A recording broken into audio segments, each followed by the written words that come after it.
Chapter 385. Yan Liben and Ma Zhou invited Li Wangyu to take a seat in the central room. "Teacher, what do you need us to do for you? Please tell us." "Liben, bring me a brush and ink. I'll draw a drawing for you two to see." A servant of the Yan family brought them paper, ink, brush and inkstone, including a few feather brushes. Yan Liben and Ma Zhou had seen this feather brush in Li Wangyu's mansion. After trying it out, they found it very interesting. They also learned how to make it from Li Wangyu and made some when they returned home. However, this feather brush, as a hard brush, had not spread in Chang'an for the time being. The main reason was that the Tangs were not used to it. The way of holding a brush was completely different from the way of holding a hard brush. The scholars of the Tang dynasty had never touched a hard brush, so they naturally did not know where to start. Even if they forced themselves to change the writing posture, the words they wrote were not very beautiful. Naturally, no one was willing to use it. Later generations wrote beautifully with a hard brush, but writing with a brush would probably be a mess. Even if one knew how to write with a brush, writing with a hard brush might not be good. In the Great Tang, only a scant few people had tried to learn how to use the quill brush. On the other hand, Li Qingqian and Li Tai, these two little fellows, found it much easier to use the quill brush than the brush. They were abnormally earnest in their studies, and their handwriting was the best. This was normal. It was indeed easier to ask 8 or 9-year-old children to lift a brush and write with a hard brush than to write with a hard brush. However, Li Wangyu did not care about this. Anyway, he made this feather brush for his own convenience. It had nothing to do with him whether other people liked to use it or not. Picking up a feather brush, Li Wangyu began to draw on the paper. Yan Liben and Ma Zhou quickly stood behind Li Wangyu and curiously looked at what their teacher was drawing. "Teacher, what is this cabinet for? Why are there so many mechanisms inside?" Yan Liben became more and more confused and asked in confusion. As Li Wangyu drew, he explained, "This is something I came up with. It's a mechanism that can automatically sell drinks. There is no need for manual labor. Just put in a copper coin, and the drinks will come out from it." It can be used like this. How can this be done?" Ma Zhou's interest was piqued, and he quickly asked. Li Wangyu pointed at the blueprint and began to explain the key points to the two. Yan Liben and Ma Zhou both nodded and applauded. "Wonderful. In this way, as long as I set the amount of copper coins I need to put in, I will be able to get a fixed amount of drinks." I understand. Teacher is indeed amazing, to be able to figure out such an intricate mechanism. Yan Liben clapped his hands and laughed. Li Wangyu blushed at Yan Liben's praise. He had only plagiarized the wisdom of the ancient Greeks. He was a little embarrassed to be praised by Yan Liben like this. Ma Zhou curiously pointed at a spot on the drawing and asked, "Division Commander, in your drawing, why is the can used to store drinks double-layered? What is that thing wrapped around the jar?" The part that he was referring to was something that Li Wangyu had figured out and made to the vending machine of the ancient Greeks. In the vending machine that he had designed, the huge ceramic can used to store drinks had a wooden bucket wrapped around it. Li Wangyu planned to put ice cubes into the bucket when the time came to cool the drinks. This way, the drinks would be cool and refreshing after they came out of the vending machine. He thought that it would be more popular. The wooden bucket was wrapped with a cotton blanket to keep the ice cubes warm. It was tied tightly to the outside of the wooden bucket as an insulating layer to prevent the ice cubes from melting too quickly. After Li Wangyu's explanation, Ma Zhou and Yan Liben couldn't help but frown. "Division Commander, the heat of summer is already unbearable. After the ice cubes were taken out from the ice cellar, they melted abnormally fast. Why did you wrap it with a thick cotton blanket? Wouldn't that be hotter and cause the ice cubes to melt faster?" "Nanny." Li Wangyu was a little confused by the two's words. It took him a while to react, but he couldn't help but laugh out loud. "Ha, Bin Wang, Liben, what are the two of you talking about? Do you think that the ice cubes will melt faster if they are wrapped in a cotton blanket?" Ma Zhou asked doubtfully, "Isn't that the case? When the weather is cold and the ground is frozen, we need to cover ourselves with thick cotton blankets. In the summer, we need to wear thin clothes to feel cool. Division Commander, isn't that the case?" Li Wangyu didn't know whether to laugh or cry at his words. He could only patiently explain to them that the cotton blanket didn't heat up, but it was insulating. In the winter, it felt warm because the cotton blanket prevented the body's heat from dissipating. It was the same when it was used to wrap the ice cubes. It could isolate the heat from the outside and maintain the temperature in the bucket. However, even after he explained for a long time, Ma Zhou and Yan Liben still couldn't understand. Li Wangyu couldn't help but facepalm. He thought of a variety show in the future where the production team asked the guests to transport the ice cubes. One of the guests was the same. They couldn't understand why the ice cubes wouldn't melt faster when they were wrapped in a cotton blanket.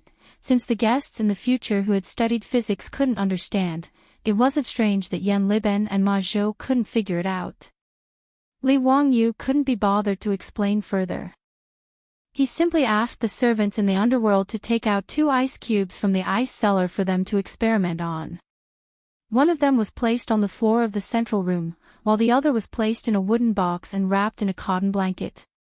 After half an hour, the ice cubes placed in the central room had completely melted and turned into a puddle of water. Ma Zhou hurriedly ran to open the wooden box wrapped in the cotton blanket. He was shocked to find that the ice cubes in the wooden box didn't show any signs of melting. It only became slightly moist. This made Ma Zhou and Yan Liben even more surprised. The truth was right in front of them, so they couldn't doubt it. As for Li Wangyu, this junior division commander, he was even more in awe. Yan Liben was good at craftsmanship and Ma Zhou was good at calculation. With the help of these two people and the skilled craftsmen who were supervising the work, they quickly turned Li Wangyu's sketch into reality. In less than 2 days, a few beverage vending machines were made. Even the craftsmen who had personally created such a magical mechanism could not believe that such a magical thing had actually been created in their hands. Li Wangyu was bursting with joy. Wang Shiji's copybook was in his hands. Wahahaha, so fast. 3 days later, in front of the Chai residence, a group of silk pants surrounded Li Wangyu. They planned to drag Chai Lingwu to witness the beverage vending machine. Greetings to the county magistrate and all the young dukes. The Chai residence's housekeeper immediately came out to greet them. Today is really unfortunate. My family Xiao Lang Kun ate something bad yesterday. Today, his stomach is uncomfortable and he is bedridden. I'm afraid he can't go out with you. Xiao Lang Kun asked me to apologize to you. Please forgive me. The Chai residence's housekeeper's words almost made Li Wangyu's nose crooked. Shameless, Chai Lingwu was actually shameless. He even used such a shameless trick like pretending to be sick. He was really too shameless. Chapter 386. How could Chai Lingwu's trick of pretending to be sick fool the group of wastrels? Amidst the laughter, they ignored the Chai residence's housekeeper's advice and barged into the Chai residence. In any case, they were familiar with each other and had been to each other's residences countless times. They were already familiar with the place and knew where Chai Lingwu lived even with their eyes closed. The Chai residence's housekeeper could only shake his head and smile bitterly as he followed the group of wastrels to his lord Xiao Lang's courtyard. Brother Lingwu, we heard that you had a stomachache and came to visit.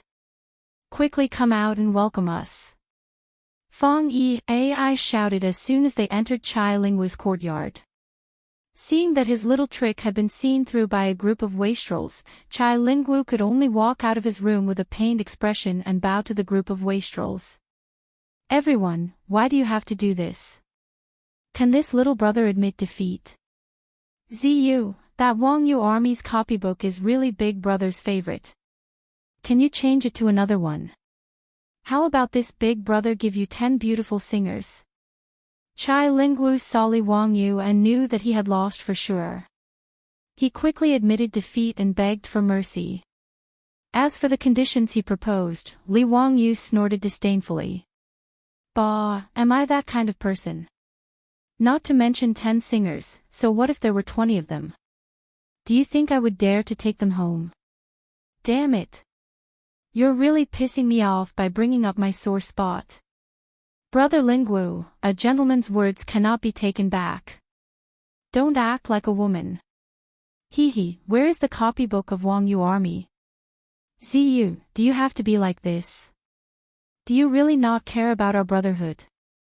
Chai Lingwu's face stiffened as he stared fiercely at Li Wangyu. He looked as if he was about to fight to the death with Li Wangyu.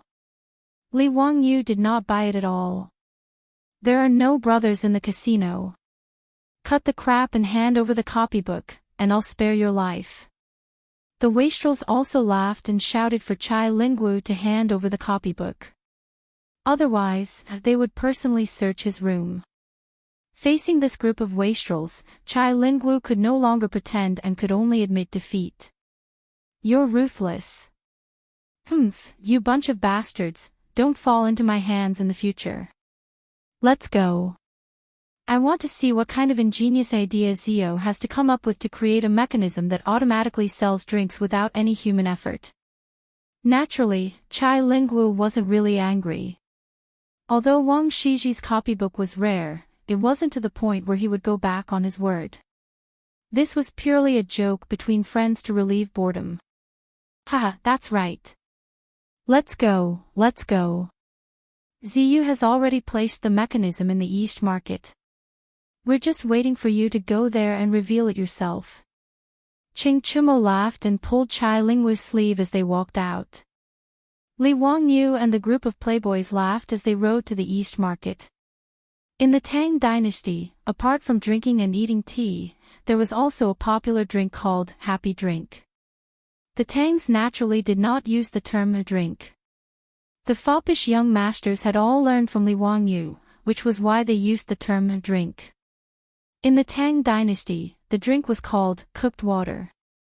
In the various markets of Chang'an, there were many shops that sold cooked water. Moreover, there were many types of drinks sold.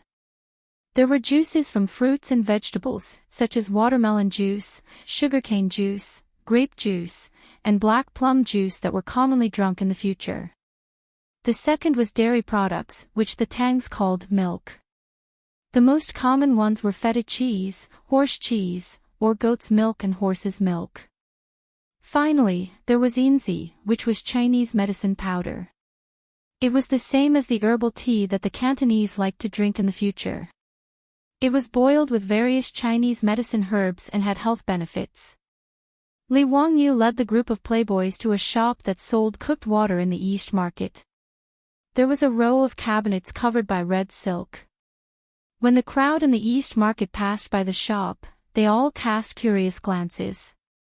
They didn't know what these tall, square, and tightly covered cabinets were.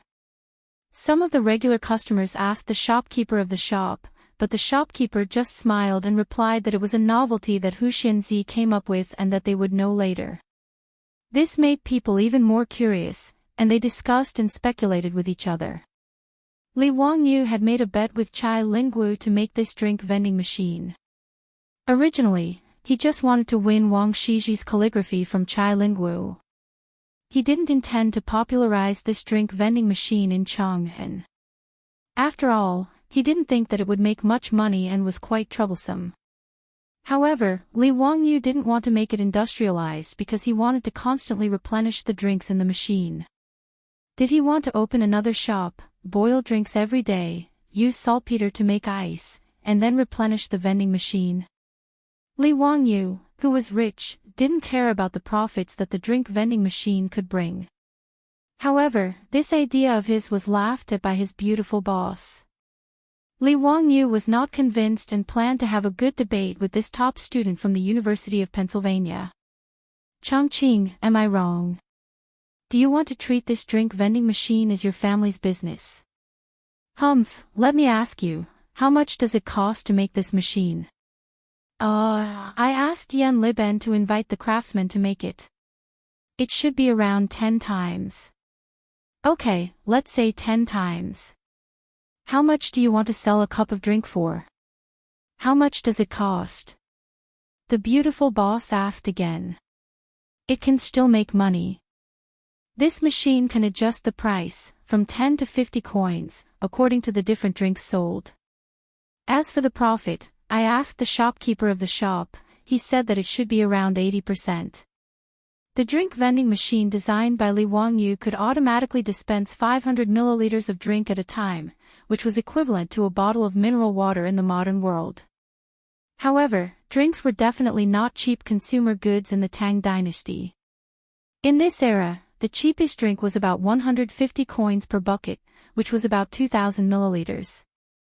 The price of cooked water was slightly cheaper than cheap drinks.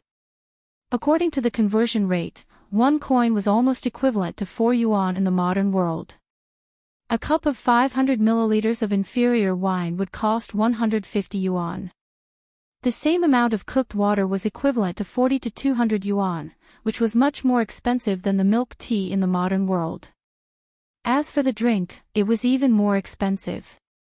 There was such a record in the Taiping Guangji. When Chang'an was at its peak, there was a shop that sold drinks in Shi City. 100 coins per cup. 100 coins per cup was 400 yuan, which was a sky-high price. In response to Li Wangyu's answer, the beautiful boss nodded and continued, let's calculate it at 30 coins per cup, and make 20 coins per cup. A vending machine can sell 100 cups a day. That's not much, right? Li Wangyu shook his head, not much. Then one machine can make a profit of 2 times per day, and you can recover your cost in 5 days, right? The summer is so long, are you afraid that you won't make money? What if there are 100 vending machines? That's 200 coins per day. The beautiful boss's words made Li Wangyu speechless. After a long time, he muttered, but we don't have so many people to make the drinks. How many more people do we have to hire? Isn't that also the cost? His words made the beautiful boss's eyes almost roll up to the sky. She disdainfully threw him a contemptuous look. You're so stupid that you can die. Chapter 387. You're so stupid. The beautiful boss glanced at Li Wangyu with disdain. Don't you know what a franchisee is? Her words made Li Wangyu stunned. After a while, he asked, Changqing, do you mean that we should license the beverage vending machine to the wet water shops in Chang'an? Let them be our franchisees. Will that work? Why not? Don't tell me that the beverage vending machine can't attract customers. It should be able to attract people, right? Even if it's a taste, many people will buy it. But how do we control the sales of those wet water shops? And this vending machine is not complicated. Can't others find craftsmen to copy it? Li Wangyu scratched his head and asked a new question. The beautiful boss was speechless. She couldn't help but stretch out her slender white finger and point at Li Wangyu's forehead. Why didn't I realize that you were so stupid before? Is it too late to return the goods? Li Wangyu replied with a cheeky smile, sorry, the goods are sold. No refunds. The two laughed for a while before the beautiful boss explained to him, did you forget that saltpeter can make ice? You didn't tell anyone about this, did you? No, I didn't even tell Li Shiming when he asked. Li Wangyu seemed to understand the beautiful boss's meaning. You mean that we control the supply of ice so that the franchisees will choose to cooperate with us? Bingo, that's it. The beautiful boss snapped her fingers. The shopkeepers of these wet water shops don't have the financial resources to dig their own ice cellars to store ice like those nobles, right? We can provide them with ice every day in the middle of summer. That's our advantage. Even if they can copy the vending machine, as long as we control the technology of making ice, they will cooperate with us. The beautiful boss's words made Li Wangyu suddenly realize that she was indeed a top student at the University of Pennsylvania. We can provide the beverage vending machine to those wet water shops for free and provide them with enough ice every day. The wet water shops will be responsible for maintaining these vending machines, replenishing them with drinks and adding ice. Li Wangyu nodded and asked, "How are we going to split the profits?" 50-50. Get the craftsman to modify the vending machine and let the copper coins fall into the sealed money box. Every day we send someone to open the lock, take out the money box, and count the money on the spot. The sales revenue from these vending machines will be split in half with the Shui shop. Li Wangyu naturally did not have the slightest objection to his beautiful superior's words. He raised both of his hands in agreement. After the two of them discussed the details of the operation, the matter was settled. Li Wangyu didn't plan to partner with Pai Lupi for this kind of small business, but he and his beautiful boss didn't plan to monopolize it either. After all, the Li family didn't have much power. His beautiful superior was in charge of the carriage business and the underwear shop. She was already very busy. Li Wangyu didn't have the energy to take care of the beverage vending machine business himself, so he chose to cooperate with others. And the best partners were naturally the farmers of Dingzhou village. Firstly, the ice workshop was located in the village, so the confidentiality was guaranteed. He didn't have to worry about the secret being leaked. Secondly, the farmers in the village were all his households. Now that the mutual trust between the two sides was at the max level, he didn't have to worry about being betrayed or deceived by the farmers. Moreover, most of the farmers worked in the carriage business in Chang'an City, going back and forth to Chang'an City every day. When the time came, they would go to the wet water shops to deliver the ice and count the money. It was very convenient. With so many benefits, Li Wangyu naturally chose to cooperate with the village. He wouldn't be stingy with the shares in his hands. The farmers in the village could make more money, so he and his beautiful superior were happy to see it happen. He asked Niu Wu to invite the old villager to the mansion and show him the vending machine. Then he told him his idea. This made the old man very happy. Without hesitation, he agreed on behalf of the farmers. A good thing like a pie falling from the sky. Unless the old man's head was caught in the door, he wouldn't refuse. Needless to say, Li Wangyu was the head of the 127 farmers in Dingzhou village. Even if he didn't give them any money and only let them work for free, no one would say no. Being willing to share the money with the farmers was the county head's benevolence. The old villager was naturally moved to tears. Li Wangyu was also very generous. He directly gave 40% of the profits to the farmers of Dingzhou village. This made the old villager thank him again and again. After everything was arranged, Li Wangyu went to the east side of Chang'an City and contacted a wet water shop. The manager of the wet water shop was also very smart. When he heard that Li Wangyu could provide him with ice every day, he agreed without hesitation. With the sale of iced wet water, it was unknown how much sales would increase in this summer. As for the beverage vending machine, it was also very miraculous and convenient. He didn't even need to hire a few more shop assistants. All he needed to do was to boil the water and pour it into the vending machine every day. Although he had to give half of the income to the county head, the shrewd manager calculated in his heart and felt that this was profitable. Naturally, he wouldn't refuse. The wet water shop in the east side of the city became the first distributor of the Wangyu wet water vending machine. Wangyu wet water vending machine. Li Wangyu was originally against this name. What kind of lousy name was this? Why did they want to use his name to name a beverage vending machine? However, his beautiful boss was very insistent. She gave him examples of the Wangyu window and Wangyu elbow that were popular in Chang'an City. This proved the importance of the Wangyu brand name. The Dompa pig knuckle that Li Wangyu made at the pig slaughtering feast was renamed by Yang Quan to Wangyu elbow. Yang Quan and Lu Xiao liked this dish the most.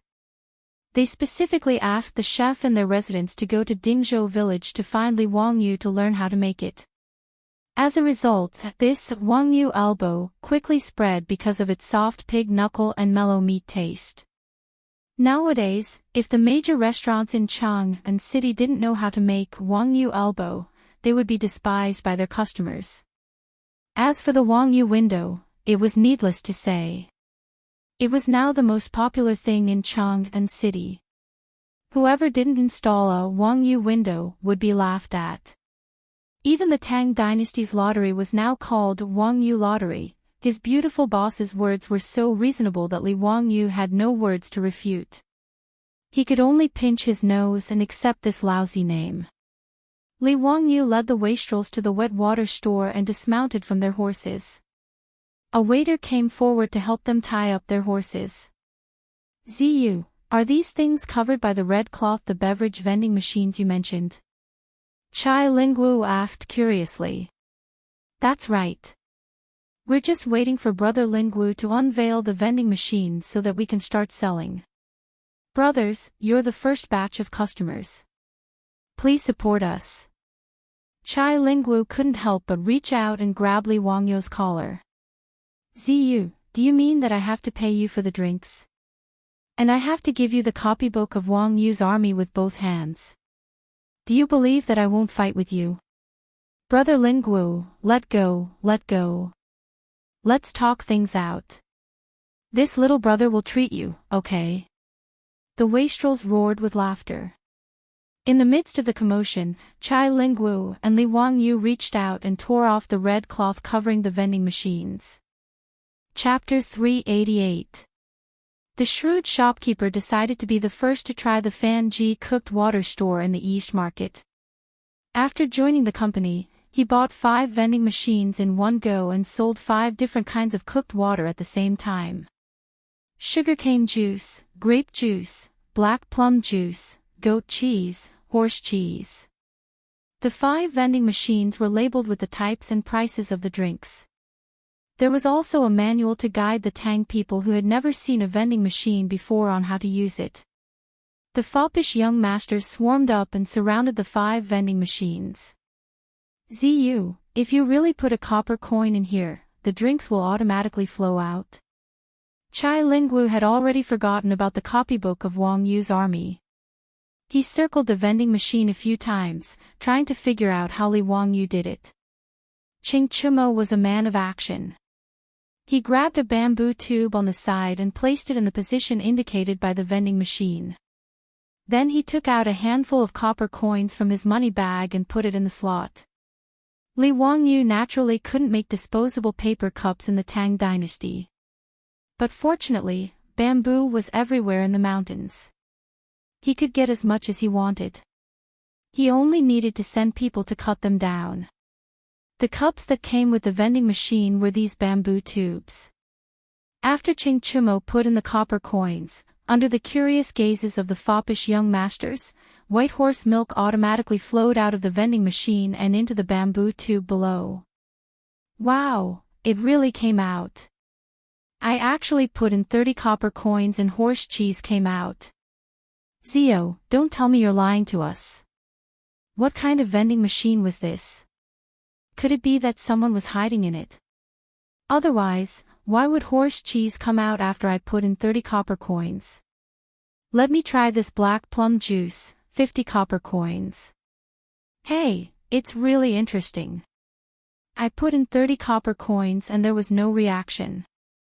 I really put in 50 copper coins and the black plum juice came out. Amazing.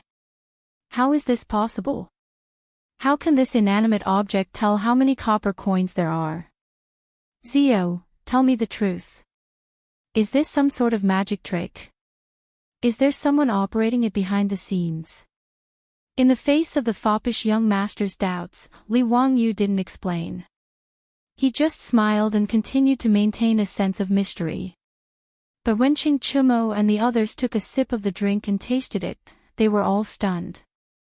Wow, Zio, these drinks are all chilled. Where did you get so much ice? This was too extravagant. It was actually iced black plum juice. It's fine if you use ice in your residence, but this vending machine actually uses ice as well. Ziyu, did you rob the palace's ice cellar? Why do you guys care so much? This chilled cheese tastes even better. Hurry up, you guys. I haven't drunk anything yet. Fong Yai shouted in dissatisfaction. There were a total of 5 vending machines. He was one step slower and didn't get the chance to buy it. He was anxious now. The few debauches who were having fun did not care about Fong Yai's shouts. The few of them occupied the 5 vending machines and kept throwing in copper coins. They were having so much fun that Fong Yai almost wanted to beat them up. The debauches shouting had already attracted the attention of the passers-by. But because of their status, no one dared to come forward. They could only watch the debauches occupy the 5 vending machines. Li Wangyu found a problem at this time. That was, the Tang dynasty only used copper coins. It was really troublesome. When the Tang people went out, they had to carry a money pouch with them to hold the copper coins. But the copper coins were too heavy. A single copper coin weighed 5 kilograms. And counting the copper coins was also very troublesome. For example, if the debauches wanted to throw in 50 copper coins, it would take them a long time to count.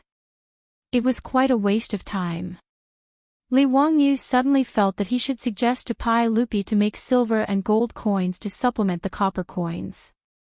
The Tang dynasty itself was also lacking in copper coins. So, most of the time, they bartered. Even silk was legal currency. Li Wangyu never accepted silk. He always felt that it was quite strange to use silk as currency. So, in the treasury of the Li family's old mansion, there were only copper coins and gold coins. Although silver was not a currency in the Tang dynasty and could not be circulated in the market, its value was about the same as a copper coin. Li Wangyu felt that he could definitely advise Pai Lupi to make silver and gold coins to supplement the copper coins. 1 silver coin was equal to 100 copper coins, and 1 gold coin was equal to 1 copper coin. This way, it would be convenient for merchants to trade. When they went out, they would not need to carry so many copper coins. It was much more convenient.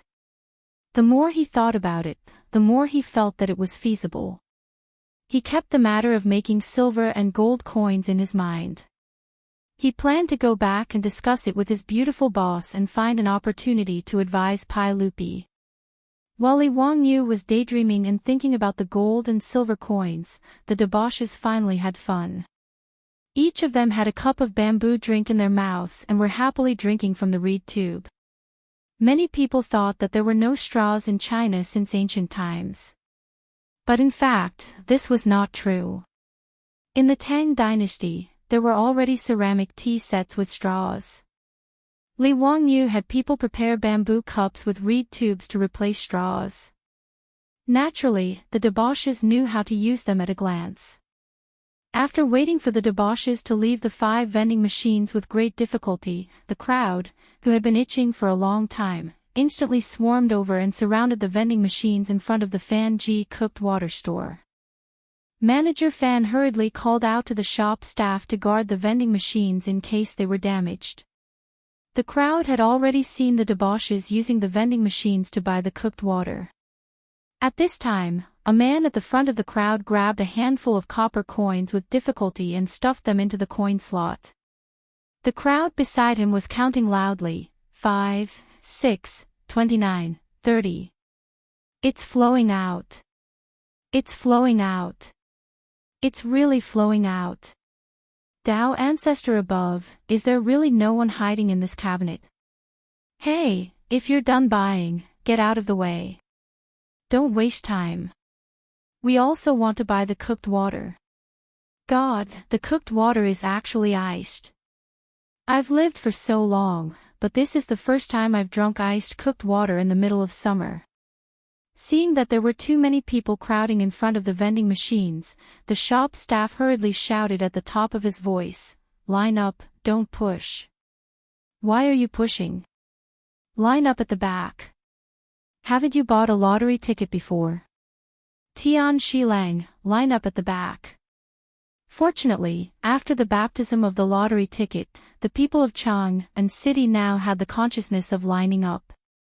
Under the shop staff's hoarse shouting, 5 long lines quickly formed in front of the Fan Ji cooked water store. Because there were too many people in the line, even the main street in front of the store was blocked. The caravans and cattle carriages heading to the East City were completely unable to pass through and could only take a detour. The commotion in front of the store was naturally spread everywhere. It didn't take long for most people in the East City to hear that there were 5 magical cabinets in the Fan Ji cooked water store that could automatically identify copper coins and sell the cooked water without manual labor. What was even more amazing was that the cooked water sold was actually iced. Therefore, as word of mouth spread, the line in front of the Fan Ji cooked water store became longer and longer. Chapter 389. The Wangyu boiled water vending machine became the hottest topic in the East Market that day. There were also commoners in the streets around the East Market who heard the news and came to see the machine that could automatically sell boiled water. "Lang Jun, I heard that this boiled water vending machine was made by Hu Xianzi." "Of course. Look at the machine. It's written very clearly. Wangyu boiled water vending machine. You know Wangyu, right? That's the name of Hu Xianzi." Today, the Wangyu elbow and Wangyu window in Chang'an city are both masterpieces of Hu Xianzi. TSK. This Hu Xianzi is really a deity. I heard that he's only 16 years old and hasn't even turned 20 yet. Yes. Otherwise, why would everyone in Chang'an city praise this Hu Xianzi as the reincarnation of an ancient person who had achieved Tao since birth? I think it's true. Look at the vending machine. Put in enough copper coins and it automatically flows out boiled water without manual labor. It's even chilled. Have you ever heard of such a divine object? Of course not. I'm afraid that only the gods in heaven have such ability. These commoners of Chang'an city were talking about Li Wangyu as they lined up, their faces full of admiration. At this time, a few people dressed as merchants passed by and overheard their conversation. They couldn't help but ask curiously, "Excuse me, may I ask who this Wangyu you're talking about is? What's the meaning of this boiled water vending machine?" The Chang'an commoners couldn't help but look at each other. "I'm afraid you're not from Chang'an, are you?" The merchants cupped their hands and said, "We're merchants who came to Chang'an city from Yi province to sell silk." "We're not from Chang'an." Yi province was Jian'an, where the Sichuan basin was located in the future. Chengdu was the administrative center of Yi province. Yi province's shoe embroidery was very famous. These were merchants who came to Chang'an city from Yi province to sell shoe embroidery. Seeing that these merchants didn't know who Huxian was, the Chang'an commoners who were lining up immediately became interested and began to introduce Li Wangyu to these merchants. "Ladies and gentlemen, Wangyu is Li Wangyu, the founding county magistrate of the dynasty. He is only 16 years old, but he is knowledgeable and multi-talented. He is the great Confucian scholar of the age, the emperor's tutor of the crown prince." The Izhou merchants were dumbfounded by the incessant introduction of popular science. They wondered if the Chang'an citizens in front of them were telling a fairy tale and making fun of them. How could anyone be so powerful? In just a few short months, he had earned tens of thousands of gold coins, and even spent tens of thousands of gold coins to repair some baseball field. These merchants worked tirelessly to transport goods from thousands of miles away, but they only had a net worth of a few thousand strings of coins. In comparison, did they spend all their years living in the belly of a dog? They looked at each other, not knowing what to say. Suddenly, a merchant asked, "May I ask, is the Hu Xianzi you are talking about the one who wrote the Romance of the Three Kingdoms?" Yes, it is the Romance of the Three Kingdoms written by Hu Xianzi. Have you read it before, Lang Jun? I love this Romance of the Three Kingdoms. I study it every day. So that's how it is. Then it's not strange.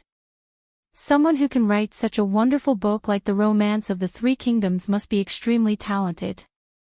Ladies and gentlemen, let's also line up and try the vending machines made by the famous Hu Xianzi.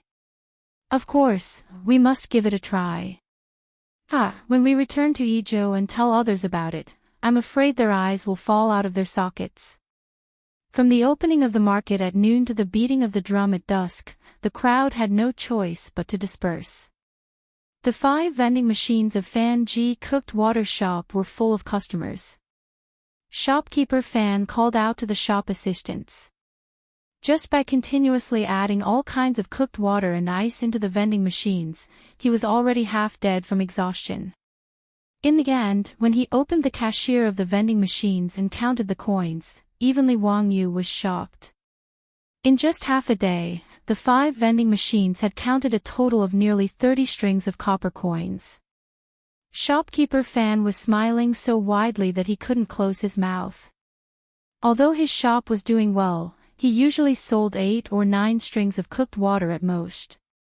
After all, a bowl of cooked water that cost dozens of copper coins was not considered cheap even in the Tang dynasty. Ordinary people might not be willing to spend money to drink it. 5 vending machines, but the profit was several times higher. How could shopkeeper Fan not be happy? Even if he had to share half of the profits with Hu Xianzi, it was still not a loss. If it weren't for the fact that his shop couldn't fit all the vending machines, shopkeeper Fan even wanted to ask Hu Xianzi to send him a few more. However, even if he had this idea, Li Wangyu couldn't agree for the time being. After all, it would take time to build the vending machines. More importantly, the workshop used to make ice in the village hadn't been built yet. They couldn't provide ice to Chang'an on a large scale. Li Wangyu hummed a little tune as he returned to Dingzhou village with Wang Shiji's calligraphy that Chai Lingwu had given him. Changqing, take a look at this. What is this? You didn't see how ugly Chai Lingwu's face was when he gave this to me. Li Wangyu showed off Wang Shiji's calligraphy to his beautiful boss as if he was showing off a treasure. Although Su Changqing didn't understand calligraphy, he knew how precious Wang Shiji's calligraphy was. He opened the scroll and carefully read it before carefully putting it away. You're bullying others.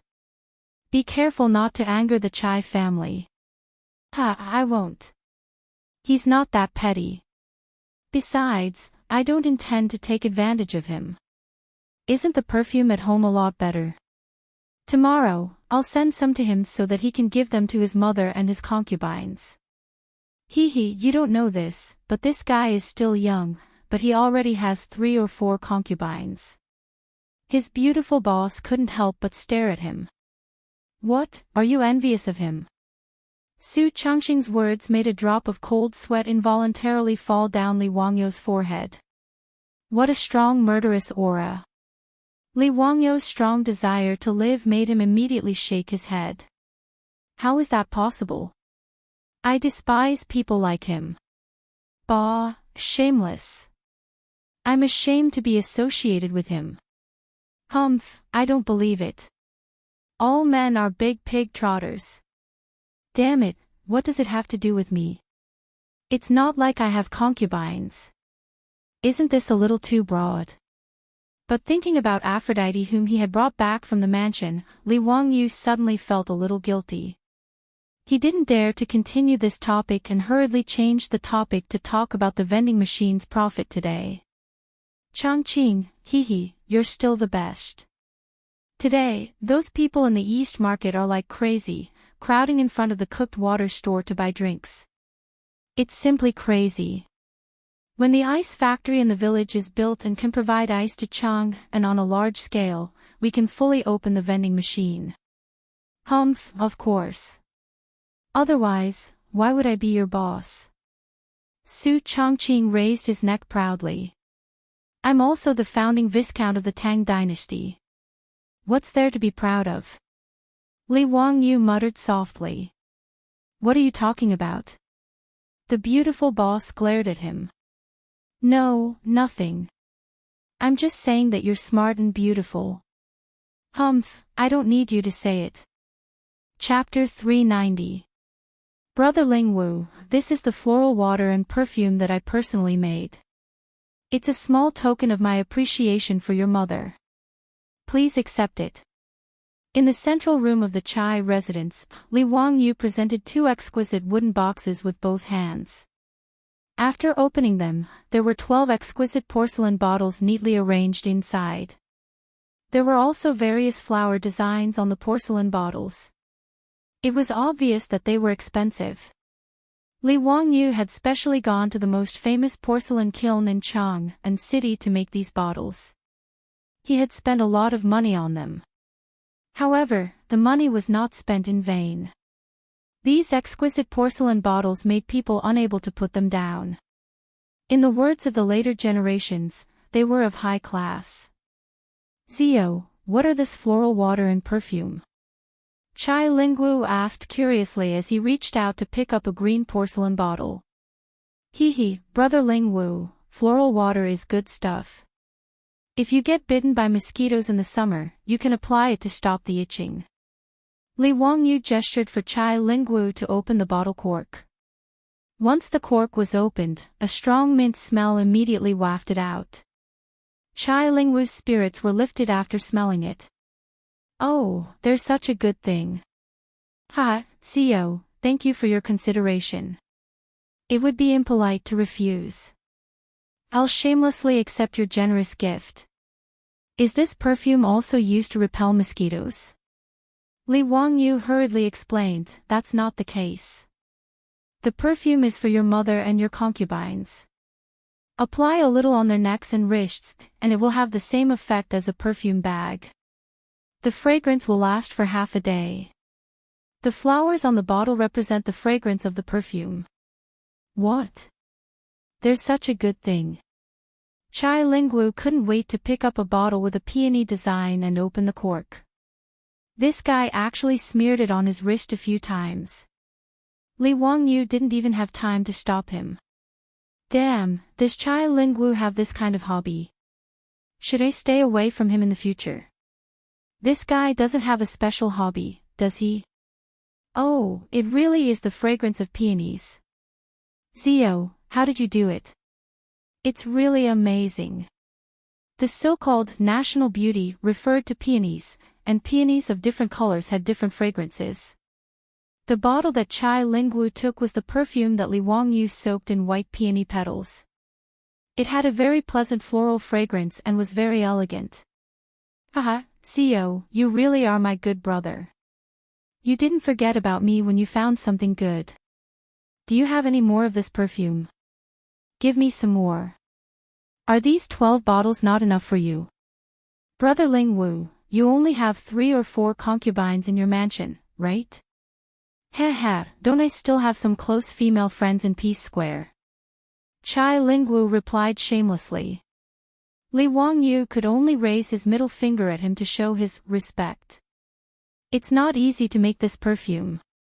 We still have to send it to others. Brother Lingwu, why don't you go and discuss with Brother Chumo and ask them to share some with you?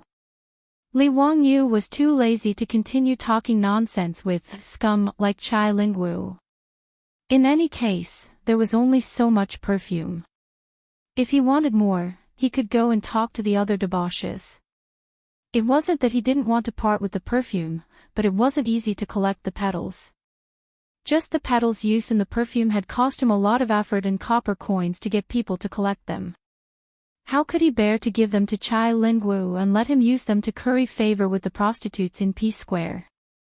After leaving the Chai mansion, he went to each debauchee mansion to deliver the floral water and perfume. This was the proper exchange of favors. Since he and his beautiful boss didn't plan to make the floral water and perfume into a business, it was perfect to use them as gifts. However, when he went to Duke Lu's mansion to deliver the gifts, Li Wangyu unfortunately bumped into the old hoodlum, Qing Yaojin. Thus, not only was the remaining floral water and perfume robbed by this old man, he also forced him to promise to deliver some more tomorrow. What was even more excessive was that after receiving the gifts, Chang'an didn't let them go and insisted on dragging Li Wangyu to eat and drink in the mansion.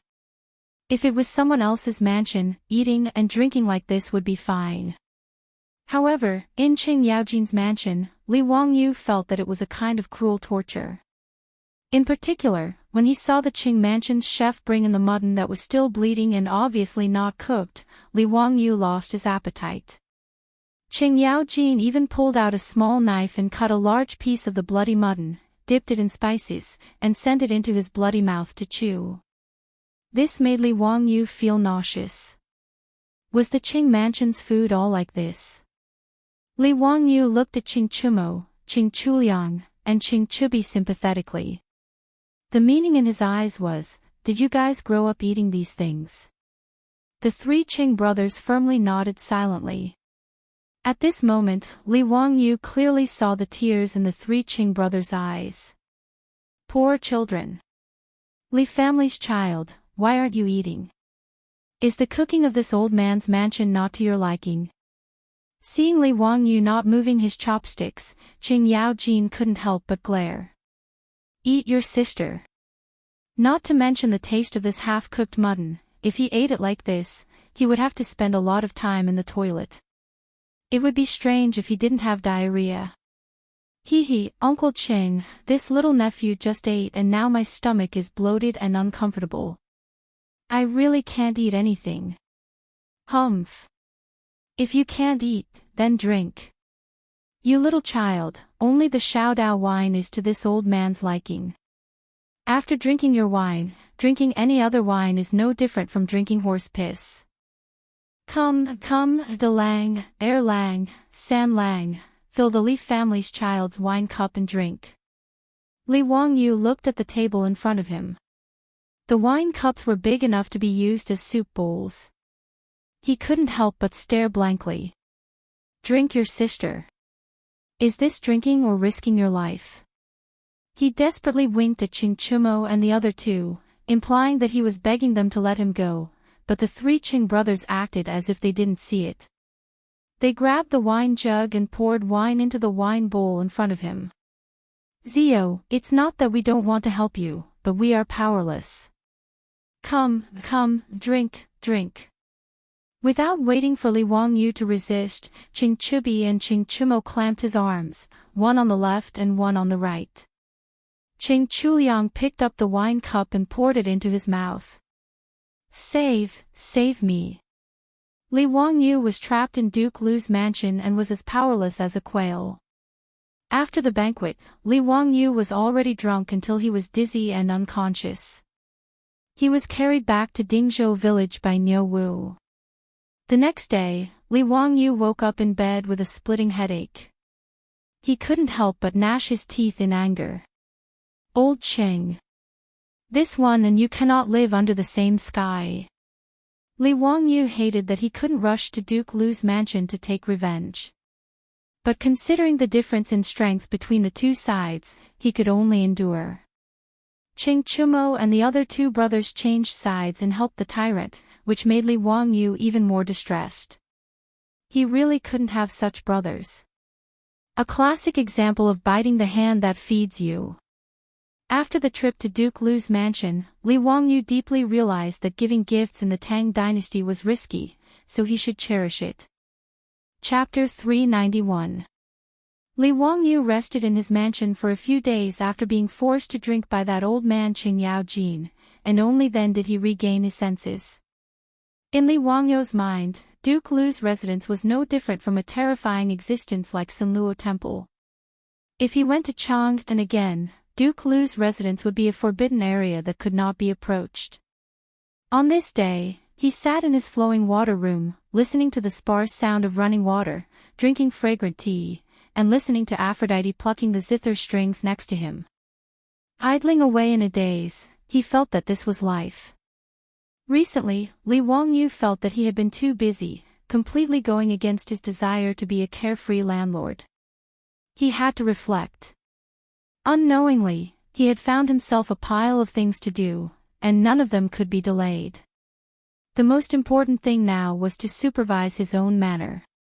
The progress of the construction of the manor on the hillside facing the sun had sped up a lot. The main building had been completed, and the interior construction had begun. In about a month's time, it would be ready to move in. The decorations of the Tang dynasty were all in their original state, and there was absolutely no formaldehyde. Therefore, once the manor was completed, Li Wangyu could immediately move in.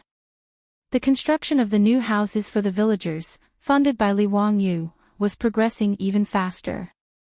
Many of the 127 houses and courtyards had already been completed. Li Wangyu originally wanted to let the villagers start moving, but the old village chief did not agree no matter what. In his words, how could the villagers move to a new house while the main family was still living in the old house?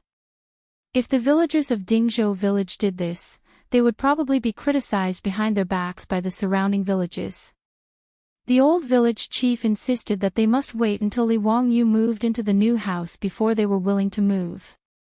The villagers also had the same attitude. No one was willing to move before Li Wangyu. In the face of the stubborn old village chief, Li Wangyu could only shake his head and let them be. However, under the suggestion of the old village chief, a new high and sturdy wall and gate was built around the new village, which was connected to Li Wangyu's manor. In this way, in order to enter Li Wangyu's manor, one had to pass through the gate of the new Zhou village and the village. Li Wangyu naturally understood the old villager's thoughts and did not refuse his kindness. This was treating Dingzhou village as the outer defensive perimeter of Li Wangyu's mansion. If there were any thieves who wanted to harm him, they would have to pass through Dingzhou village first. Li Wangyu was very concerned about the safety of his residents. Not only did he request the Ministry of Works to build a sturdy and tall courtyard wall for him, but he also requested for the Ministry of Works to build a sturdy and tall courtyard wall for him. He even invested his own money and hired many craftsmen to dig a circular ditch along the outer wall of the mansion. In the ditch, there was a stream that flowed from the mountain. After flowing through the ditch, it converged into an artificial lake that was dug out at the foot of the mountain. After that, it flowed through the new Dingzhou village and finally merged into the Gan River. In this way, not only did the manor have a moat, but the manor and Dingzhou village's water supply were also guaranteed. Li Wangyu did not hesitate to spend copper coins to have the craftsmen lay down cement and insert large pieces of smooth pebbles into the ditch. These ditches were made exceptionally beautiful, and the stream that flowed through them was so clear that one could see the bottom. Passing through the ditches in Dingzhou village, Li Wangyu also had carpenter Lu build many water wheels and place them in the ditches. They continuously raised the stream water in the ditches and poured it into the bamboo pipes. These bamboo pipes were connected to 127 courtyards. Not only could it be used for daily use, but it could also be used like the currently family's old residence. The stream water was connected to the roof and created a rain house, making the house unusually cool in midsummer. Li Wangyu racked his brains when designing the new Dingzhou village in order to realize the peach blossom spring in his beautiful superior's heart and also for the villagers of Dingzhou village. Every household in the village had a sewage pipe that could directly flush the sewage into a huge methane pool. Not only were every household equipped with methane lamps, but even the roads in the village were equipped with methane lamps for illumination at night. These methane lamps that could burn without the need for oil were no different from the sci-fi movies that people of the Tang era watched. They were both difficult to understand existences. Li Wangyu even helped the village build 2 public bathrooms, which made the villagers feel that it was too extravagant. These villagers liked to take a stroll around the new village when they had nothing to do. Not to mention how happy the original villagers were. Even Niu Wu and Niu Yang's wives and the dozen or so palace maids who were married to the soldiers of the old residence were so excited that they could not control themselves after seeing these residences. In their eyes, even the Taiji palace that they had lived in for more than a decade might not be as comfortable as these residences. This made these palace maids feel even more fortunate, and they became even more gentle and virtuous when serving their husbands. In addition to his own manor and the new Zhou village that Li Wangyu had to worry about, he also had to visit the polo field that was already under construction from time to time and discuss some matters with the officials of the Ministry of Works. As for the brewery in the call of the Qinling Mountains, it was now on the right track. Li Wangyu was too lazy to worry about it, and directly threw it to the internal servant sent by Pai Lupi to supervise. He only needed to look at the account books every month. In any case, the Pai Lupi was the one who took most of the money, and he could not afford to worry about it. Now, he first had to build the ice-making workshop in the village. It was simple to make ice, and it only needed a large amount of saltpeter.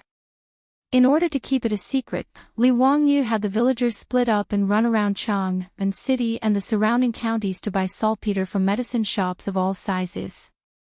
Fortunately, saltpeter could be used repeatedly to make ice. If they bought enough saltpeter at one time, they would not have to worry about it in the future. The ice-making workshop used the same method as Li Wangyu used to make ice in the past. After filling the 2 containers with water, saltpeter would be placed in the large container. The saltpeter would react with water, absorb heat, and condense into ice. At the same time, the water in the small container would also be frozen. The ice cubes in the small container could be collected and placed in the excavated ice cellar to be transported to Chang'an city. The ice cubes in the large container that contained saltpeter would be sent to the furnace for distillation. After the water was evaporated, the saltpeter condensed and could be used to make ice again. The only thing that needed to be consumed was the firewood burning on the furnace. With the help of the villagers, the ice-making workshop was built in 2 days. After producing a large amount of ice cubes, the 4-wheeled carriage, which had been modified to have thermal insulation, could be continuously transported to Chang'an city. As for the matter of recruiting merchants in Chang'an city, Li Wangyu would not do it himself. As the founder of the Tang dynasty's Hu County, he would be laughed at if he personally went to talk business with the shopkeepers of those broodwater shops. Li Wangyu was smart. He found Fatty Cho Kun and asked him if he was willing to take over the business. Cho Kun naturally would not refuse. He did not care about how much money he could make. The key was to get closer to Li Wangyu.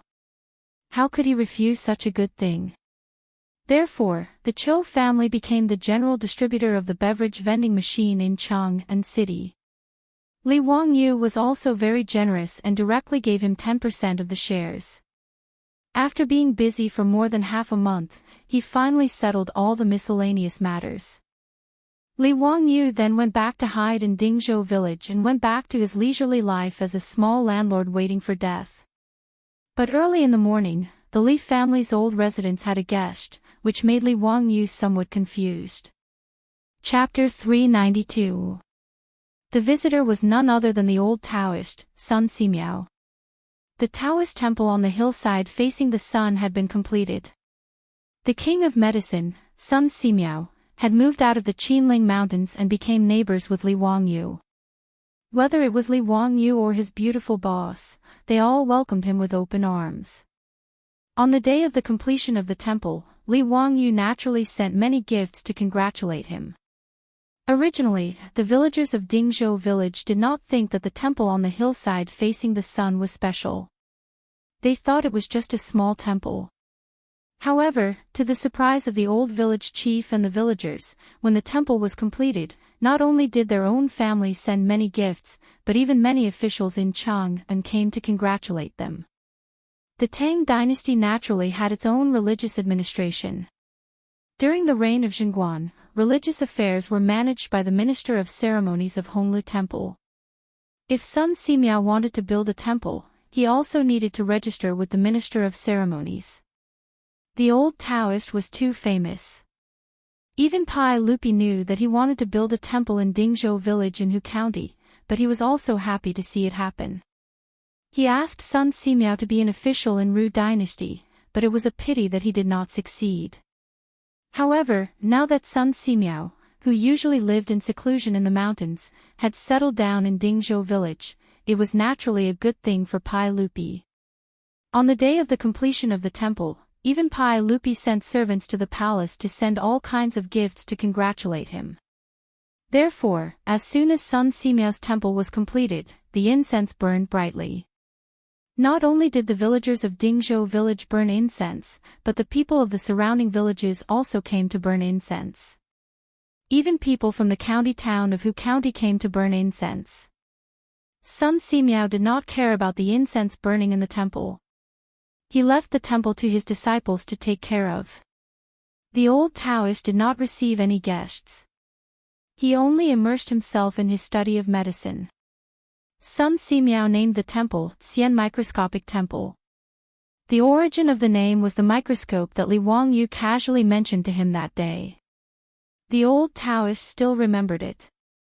After the completion of the temple, Sun Simiao brought his disciple Lu Xinwei to the door. Hexianzi, the Xianwei microcosm has been completed. This humble Taoist intends to begin researching the bacteria and penicillin that you spoke of back then. Please tell this humble Taoist everything you know and teach this humble Taoist in detail. This humble Taoist will be eternally grateful. Li Wangyu had a bitter expression on his face. He felt that he had used too much force to fool Sun Simiao. He wasn't a pharmaceutical major. The so-called method of making penicillin was just something he learned from TV dramas. He wasn't sure if he could really produce penicillin using that method. However, now that Sun Simiao's Taoist temple had been repaired, he wanted to tell the old Taoist that he was just casually saying that. If he angered the old Taoist, he was afraid that he would have a hard time in the future. Li Wangyu had no other choice. He could only brace himself and repeat the method he learned from the TV series again. On the other hand, Lu Xinwei, who was at the side, was completely focused. He used his pen to continuously record down Li Wangyu's words, fearing that he would miss a single word. Hu Xianzi, what kind of water is distilled water? This time, the old Taoist priest listened very carefully and interrupted. It's when water is boiled and the water vapor condenses back into water. What you get is distilled water. What's the use of it? It's purer. Li Wangyu was almost at a loss for words. How could he know what advantages distilled water had? Fortunately, Sun Simiao didn't continue asking. Instead, he reached into his lapel and took out a brocade pouch. While Li Wangyu was still puzzled, he saw the old Taoist priest open the brocade pouch and pour out the contents on the table. These sparkling and translucent objects that reflected light almost blinded Li Wangyu's eyes. Crystals. Natural crystals. Moreover, they were all colorless and transparent natural crystals. The quality was quite high, and they were all as transparent as water. Li Wangyu rarely saw such high-quality crystals in the east and west cities. It seemed that Sun Simiao had spent a lot of effort to collect these colorless crystals. Hu Xianzi, that day you said that you needed crystals to make a microscope. A few days ago, this humble Taoist collected these colorless crystals through the Tao sect. Do you think you can help this humble Taoist make a microscope? Sun Simiao looked at Li Wangyu very seriously with a face full of anticipation. Li Wangyu directly went into Sparta. What was going on? Did he really say that day about a microscope? Well, even if he said that, it didn't mean that he could make it. As for a microscope, he had only used it in biology experiments when he was in school. The only thing he knew was that the convex lenses were combined and magnified to form an image. However, he didn't know the specific structure of a microscope. Not to mention that he didn't understand, even most people in the future only knew the general principle of a microscope.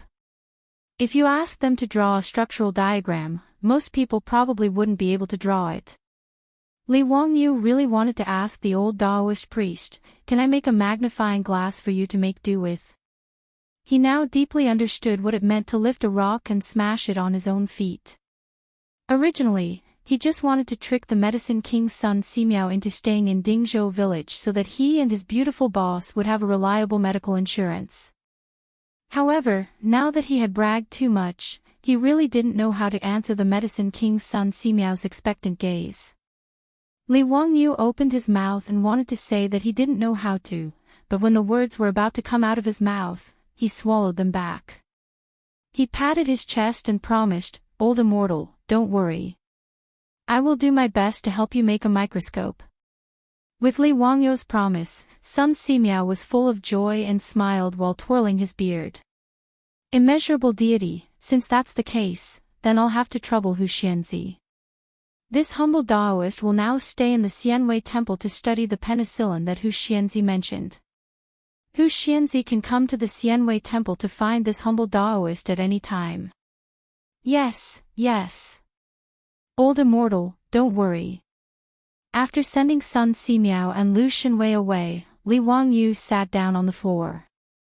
It was a premature death, and the words had been said.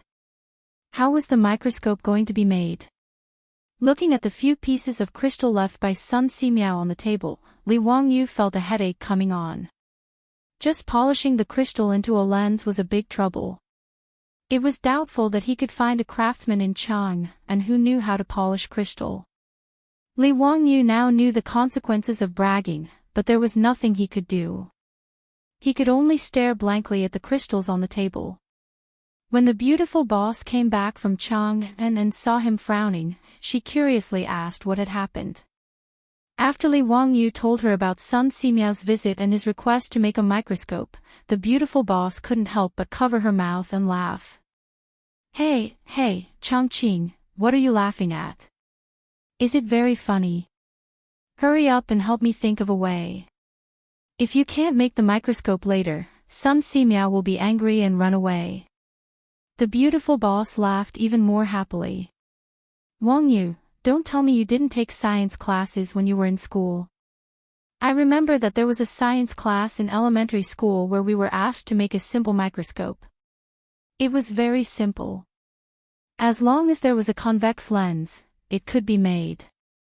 "You mean, you know how to make a microscope?" Li Wangyu got up from the floor and grabbed the beautiful boss's soft hand. The beautiful boss nodded proudly. "Yes, I know, but..." Chapter 393. But what? Seeing the beautiful boss keeping him in suspense, Li Wangyu hurriedly asked. "But you have to help me make something in exchange." The beautiful boss playfully winked at Li Wangyu. "Make what?" "Soap." Speaking of this, the beautiful boss couldn't help but be a little annoyed. "That soap pod soup is too difficult to use. I have endured it for a long time. If you hadn't made the perfume, I wouldn't have thought of it. You should know how to make soap, right?" Li Wangyu nodded foolishly. He knew how to make soap, so soap should be about the same, right? Add some petal perfume to the soap, and you can make soap. He had never thought of making soap. He was used to using the soap pod soup. Now hearing the beautiful boss's reminder, Li Wangyu suddenly woke up. He was also a pig's brain at that time. If he had known that he could make soap, he wouldn't have drawn erotic sketches to sell. However, he just thought about it. When he and the beautiful boss arrived at Dingzhou village, there was no distilled alcohol, and alcohol was also one of the necessary materials to make soap. Su Changqing saw Li Wangyu nodding and took a long breath. Then it's settled. I'll draw the diagram of the microscope for you. You go to Chang'an City and find a craftsman to polish the crystal into a lens. Aw. Didn't you help me make it? How can I have the time? Besides, I only remember the general structure. You can experiment slowly whether it works or not. After she finished speaking, she walked briskly to the backyard while humming a song, leaving Li Wangyu alone in the wind. Was he fooled again? Forget it. Since the beautiful boss had a demand, he naturally had to do his best. The microscope that the old Taoist Sun Simiao wanted was put aside first. It was more important to make soap for the beautiful boss. This soap, like perfume, could be used as a gift. It was excellent. As for making soap a profitable industry, it was not necessary at all. It was not that it would not be popular, but like perfume, the output could not be increased at all. Perfume was limited by the difficulty of collecting petals, but soap was limited by the difficulty of lard. Although pigs were raised in the Tang dynasty, they were not slaughtered in large quantities like later generations. It was also impossible for Li Wangyu to buy a large number of pigs to slaughter just to make soap. The most important thing was that the pigs of the Tang dynasty were not as fat as the pigs of the later generations. Naturally, they had less fat. Since ancient times, the various breeds of pigs in Huaxia didn't produce much meat. It was not until the Republic of China that large white pigs were introduced from the United States and crossbred with local pigs that the breed of pigs was improved. Therefore, even if Li Wangyu wanted to get a large amount of lard in the Tang dynasty to make soap, it was unrealistic. But if it was just for his own use, it wouldn't be troublesome. Li Wangyu could do it now. He first learned this skill from his grandfather. Many old people in the countryside knew how to make soap with pig pancreas. Pig pancreas was the pancreas of a pig. After adding alkali water and other materials, it was processed into soap. However, although the soap made from pig pancreas was good, it didn't look good. Many girls couldn't accept it. When Li Wangyu was in university, he also learned how to be romantic and made handmade soap for his junior in order to pick up girls. The soap was made, but the junior didn't want it. Instead, she accepted the boy who gave her beautiful jewelry. Now that he thought about it, it was really a sad story. At that time, it didn't matter if the junior didn't want it. Now that his beautiful boss ordered it, Li Wangyu naturally started work immediately. He asked Li Heng to prepare the lard and alkali for him. Then, he ran to Carpenter Lu's house and asked him to carve a few molds for him. The molds were not complicated. Just use wood to carve out the shape of the soap and carve some simple patterns. This was a piece of cake for Carpenter Lu. In less than an hour, he carved the molds that Li Wangyu needed. Everything was ready. He returned to his residence and started making soap. Making soap was actually very simple. He just needed to heat the lard, alkali, and alcohol in a certain ratio in a jar and then continuously stir. He kept stirring until the lard couldn't be seen. Then, he added salt and continued stirring. Finally, he took out the solidified substance floating on top of the jar and rinsed it clean. That was the soap. He added vegetable dyes and petal perfume to the soap to create a fragrant soap. Then, he pressed it into a mold and extruded it into shape. It was no different from the soap sold in supermarkets in the future. Li Wangyu called Niu Wu and Niu Yong to the kitchen to help him. The three men were so busy that they were covered in sweat. Finally, they managed to make a pile of soap. He asked the Niu brothers to help him wrap the soap with oil paper. Then, they were done. Lang Jun, what are you making? What about food?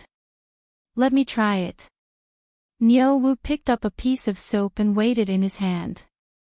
He was about to put it into his mouth to chew. Niu Wu couldn't be blamed. Anyone who saw that these things were made with lard would think that Li Wangyu was making some food. Stop! Li Wangyu hurriedly stopped this fool. He stretched out his hand and took the soap back. Eat what? This is soap. It's used for bathing. It's the same as the soap.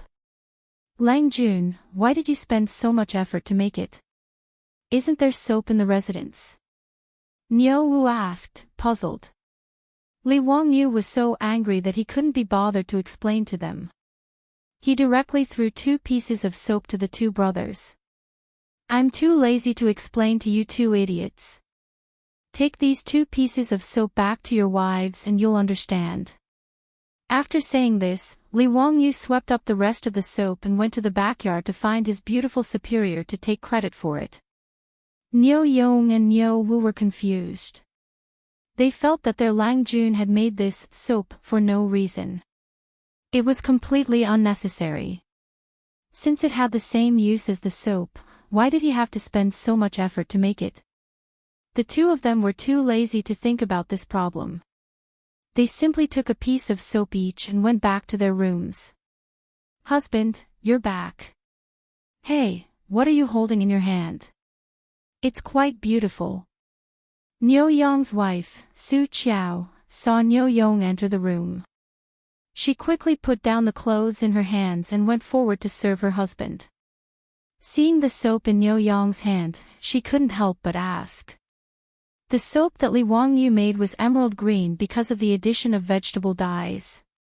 It also had a pattern that was extruded from a mold. It looked quite good. "Oh, this is the soap that we made for you." Lang Jun said that it's the same as the soap. "It's used for bathing.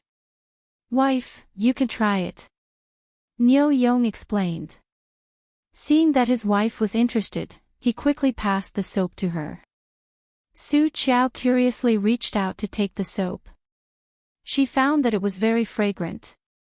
A fresh fragrance came to her nose. "It smells so good. This soap smells so good. Take it if you like it. It's getting late. Go take a bath and rest." "Okay, I know.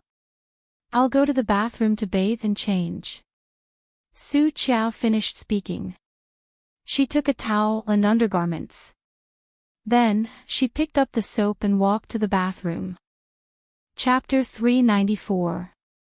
Ever since the Niu brothers got married, for the convenience of the two new daughters-in-law living in the Li residence, Li Wangyu specially found craftsmen to renovate the two rooms in the front courtyard. In the room where Niu Yong and Niu Wu lived, Li Wangyu had asked the craftsmen to build a bathroom and toilet in the room. This was to prevent the two new daughters-in-law from having to share the bathroom and toilet in the front yard with others. That would be awkward. In fact, Li Wangyu was thinking too much. To the Tangs, having a bathroom and a clean toilet every day was too extravagant and unimaginable. Needless to say, there was no ceramic toilet in the Tang dynasty that could flush automatically. Even Pai Lupi and a group of state dukes were envious after using the toilet in Lai Hot. If it weren't for the fact that the flushing toilet needed to be renovated, Pai Lupi and the state dukes would have asked Li Wangyu to renovate their palaces and mansions. As for having a bathroom in the room and having hot water to take a bath at any time, the Tangs thought that it was a life of immortals. The two daughters-in-law of the Niu brothers who had just entered Lai Hot had made a lot of jokes because of the toilet and bathroom in their mansions. To be able to take a bath with hot water every day, even saints and Empress Chang'an didn't have such a luxurious life. The Tangs rarely took a bath, not because they didn't like it, but because they were limited by their conditions. After all, it was troublesome to use firewood to boil water to take a bath, even in a rich family. The term rest referred to rest and bathing. Even the imperial court officials had a rest every 10 days, which showed how extravagant it was to take a bath every day. Not only in the Tang dynasty, but even in the Republic of China, taking a bath in the countryside was troublesome. Jiangnan farmers even had a bathing custom, which was said to have been passed down from the spring and autumn period. It was called pot bathing. It was to set up a big pot on the stove to boil water and take a bath in the iron pot. Usually, when a family in the village wanted to boil a pot bath, they would inform the whole village, and each family would bring their own firewood to boil water to take a bath. It was not easy to take a bath according to one's status, gender, old and young. Therefore, in the Tang dynasty, being able to bathe every day was a luxury in the eyes of Su Qiao and the others, but they liked it very much. Being able to take a comfortable hot bath every day made Su Qiao feel that she had made the best choice in her life when she took the initiative to ask to marry her Lang Jun. She admired Li Wangyu even more than before. In the bathroom, Su Qiao picked up the soap made by her husband and Lang Jun.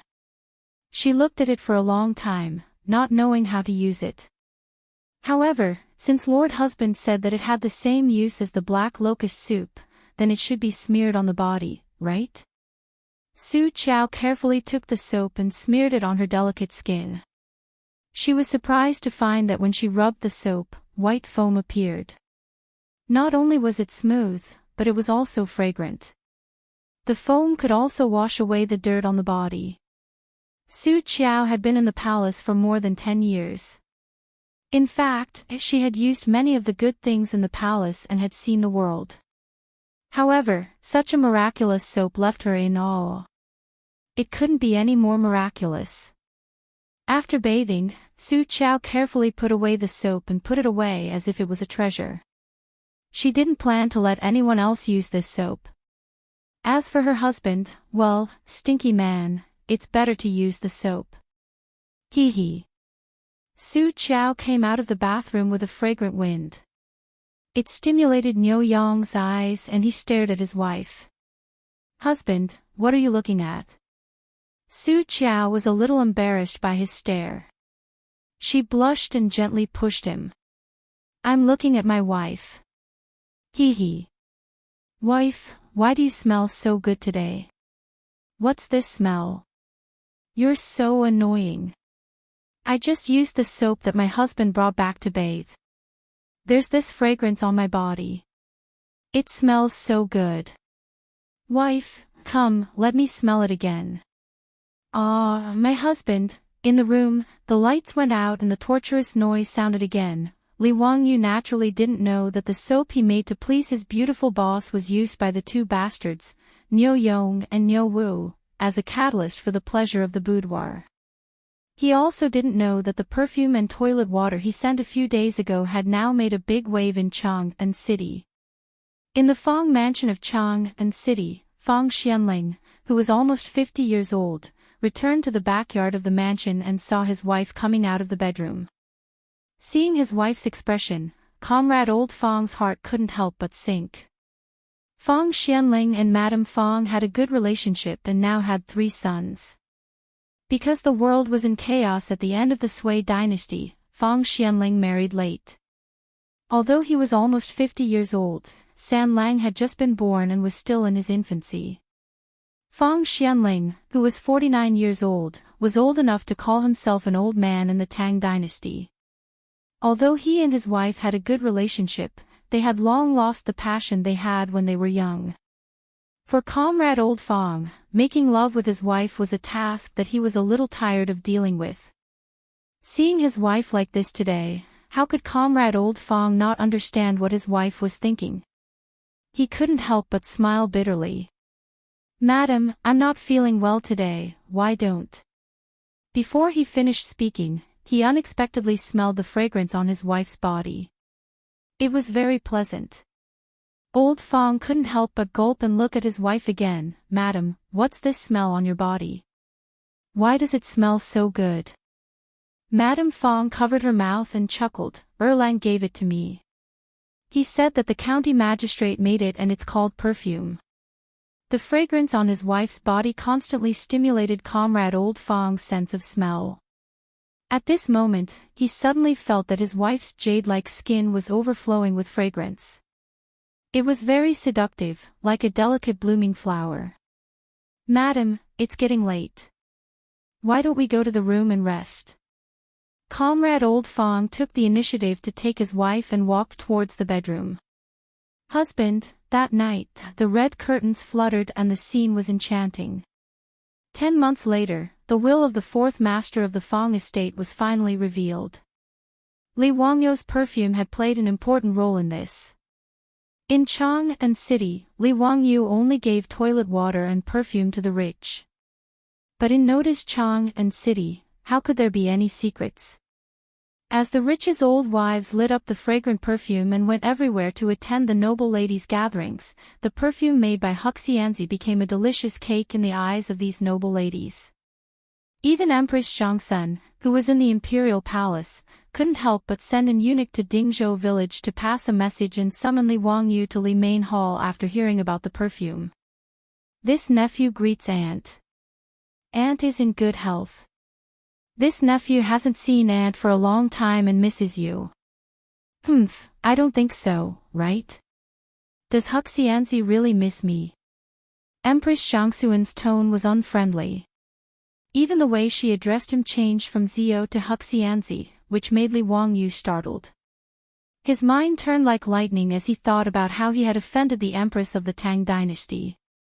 However, after thinking for a long time, he felt that he hadn't done anything recently, so why was Empress Chang'an so dissatisfied? This nephew is wrongly accused.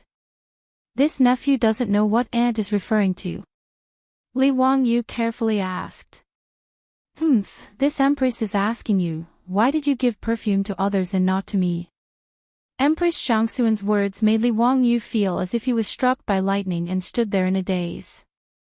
Damn, it was actually the perfume that caused the trouble. Chapter 395. Faced with Empress Shangxuan's censure, Li Wangyu reacted rather quickly. His eyes spun as he hurriedly defended himself. Aunt, you really have wronged me. It's not that I don't want to give you this perfume. It's just that you can't use it now, so how could I dare to give it to you? Oh. Why is that? Empress Shangxuan couldn't help but frown in confusion. Auntie, you're pregnant now.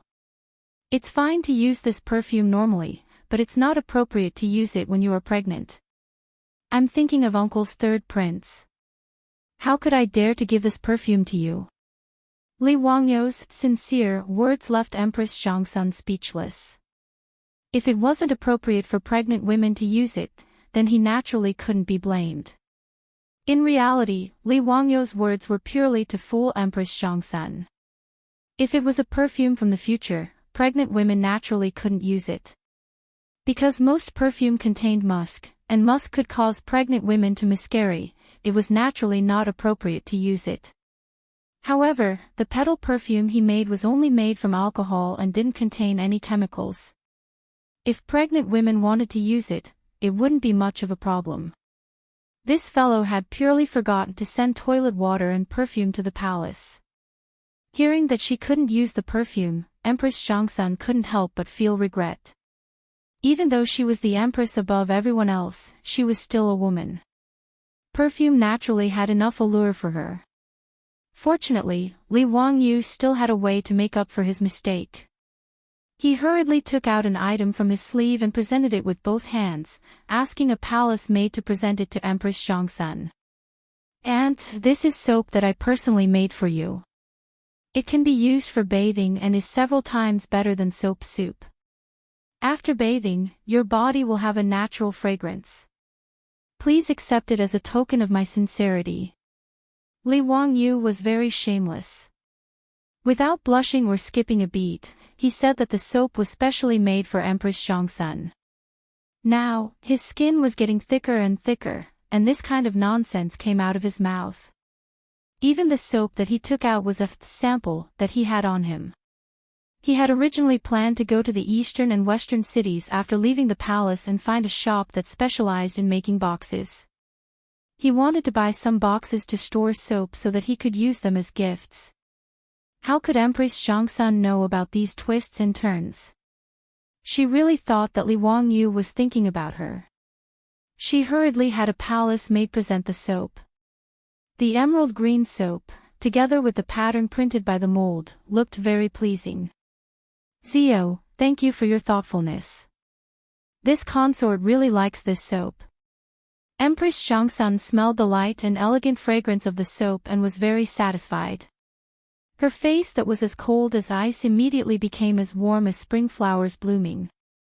The speed at which Empress Shangxuan changed her face made Li Wangyu almost want to ask her if this was the unique skill of face changing in Sichuan opera. She was Fuxian Zi when she didn't give him perfume, and Zio when she gave him soap. What happened to being the mother of the world?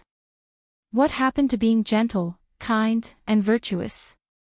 Li Wangyu secretly wiped the cold sweat off his forehead. Damn, this woman is too crazy. Even Empress Shangxuan could change her face like this for a bottle of perfume. Her image was really collapsing. However, he also knew that Empress Shangxuan's behavior was that she didn't treat him as an outsider, but as a nephew. Otherwise, who would have heard of Empress Shangxuan asking for things from a subject? How could Empress Shangxuan, who could write Principles for Women and leave behind a great reputation as an empress in history, be the kind of woman who loved vanity? Empress Shangxuan's behavior just now was actually to tease Li Wangyu. She had the chamberlain summon Li Wangyu into the palace not just to ask for perfume, although that was also one of her goals. Zio, you are now 16 years old, and that Taiyuan Wang clan has broken off the engagement with you. Do you have any thoughts about your marriage? Do you have a young lady that you like? Although your family's adults have all passed away, your aunt will make the decision for you. Empress Shangsun suddenly changed the topic and talked about Li Wangyu's marriage, which made him very surprised. Why did she talk about his marriage out of the blue? What young lady could he fancy? Of course it was his beautiful female boss. Not to mention that Su Chongqing was the goddess in his heart. Even if she wasn't, was there any other woman in the Tang dynasty who could be his soulmate? Apart from his beautiful female boss, he wouldn't consider his wife for anyone else. Of course, if his beautiful female boss didn't object, he wouldn't mind accepting Aphrodite as a concubine. Ahem, aunt, my family's adults have only passed away a year ago, and I still need 2 more years to recover, so this matter isn't urgent. Your nephew is still young and isn't in a hurry to get engaged. Li Wangyu casually said. He was well aware that his beautiful female boss was already 24 years old, while his current body was only 16 years old. The age difference between the two was too great, not to mention that his beautiful female boss's current status was unclear. If he directly told Empress Shangsun that he wouldn't marry anyone other than his beautiful female boss, he was afraid that it would cause a storm. Since ancient times, marriage in China had been about matching in social status. In the eyes of others, he and his beautiful female boss naturally couldn't be said to be a match. Not to mention the age gap between the two of them, even their status was a huge gap. In particular, the higher Li Wangyu's noble rank, the more difficult it would be for him to marry his beautiful female boss. This matter would probably have to be slowly planned and plotted. Empress Shangsun smiled. No matter, you can set the engagement first. Men and women should get married when they're of age. You can get married when your recovery period is over.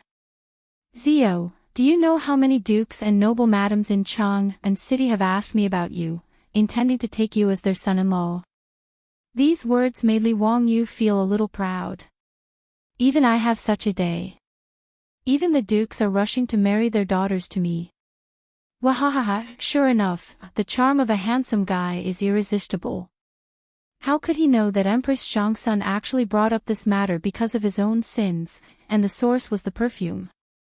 These noble madams had many gatherings on weekdays. After Li Wangyu gave them the perfume, they naturally took it to show filial piety to their mothers. And the dukes and noble madams who received such divine objects naturally flaunted it at their gatherings, causing the other noble madams to burn with jealousy. They couldn't wait to snatch the bottles of perfume from the hands of the dukes and noble madams. And Li Wangyu, the son of Huxian, became the topic of discussion at the noble madams' gatherings. Many of the noble madams even mocked the Taiyuan Wang clan for having eyes but failing to see. They actually took the initiative to break off the engagement with such a good son-in-law. Their brains had been kicked by a donkey. After mocking the Taiyuan Wang clan, the noble madams suddenly realized that this son of Huxian was 16 years old and unmarried. This son of Huxian was a good son-in-law. He was young, rich, and talented. At the age of 16, he was conferred the title of the founding son of a country by the saint, and his future was bright. Even better, this founding son's parents were both dead. Their daughters wouldn't have to worry about being bullied by their mother-in-law if they married into his family. And if this son of Huxian became their son-in-law, would they have to worry about not having enough perfume?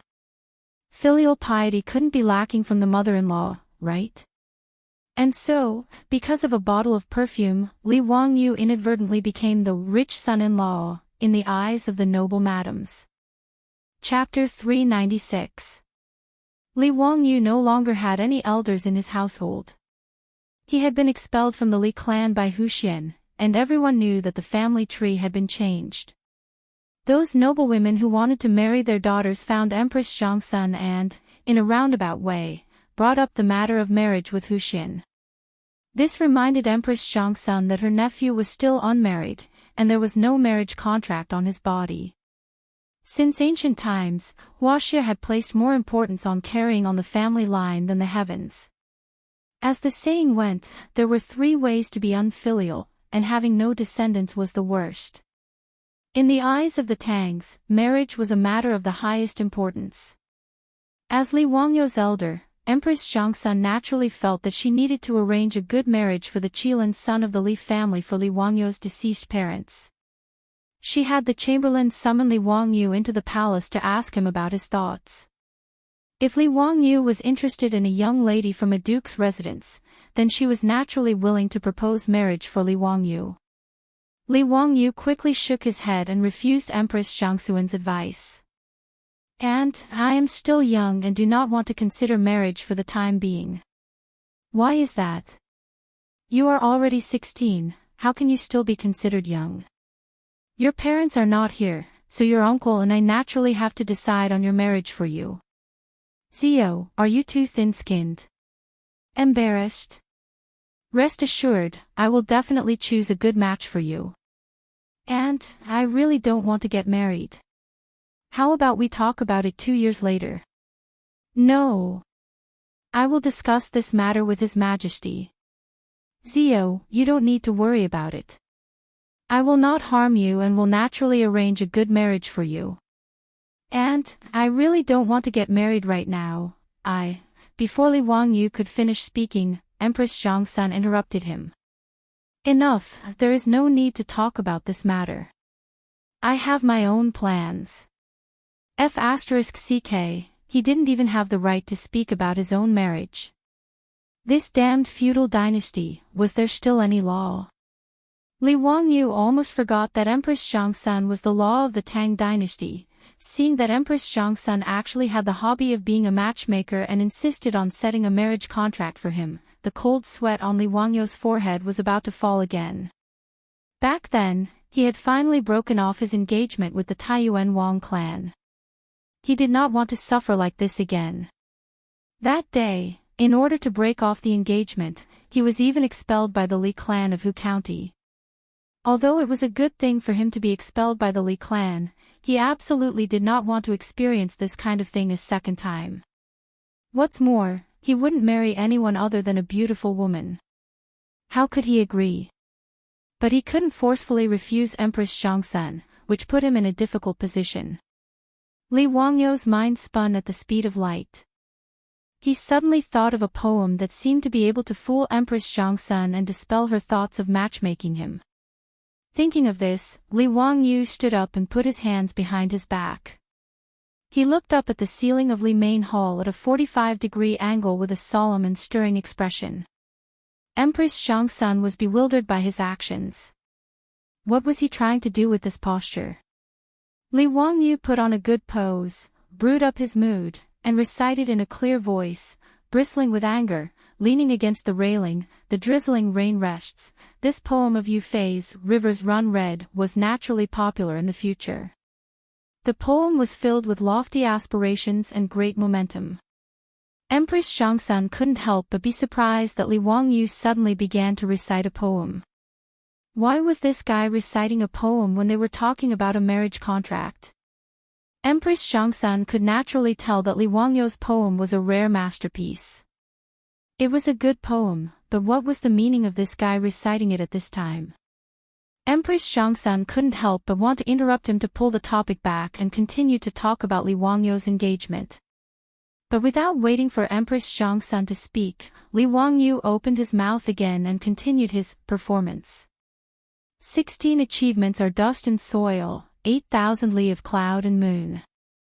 Don't be idle, your young years are white, empty and sorrowful. Li Wangyou almost didn't recite the 30 achievements are dust and soil line in Yufei's original poem. Otherwise, it really would be hard to explain. He was only 16 years old. If he recited 30 achievements are dust and soil, how would he explain? The next line, Jinkang's shame has not been wiped away. When will the official's hatred be extinguished? Li Wangyu was quick-witted and changed it to, Wei River's shame has not been wiped away. After all, the change of Jingkong was a matter of 500 years later. It was impossible not to change it. However, his change moved Empress Chang'an. Although she was a woman, she felt the same way about the Wei River Alliance and felt the same way. Although the Wei River Alliance gave the Tang dynasty a chance to breathe, to be forced to sign the alliance at their doorstep was a disgrace, whether it was Pai Lupi or the officials in the court. When Li Wangyu was reciting the poem, he was also secretly looking at Empress Jiangxuan's reaction. Seeing her serious face, he knew that he should be able to smoothly get away and not let Empress Chang'an continue to pester him about the engagement. Li Wangyu continued to recite, riding a long carriage, trampling the Helan Mountains. Aspiring to eat barbarians' meat, laughing and drinking Xiongnu's blood. Waiting to clean up the old mountains and rivers from scratch, facing the heavens. After the "Rivers Run Red" was recited, Li Main Hall was silent. Empress Chang'an did not know what to say. As for the palace maids and servants, their faces were filled with emotions as they looked at Li Wangyu. Li Wangyu looked at Empress Chang'an seriously and bowed. He suddenly raised his voice, "Your Highness, the Turks have not been wiped out, so how can we have a family?" This was a famous line by Hu Xiubing, "The Xiongnu have not been wiped out, so how can we have a family?" However, Li Wangyu directly changed it to Turks, which was quite appropriate. As soon as he said, "The Turks have not been exterminated, how can we establish our home?" someone outside the hall applauded. "Good. What a good, the Turks have not been wiped out, so how can we have a family? Zio, if the men of our Tang dynasty were all like you, why would we worry about the Turks being treated unfairly?" The one who spoke was Li Er. After he had left court, he had heard the eunuch report that Empress Chang'an had summoned Hu Xianzi for an audience. He knew that it was his wife who had said that she was going to talk about marriage for Li Wangyu. Pai Lupi had nothing to do, so he wanted to join in the fun. He wanted to discuss with Empress Chang'an to see which duke's wife was suitable for Li Wangyu. When he arrived at Li Main Hall, without waiting for the eunuch to announce his arrival, he heard Li Wangyu reciting poetry in the hall.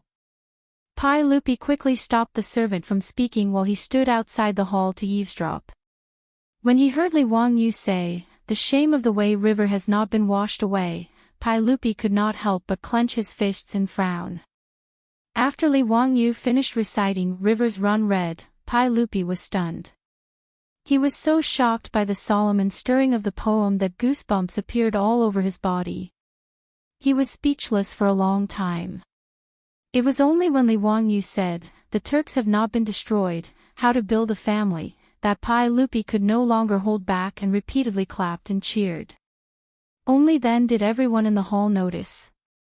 Seeing that Pai Lupi had arrived, Li Wangyu quickly bowed. "Nephew greets uncle.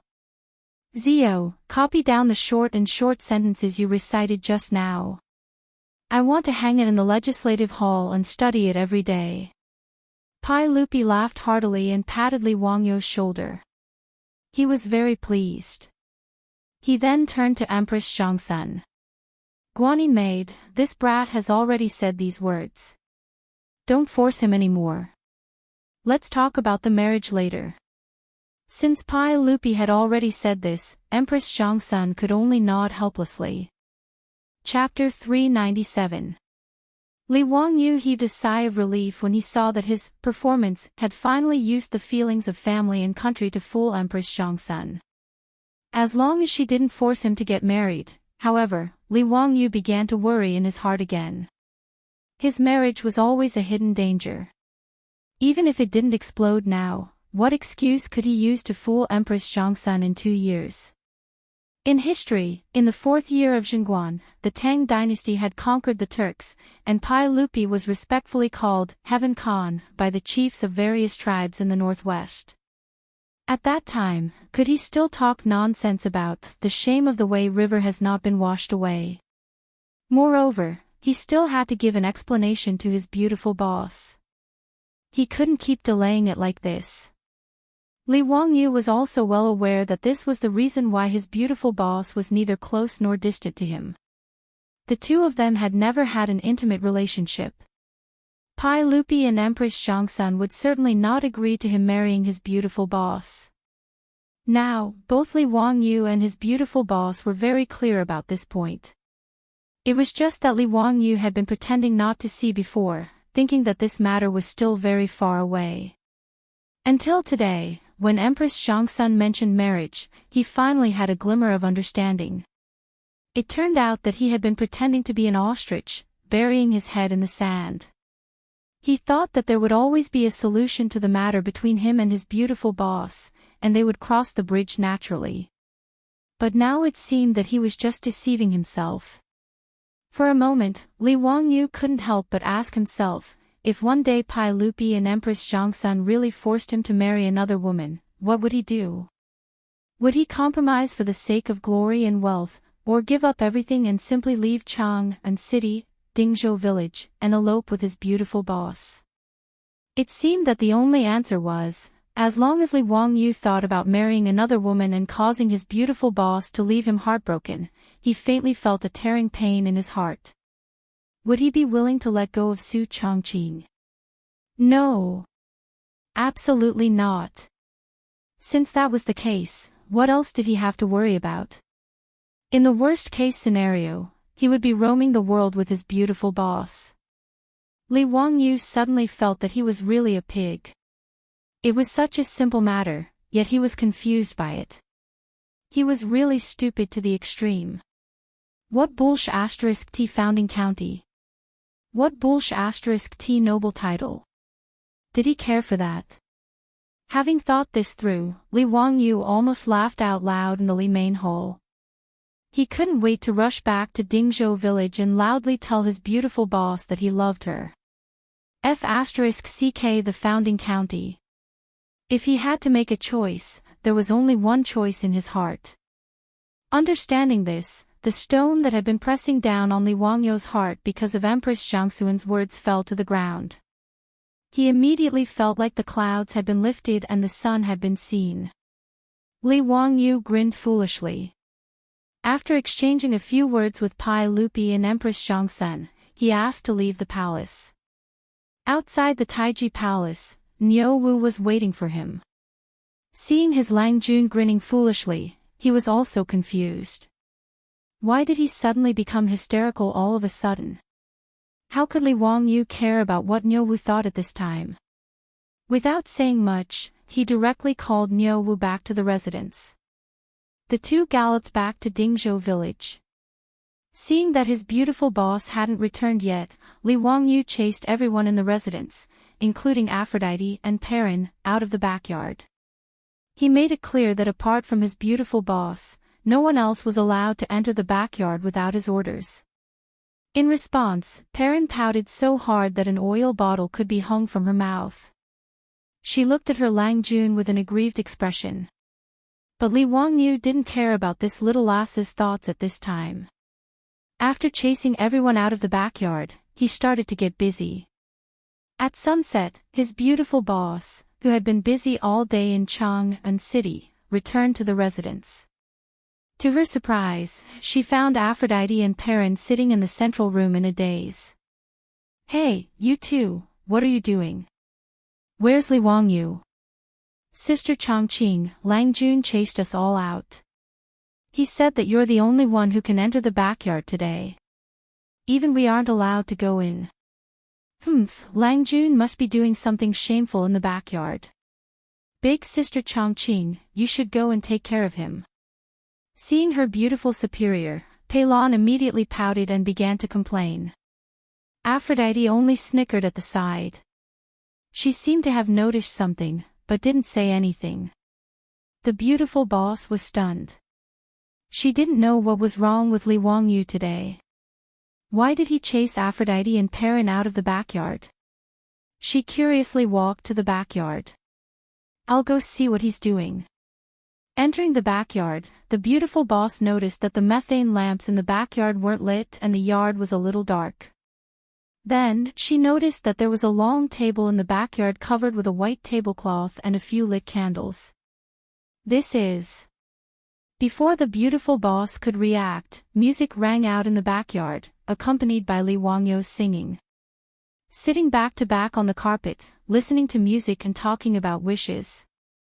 The most romantic thing I can think of is to grow old slowly with you. Li Wangyu played music on his phone and sang a love song. He gazed at his beautiful boss lovingly and slowly walked in front of her from the darkness. At this moment, Su Changqing finally understood what he was doing. She couldn't help but cover her mouth with her hand as tears vaguely flickered in her eyes. After singing a love song, Li Wangyu looked at the beautiful woman in front of him very seriously and said word by word, "I'm sorry, Changqing. I've always been a fool. I've never told the person I love the most that I love her, and I've never promised her anything. Are you willing to forgive me for being a fool?" Su Changqing was speechless at this point. She couldn't stop the tears in her eyes from flowing down. She bit her tender red lips and kept nodding her head. "Changqing, from now on, I'll only love you and spoil you. I won't lie to you and I'll do everything I promise you. Every word I say to you is from the bottom of my heart. I won't bully you, scold you, and believe in you. If someone bullies you, I'll be the first to help you. If you're happy, I'll be happy with you. If you're unhappy, I'll make you happy. I'll always think that you're the most beautiful.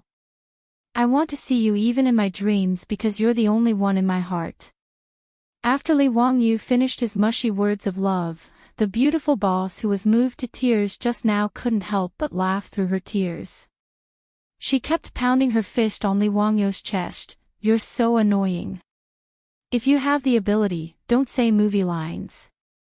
"I don't believe it." Before she could finish her words, her red lips couldn't make a sound. Li Wangyu directly covered her red lips with his lips. The breath full of male hormones hit her in the face, making the beautiful boss suddenly widen her eyes and her body unconsciously stiffen. However, the beautiful boss didn't push Li Wangyu away. She just slowly wrapped her arms around Li Wangyu's neck. At this moment, the moon seemed to be blushing and retreating behind the clouds. And at the backyard's courtyard door, two heads sneakily popped out. Chapter 398. Li Wangyu hugged and kissed his beautiful superior.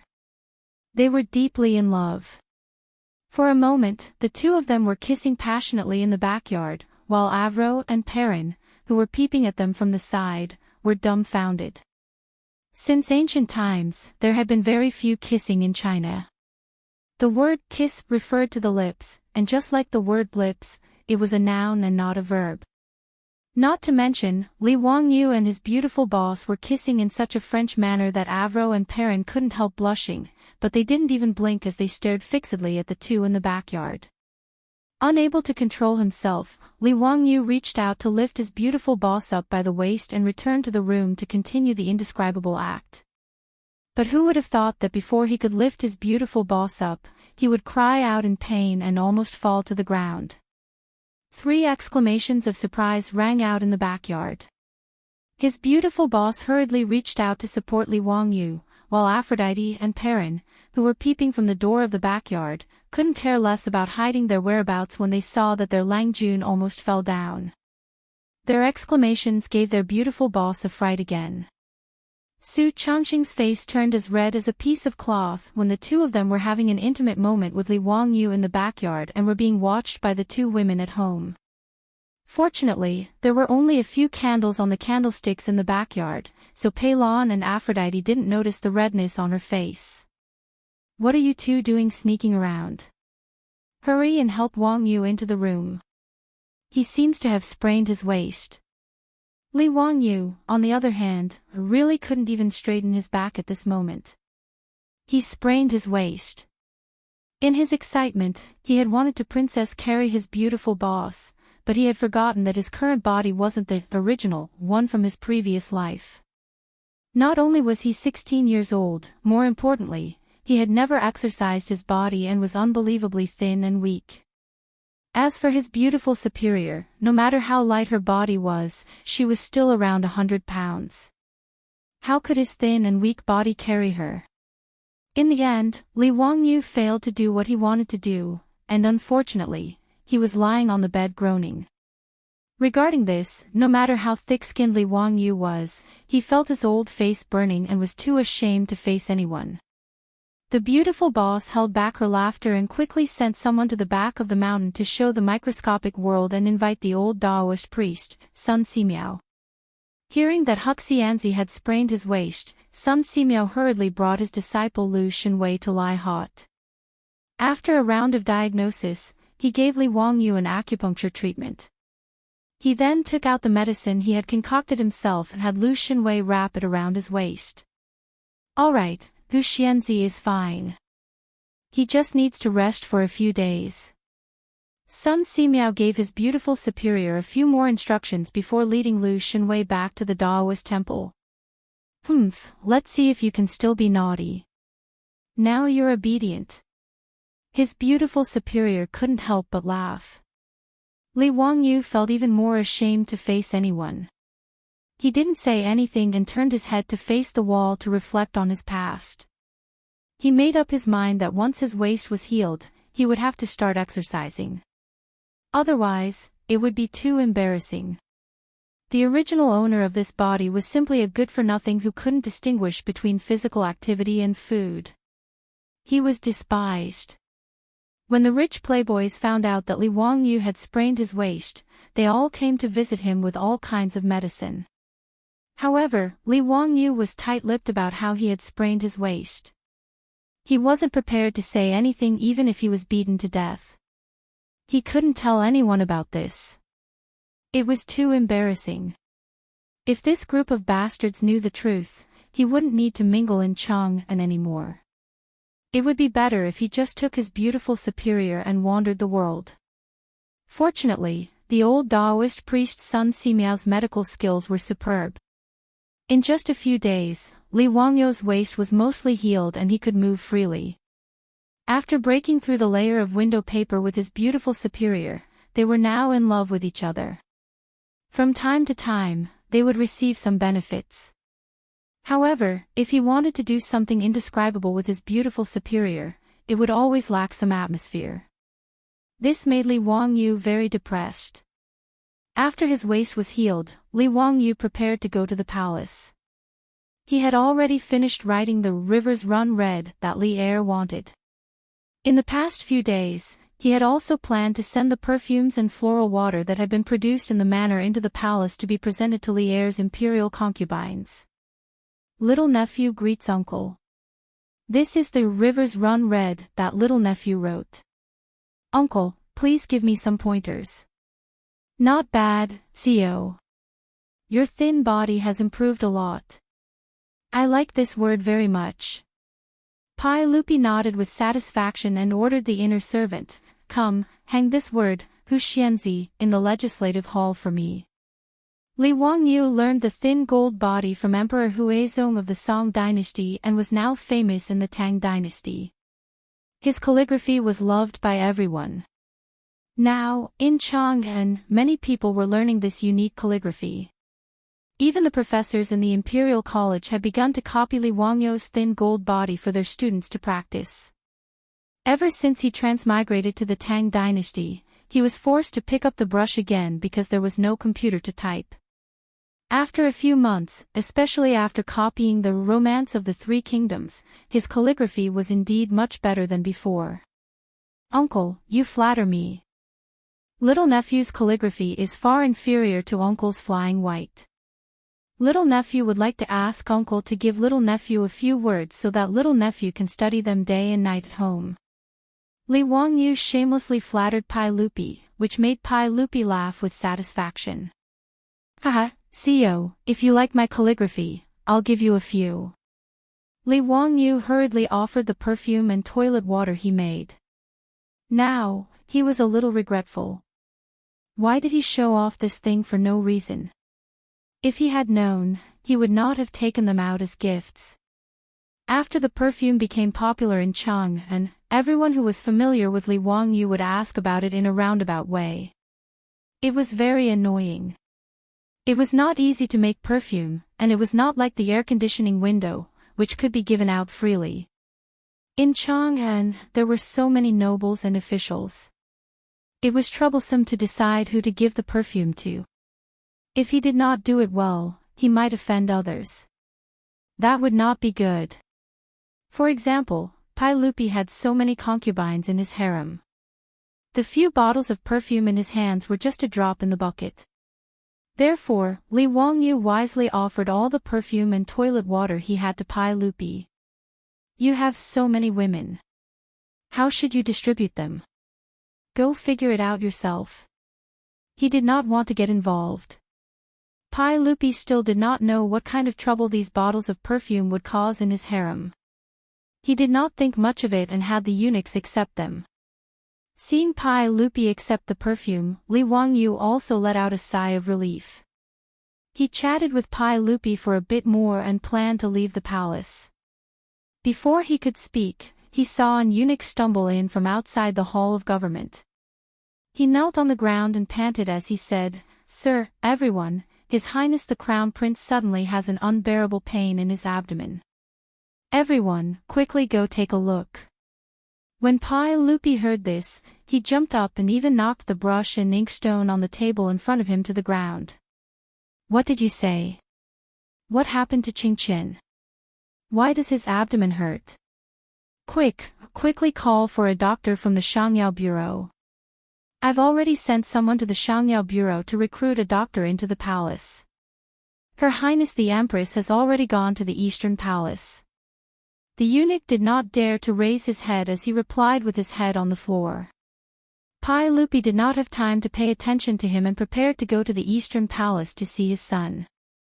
Hearing that Li Wangyu was sick, Li Wangyu hurriedly said, "Uncle, I will also go see Chang'an." Pai Lupi nodded and turned his head to hurry to the Eastern Palace. Li Wangyu hurriedly jogged after him. Chapter 399. In the Xianda Hall of the Eastern Palace, it was a complete mess. Under the command of the doctors of the Shangyao Bureau, the eunuchs and palace maids were running around in a panic. When Pai Lupi led Li Wangyu and a group of eunuchs to the Xianda Hall, the pregnant Empress Chang'an had already arrived. The group of eunuchs and palace maids hurriedly bowed to Pai Lupi. At this time, Pai Lupi was not in the mood to care about this. He impatiently waved his hand at the crowd and then looked at Empress Chang'an. "Guanyin servant, how is Chang'an? Why does his stomach hurt all of a sudden?" Chang'an also does not know. Just now, the eunuchs of the Eastern Palace came to report that Chang'an's stomach was in unbearable pain. Chang'an hurriedly sent people to summon the imperial physician and doctors of the Shangyao Bureau. Right now, they are still treating him. Empress Chang'an also appeared very panicked. She had been 7 or 8 months pregnant and her body was not well. Now that she suddenly heard the news of her son's illness, her face paled and she appeared very haggard. Pai Lupi felt sorry for his wife. Seeing Empress Chang'an like this, he hurriedly called for palace maids to help Empress Chang'an sit down. "Guanyin servant, it is very inconvenient for you to be pregnant. Why don't you return to Li Main Hall to rest? With me here, you do not need to worry." "No, Chang'an will not leave. Chang'an's illness is unknown. How can Chang'an leave?" Empress Chang'an naturally did not want to leave. Even though she had already given birth to 2 sons and a daughter, and was pregnant herself, Li Chang'an, the eldest son, was still her favorite. Seeing Empress Chang'an say this, Pai Lupi could only compromise. All right, Guanyin servant, do not panic. Chang'an will be fine. Maybe he just ate something bad. It is not a big problem." Li Wangyu also comforted her.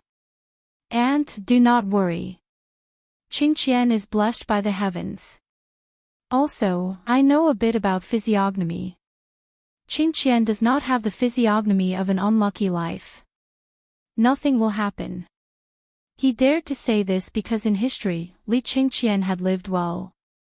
Although Li Wangyu didn't live for long, only 26 years old, Li Qingqian was only 9 years old now.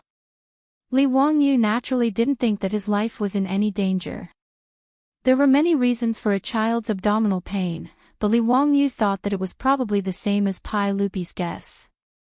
It was probably just a stomachache. Recalling history, it seemed that Li Qingqian would fall seriously ill in a few years. It was recorded in the old book of Tang, Qingqian was first afflicted with foot problems, making travel difficult. At this time, Li Qingqian's 4 limbs were healthy and there was no problem with his legs. Li Wangyu looked at the historical analysis of the later generations and guessed that Li Qingqian might have fallen sick in the 7th year of Chang'an, causing his legs to be unable to move. In any case, Li Qingqian lived until Chang'an's 18th year before he died of depression in Guizhou. Now that it was the 2nd year of Kai Chang'an, Li Wangyu naturally dared to say such words. However, something that surprised Li Wangyu happened. The Shangyao Fingyu of the Shangyao Bureau had a bitter expression as he walked out of the hall and knelt down in front of Pai Lupi and Empress Zhongsun. Reporting to Your Majesty, Your Highness, this subject has investigated the Crown Prince's illness. It is intestinal obstruction. This subject is incompetent. This illness is incurable. This Shangyao Fingyu's name was Gung Hong, and he was in his 50s. He was the highest official in the Shangyao Bureau, a lower 5th rank official. The Shangyao Fingyu was normally appointed by the imperial family to be in charge of the imperial family's medical treatment. Gung Hong was also a famous doctor in the Tang dynasty. Although he couldn't compare to Sun Simiao, he was still quite famous.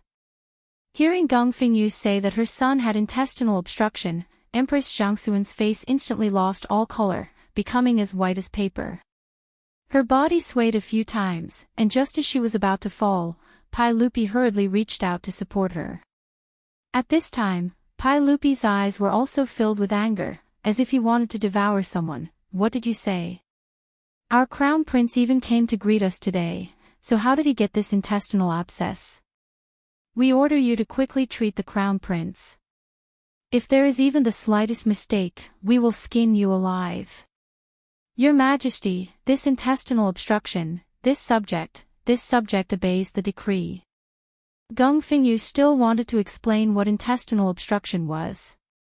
However, seeing Pai Lupi's frightening appearance, he didn't dare to say anything else. He scrambled back into the hall to discuss with the other doctors of the Shangyao Bureau how to treat the crown prince. Empress Zhongsun cried out in pain. She broke free from Pai Lupi's arm and stumbled back into the hall. Pai Lupi was afraid that something would happen to her body, so he hurriedly chased after her. The group of eunuchs and palace maids behind him also followed like a swarm of bees. When Li Wangyu heard the Shangyao Fingyu's words, it was as if he was struck by lightning, and he stood there dumbfounded. What the hell? What happened? How could Li Qingqian have intestinal obstruction? There was no record of it in the history books. Intestinal obstruction was appendicitis, and in ancient times, it was an incurable disease. Although there were many vague records in the ancient texts that said that intestinal obstruction could be treated, Chinese medicine did not have this ability. In the modern era, appendicitis was just a minor operation that even 4th-year medical students could easily perform. However, in an era without Western surgery, intestinal carbuncle was definitely an incurable disease. But how could Li Qingqian have appendicitis?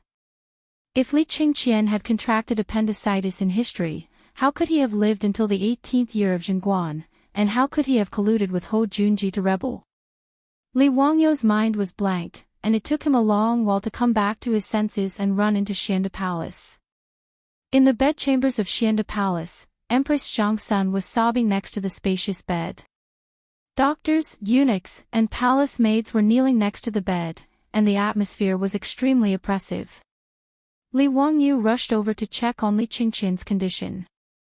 The crown prince of the Tang dynasty had his eyes closed and was motionless. His forehead was covered in sweat from the pain, and he had already lost consciousness. Grabbing Geng Fingyu's collar, he asked, "Did you really diagnose that His Highness the Crown Prince has intestinal obstruction? You didn't misdiagnose, did you?" Even now, Li Wangyu still did not believe that Li Qingqian had appendicitis.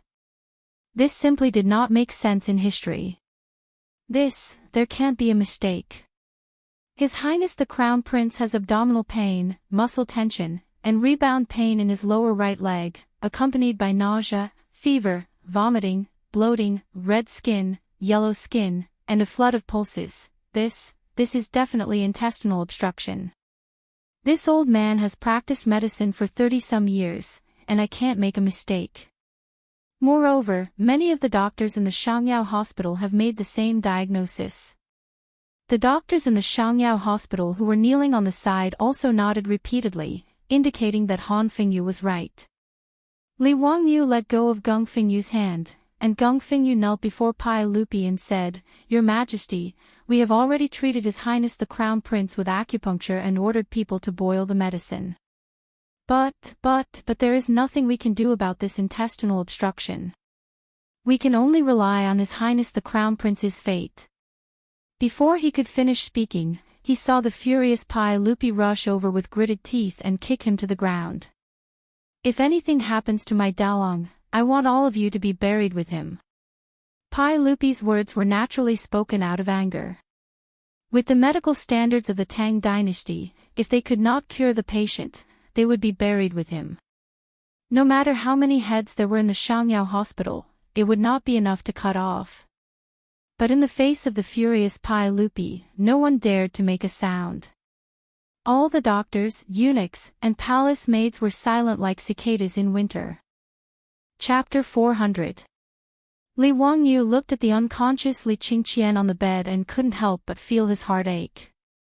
He couldn't understand what was wrong with history for such a thing to happen. Towards Li Qingqian and Li Tai, the two little fellows, Li Wangyu originally held prejudice in his heart. After all, these two fellows weren't anything good in the history books. There was no need to talk about Li Qingqian. He was licentious and even colluded with Ho Junji and the others to rebel. Li Tai wasn't a good person either. Although he pretended to be an obedient child in front of Pai Lupi, Li Qingqian had betrayed him. He actually said to Pai Lupi, "This subject has an unfilial son. In 100 years, this subject will kill him for His Majesty and pass him down to King Jin." From this, one could see his character. Thus, when Pai Lupi asked Li Wangyu to be the teacher of these two fellows, Li Wangyu had rejected the idea. However, it was hard to go against the imperial decree. After Li Wangyu reluctantly accepted these two fellows, he realized that they weren't bad people. That was the truth. Children of 8 or 9 years old had been in the palace for too long and had been flattered by those palace maids, so they were a little domineering and lacked education. Under Li Wangyu's guidance, both Li Qingqian and Li Tai got along very well with those brats from Dingzhou village. They didn't seem as domineering as before. And these two sons of Pai Lupi were rather smart. They were also very respectful to their teacher, Li Wangyu, so how could he not like them? 2 days ago, he had sprained his waist and was bedridden, so he didn't have the nerve to send Li Qingqian and Li Tai to Dingzhou village for lessons. He had originally planned to visit the two fellows in the Eastern Palace after speaking with Pai Lupi, but who could have imagined that such a situation would occur? Why would Li Qingqian suddenly get appendicitis? Li Wangyu couldn't figure it out. Then, he heard the conversation between Pai Lupi and Feng Yu from the Changyao bureau. "Geng Fengyu, let me ask you, why did the Crown Prince suddenly get this intestinal abscess?" "Your Majesty, intestinal abscesses are usually caused by a lack of food and drink, as well as dampness and heat. This depends on what the Crown Prince has been eating recently." Geng Fengyu hurriedly replied. "What did the Crown Prince eat today?" Pai Lupi glared at the eunuch in the Eastern Palace. Replying to everyone, I didn't eat anything. It was all food sent by the Shangshi Bureau." The eunuch's words were somewhat evasive. Pai Lupi angrily shouted, "Tell me the truth. What the crown prince ate was recorded by the Food Bureau. Do you think you can fool me?" The eunuch repeatedly kowtowed to the ground with so much force that blood seeped out of his forehead. Replying to everyone, "The weather has been hot recently, and His Highness the Crown Prince said that he wants to eat ice cream. This servant will have the Shangshi Bureau prepare it for the Crown Prince. This servant deserves 10,000 deaths. This servant deserves 10,000 deaths. Ice cream." Li Wangyu was stunned. Eating ice cream wasn't enough to cause appendicitis. Li Qingqian and Li Tai, the two little guys, liked to eat ice cream. This was no secret. The two little ones had already asked him for the ice cream recipe and gave it to the Shangshi Bureau. It was said that even Pai Lupi and Empress Chang'an liked it very much. He suddenly thought of something and interrupted to ask, "How much ice cream did the Crown Prince eat today?" Eight bowls. The eunuch in the Eastern Palace replied in a low voice. His words angered Pai Lupi so much that he kicked the Eastern Palace eunuch a few times. The eunuch fell to the ground and didn't even dare to scream. Although Pai Lupi didn't know much about medicine, he knew that overeating was not a good thing. Moreover, Geng Fengyu had already said that the Crown Prince's intestinal abscess was caused by a lack of food. "Someone come, drag this dog away. Flog him to death." Pai Lupi's voice was cold and made people tremble. The Eastern Palace eunuch didn't even dare to cry for mercy. He was so scared that his eyes rolled back and he fainted. Immediately, eunuchs came forward and dragged the Eastern Palace eunuch away. The outcome was self-evident. Li Wangyu was stunned speechless. Eating 8 bowls of ice cream in a row, it would be strange if he didn't get sick. This group of damned Eastern Palace eunuchs clearly flattered Li Qingqian. They actually allowed a 9-year-old child to eat so many cold drinks. Being beaten to death was not an injustice at all. He had a trace of understanding in his heart. Li Qingqian's sudden illness was different from history and seemed to have something to do with him. The ice cream he made was like the wings of a butterfly. With a light flap, it changed the original trajectory of history. There was no such delicious cold drink in history, so Li Qingqian naturally wouldn't overeat. Naturally, there was no sudden appendicitis. With all these twists and turns of karma, it seemed that the responsibility for Li Qingqian's appendicitis was on Li Wangyu. When Li Wangyu understood this point, his expression became rather ugly. Empress Chang'an looked at the unconscious Li Qingqian beside the bed and cried bitterly. This made Pai Lupi even more anxious. Empress Chang'an was currently pregnant.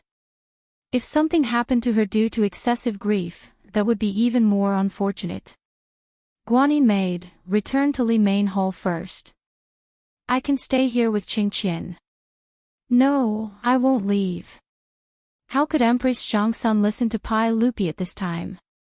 Pai Lupi didn't dare let her stay in Xianda Hall any longer. If it was as Fengyu of the Shangyao Bureau had said, there was no cure for this intestinal blockage. If he let Empress Chang'an watch Li Qingqian die prematurely, who knew what would happen? Come, escort the Empress back to Li Main Hall. Serve her carefully, but if there are any mistakes, we will skin you alive. Geng Fengyu, have some doctors from the Shangyao Bureau go to Li Main Hall to examine the Empress' body. Yes. Empress Chang'an was helpless. She was carefully supported by a group of palace maids and eunuchs back to Li Main Hall in tears. At this time, Li Wangyu was extremely conflicted. Looking at Li Qingqian's current situation, it was clear that Fengyu and the doctor's diagnosis was correct.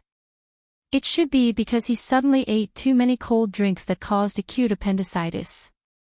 He vaguely remembered that he had once seen a report saying that a certain hospital had treated more than 20 patients with acute appendicitis in a short 2 months. Most of them were youths between 5 and 15 years old. The reason was because they ate too many cold drinks during the summer, so the public was reminded not to give children too many cold drinks during the summer. In the modern world, acute appendicitis required surgery, but this was the Tang dynasty. Who could operate on Li Qingqian? Li Wangyu admitted that he didn't have this ability. He had seen some time-traveling TV dramas where the main character didn't care about the consequences and would cut open someone's stomach and use a knife. He felt that it was incomparably absurd. If it was so easy to save someone, would there be a need to study clinical medicine for 5 years? If Li Wangyu was given a scalpel and had him go to the operating table, then it would be better to directly inform the patient's family and arrange a funeral. However, if he didn't do the surgery, Li Qingqian's chances of survival were extremely slim. If he didn't do anything and just watched Li Qingqian die, Li Wangyu was afraid that his conscience wouldn't be at ease for the rest of his life. This was neither right nor left.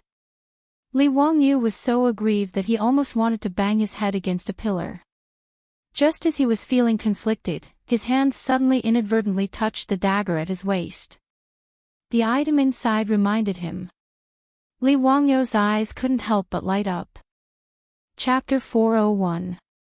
Li Wangyu felt that there were a few pieces of crystals in the box. The medicine king, Sun Simiao, had entrusted these crystals to him to help make microscopes. Today, Li Wangyu had brought them with him to Chang'an. He planned to go to the eastern and western cities after leaving the palace to see if there were any shops that specialized in grinding crystals. When he felt the crystals, he thought of Sun Simiao. Although Sun Simiao didn't know how to perform appendicitis surgery, he knew that Sun Simiao had some surgical skills based on the fact that he had removed the rotten flesh from Niu Yang's wound and stitched it up. Since Sun Simiao knew how to debridement, suture, and bandage a broken intestine, he could try to let Sun Simiao perform surgery on Li Qingqian. At least it was better than watching Li Qingqian die in pain in front of him. However, the risk of doing so was extremely high. If Sun Simiao's surgery failed, Pai Lupi would blame him. He couldn't afford to take the blame. Furthermore, cutting open someone's stomach to perform surgery was unheard of. Would Pai Lupi be willing? Would Sun Simiao agree? Li Wangyu hesitated and opened his mouth for a long time, but he didn't know how to tell Pai Lupi his thoughts.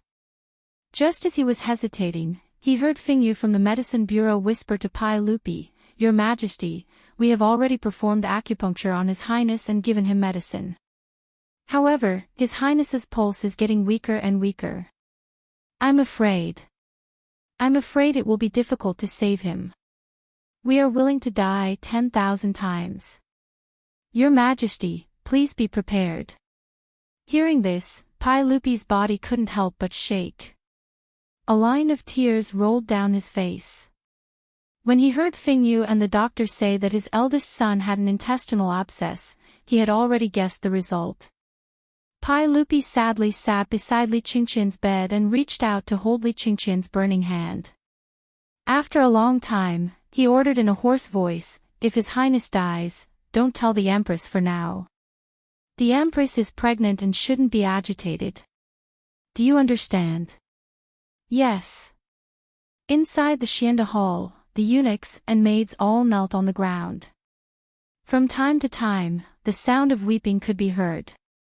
The hall was filled with a mournful atmosphere, as if Li Qingqian had already died. At this point, Li Wangyu did not have time to think too much. He suddenly said, "Uncle, Qingqian can still be saved." His words shocked Pai Lupi so much that he raised his head abruptly. He stared at him and asked word by word, "Zio, what did you say?" "I said Qingqian can still be saved." "Zio, you know medicine. How to treat it?" Pai Lupi grabbed Li Wangyu's shoulder and said anxiously. Li Wangyu shook his head. "I don't know anything about medicine, but the old immortal Sun Simiao does." "Uncle, have you forgotten that old immortal Sun is currently in Dingzhou village?" Pai Lupi was stunned when he heard this, and then he was overjoyed. "Zio, why didn't you remind me earlier? Come, quickly go to Dingzhou village in Hu County and summon Sun Simiao into the palace to save the crown prince." Uncle, I'm afraid others are not familiar with the way and will waste time. My troops are outside the palace. Let him go. Pai Lupi nodded. I will have the palace guards and eunuchs go with him. They have to be quick. Let the horses from the palace gallop along Vermilion Bird Avenue. Li Wangyu nodded. I still have some things that I need my troops to bring to save Chang'an. After he finished speaking, he pulled over an eunuch and asked for a brush and paper. He quickly wrote down some things he needed on the paper and handed it to the eunuch. Following Pai Lupi's order, the palace guards and eunuchs immediately rushed out of the palace gates. After meeting up with Niu Wu, a few strong horses galloped directly onto the wide imperial road in the middle of Vermilion Bird Avenue and galloped south. Uncle, don't worry. Old Immortal's son will definitely be able to save Chang'an, Li Wangyu comforted. I hope so, sigh. Pai Lupi sighed deeply. Even though Pai Lupi was the emperor of the Tang dynasty, he had no choice but to place his hopes on Sun Simiao. Inside Xianda Palace, Geng Fingyu's expression became a bit ugly after Li Wangyu mentioned Sun Simiao's name. As the highest-ranking official of the Shangyao Bureau and a lower fifth-rank official of the Tang dynasty, he did not have a good impression of Sun Simiao. On one hand, they were rivals in the same field, and Sun Simiao's reputation among the people was much higher than his. On the other hand, Sun Simiao had once threatened his position. In the 9th year of Wuda, Pai Lupi had once invited Sun Simiao into Chang'an. He wanted to give Sun Simiao the title of nobility and give Sun Simiao the responsibility of the Shangyao Bureau, but Sun Simiao refused. Since then, Sun Simiao had become the name that Geng Fengyu did not want to hear the most. Now that the crown prince was critically ill and the Shangyao Bureau was helpless, Hu Xianzi had actually recommended Sun Simiao to Pai Lupi at this time. Geng Fengyu could not help but feel even more stifled. He could not help but say, Your Majesty, forgive me for speaking so boldly, but even Sun Simiao might not be able to save His Highness the Crown Prince. This intestinal blockage is an incurable disease. Apart from the legendary Huatua, who can cure intestinal blockages, no one has ever heard of anyone being able to save someone with intestinal blockages. The medical books have recorded Huatuo's divine prescription for intestinal blockages. We have already made medicine according to this prescription and fed it to His Highness the Crown Prince, but there was no effect. I'm afraid. Before he finished speaking, Li Wangyu could not help but interrupt, Shut up. It's fine if you're useless, but what do you mean by saying that His Highness the Crown Prince is incurable? Geng Fengyu had always been like a crow, saying that Li Qingqian was incurable. He had even told Pai Lupi to prepare for the funeral in advance. Li Wangyu had long since been annoyed by his words. Now that he had sent someone to invite Sun Simiao, he was blabbering on and on about how Sun Simiao could not cure Li Qingqian. It really made people want to beat him up. When Pai Lupi kicked Geng Fengyu, Li Wangyu felt that the old man did not have it easy. Now, he felt that Pai Lupi's kick was too light. How can you humiliate this old man like this? Hu Xianzi, this old man is also a fifth-rank official. I have practiced medicine for more than 30 years and have saved countless people. How can I be incompetent? Geng Fengyu immediately exploded when he heard Li Wangyu's words. He then knelt before Pai Lupi and spoke in an aggrieved and tearful voice, Your Majesty, please see clearly. Ever since this subject took over the Shangyao Bureau, I have not dared to slack off in the slightest. This subject naturally hopes that His Highness the Crown Prince will be healthy. However, this intestinal abscess is difficult to cure with medicine. This subject is not incompetent. Please see clearly, Your Majesty. Pai Lupi's mood was irritable. Even though he knew that intestinal abscess was incurable, as Li Qingqian's father, how could he not have a glimmer of hope in his heart?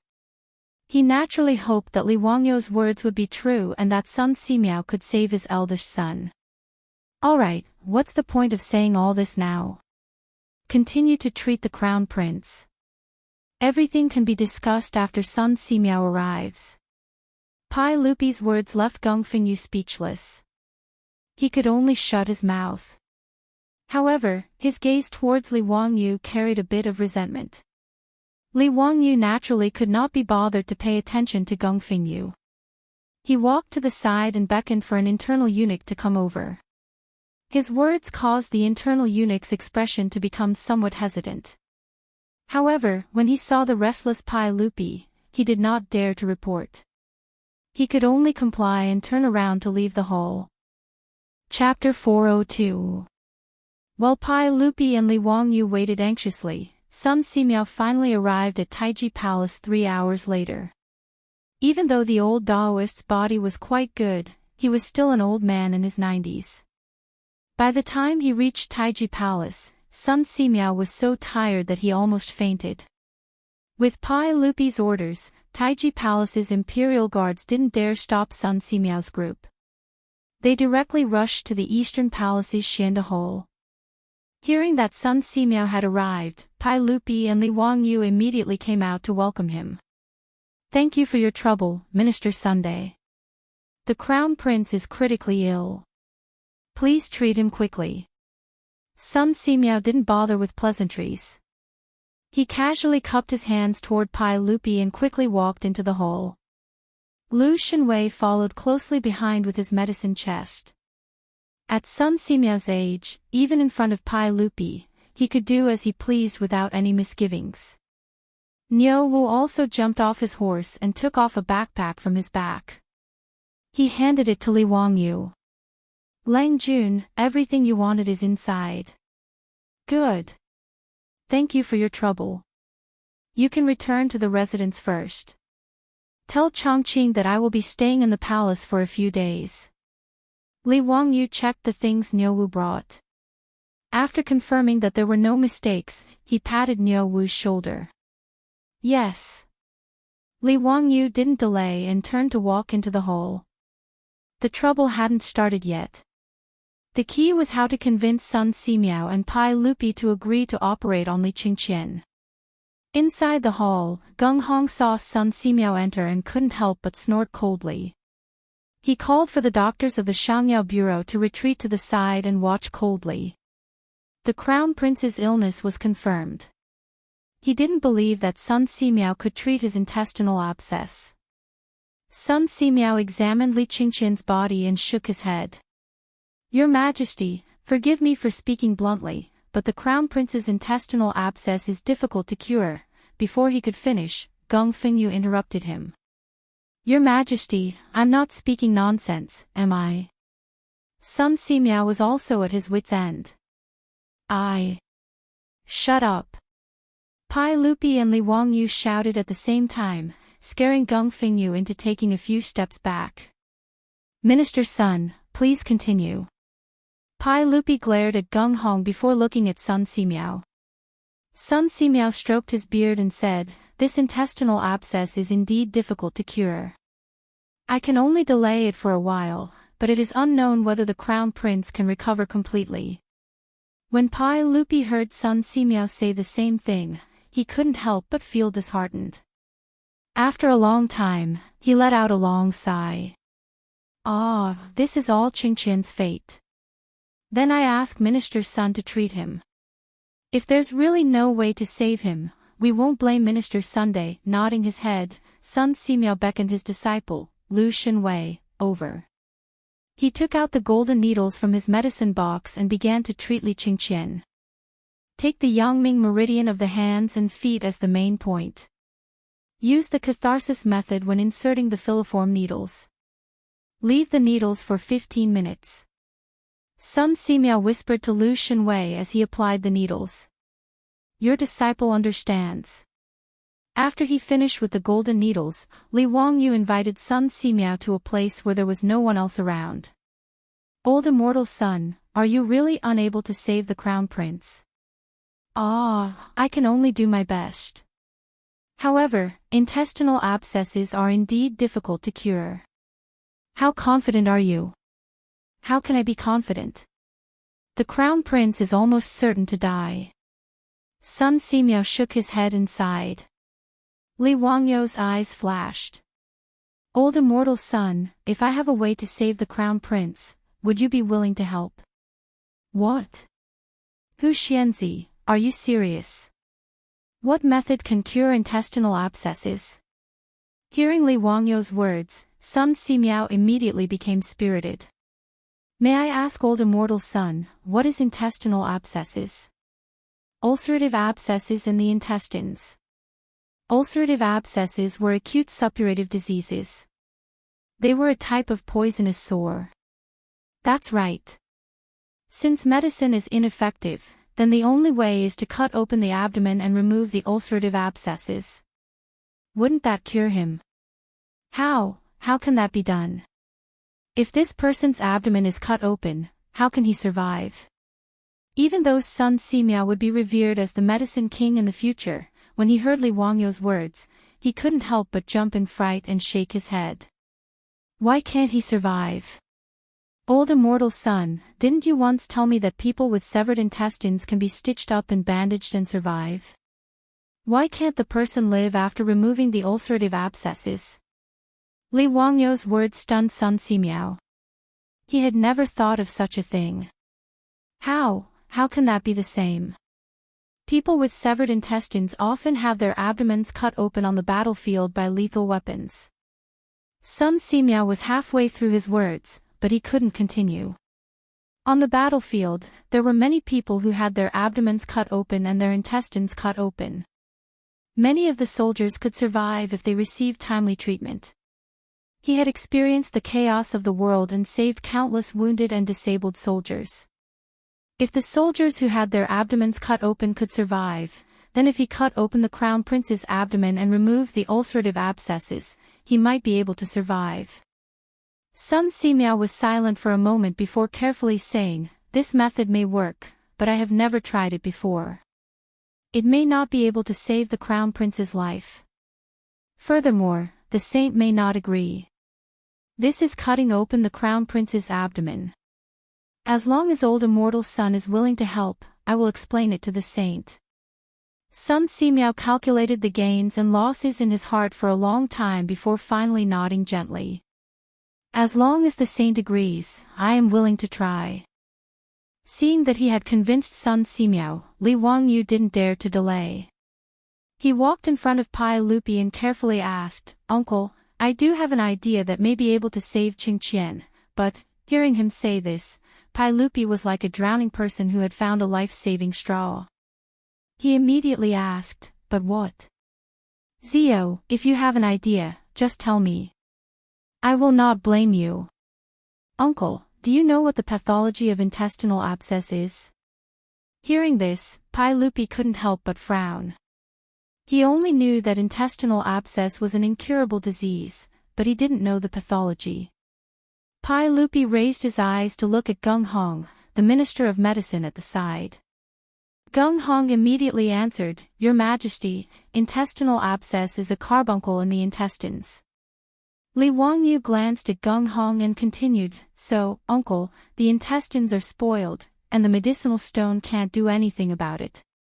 There is only one way to cure the disease." Seeing Li Wangyou suddenly stop talking halfway, Pai Lupi couldn't help but panic. He quickly asked, "What is it?" "Zio, don't stutter. Tell me in detail." "Yes, uncle. The intestines are spoiled, so there is only by cutting it out, the person will be fine." "Cut it out?" Pai Lupi was surprised to hear this. He muttered to himself, "The intestines are in the abdomen. How do you cut it out?" "Naturally, you cut open the abdomen first." "Nonsense." Hearing this, Pai Lupi jumped to his feet in fright. "If you cut open the abdomen, wouldn't Chang'an die even more?" Hearing Li Wangyou's words, Gung Fengyu couldn't help but sneer, "Your Majesty, Hu Xianzi is simply spreading lies to confuse people. If you cut open the abdomen, how could he still be alive?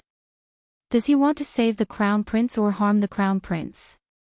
Your Majesty, please punish Hu Xianzi for speaking nonsense." "You shut up. If you dare to speak any more nonsense, do you believe that I won't slap you to death?" Li Wangyou was also angry. He directly scolded Gung Hong right to his nose. Although Gung Hong was a lower fifth-rank official, he didn't dare to speak in front of the furious Li Wangyu. He awkwardly took a few steps back. Chapter 403. After ordering Gung Fengyu to retreat, Li Wangyu looked at Pai Lupi with a serious expression. "Uncle, it was recorded in the book of the later Han that the divine physician Hua Tuo made an anesthetic powder and caused the patient to lose consciousness.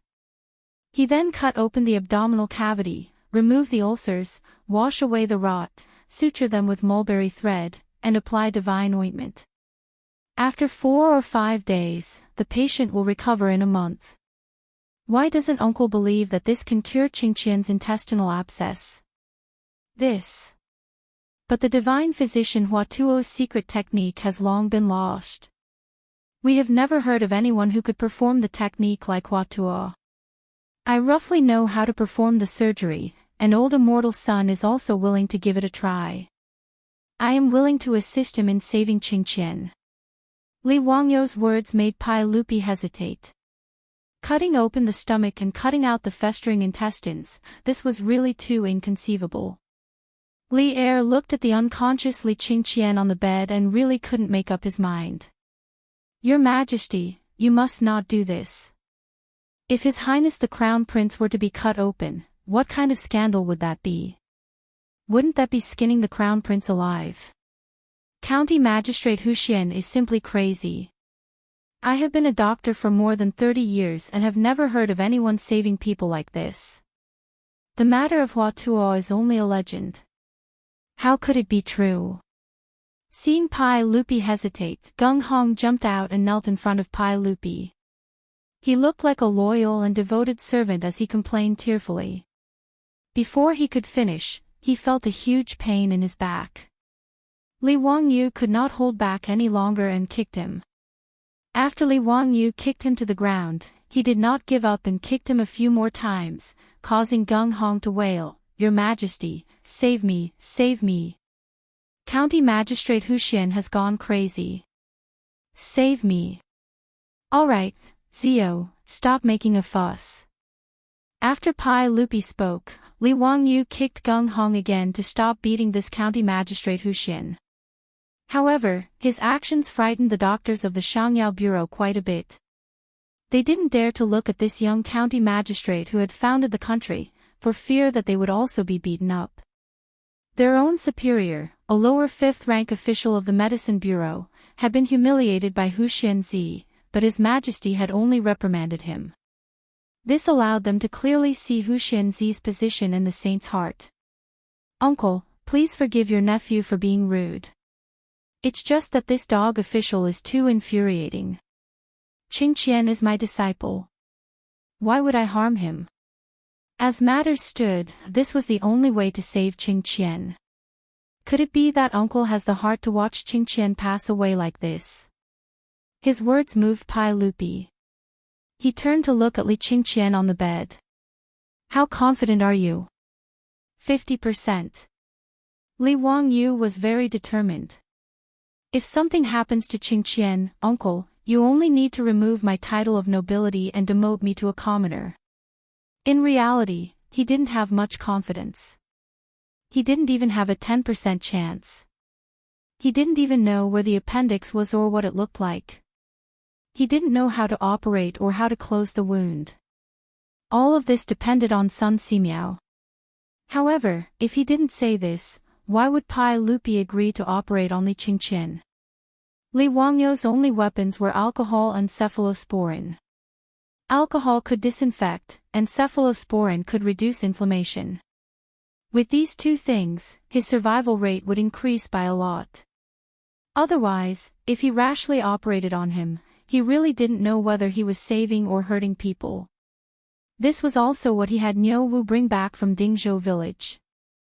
Li Wangyu's words made Pai Lupi silent for a long time. His heart was in a mess.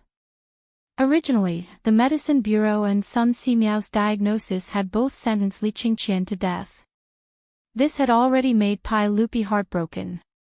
When Li Wangyu said that he had a way to cure the Crown Prince, Pai Lupi was like a ray of light in the darkness. However, He didn't think that Li Wangyu's method would be to cut open his own son's stomach. How could he believe such a thing? Although Li Wangyu said that the history books recorded the matter of Hua Tuo, that was only a legend. Who had actually seen it? Pai Lupi hesitated for a long time before shaking his head. He slowly said, Ziyu, I can't take this risk. If the crown prince dies, that's his fate. I can't let Chang'an be buried with a broken body. Pai Lupi's words made Li Wangyu about to go crazy. This was the only way to save Li Chang'an, and Pai Lupi actually rejected it. Uncle. You. Li Wangyu still wanted to continue persuading him. However, Pai Lupi waved his hand and interrupted him. Ziyu, don't mention this again. Your Majesty is wise. On the side, Gung Hong heard Pai Lupi's words and actually came over. Li Wangyu was so angry that he wanted to hit him again. Seeing that Pai Lupi didn't allow him to carry out the operation, Li Wangyu was so angry that he turned and left.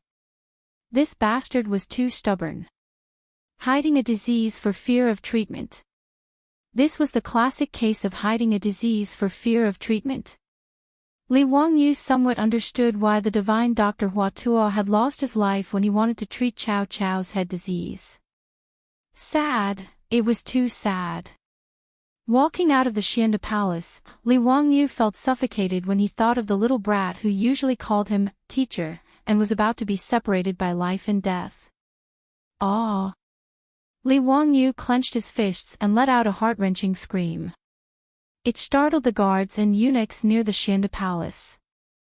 After venting, Li Wangyu slowly calmed down. In the eyes of the Tangs, disemboweling someone was indeed incomprehensible. It was no different from murder. Now that Pai Lupi didn't agree to carry out the operation, Li Chang'an would definitely die. This feeling of powerlessness when there was a chance to save someone was really terrible. Li Wangyu felt that he couldn't just let it go like this. He had to find a way to save Li Chang'an. Even if the chances were low, he had to try. Li Wangyu wanted to find Empress Chang'an. If she agreed, perhaps the operation could be carried out.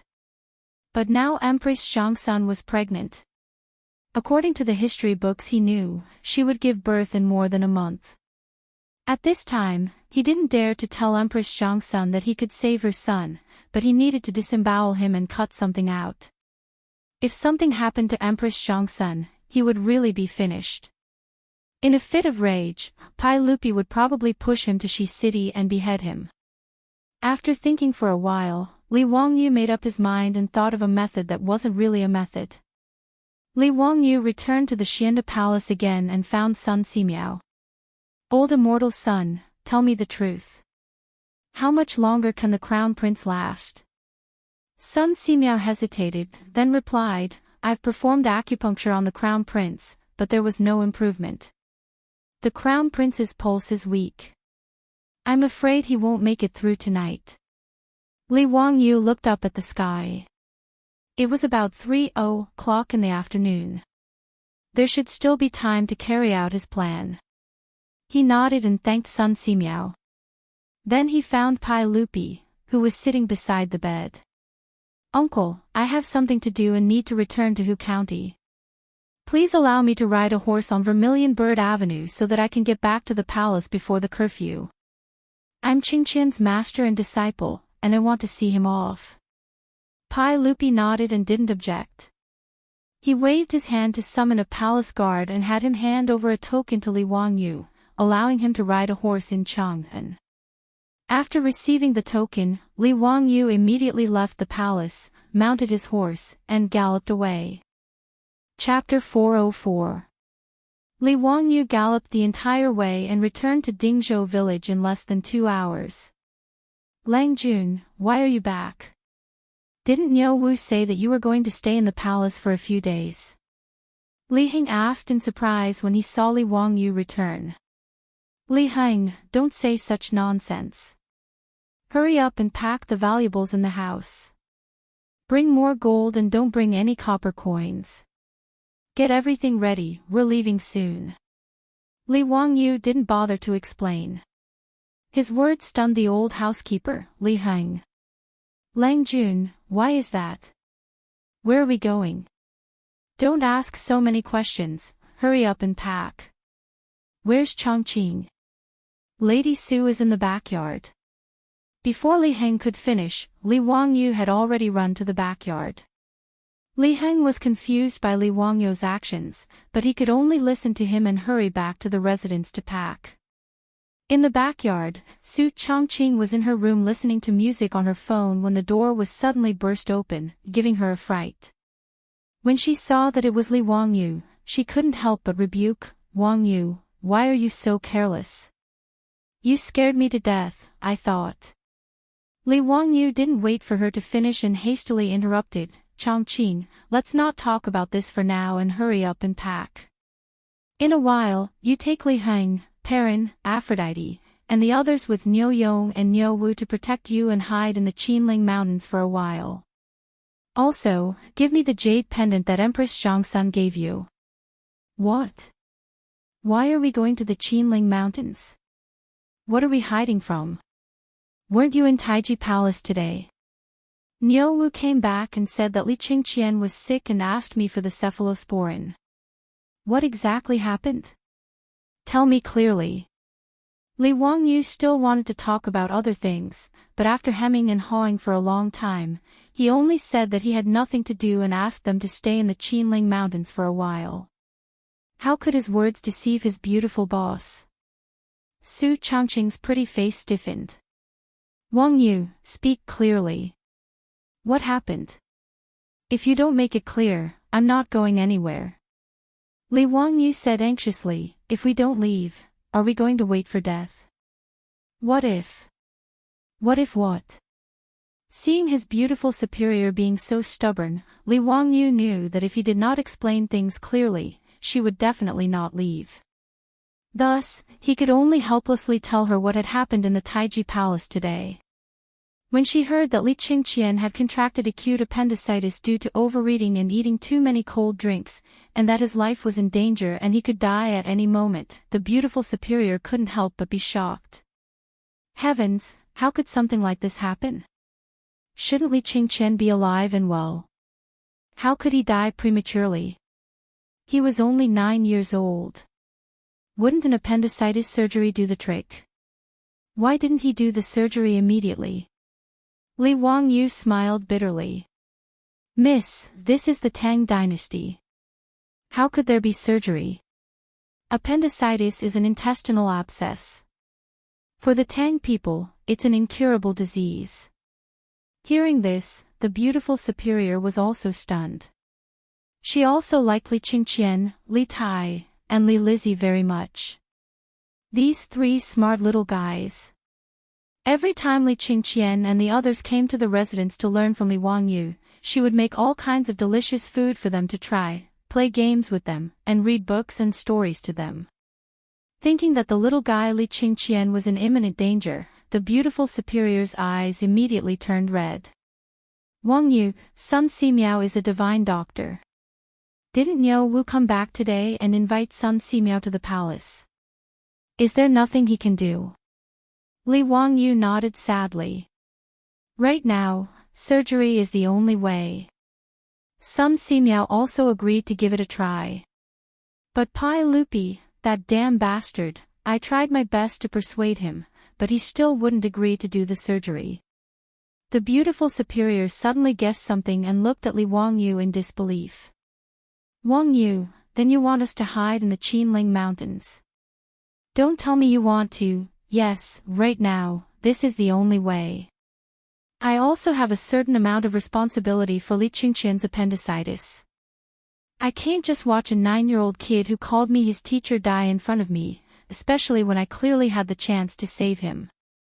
Li Wangyu paused and continued, "So, I plan to do the surgery for Li Qingqian privately. No matter what, I have to give it a try. But it's very risky to do the surgery in the Tang dynasty. If I can't save Li Qingqian, I'm afraid that Pai Lupi will do something irrational in his rage. So, I thought of asking Niu Yong and Niu Wu to protect you and hide in the Qinling Mountains first. Before he could finish his words, his mouth was blocked by his beautiful superior's flaming red lips, and he couldn't say anything else. After a long time, the lips and teeth parted. Su Changqing stared into his eyes and said slowly, "I'm not leaving.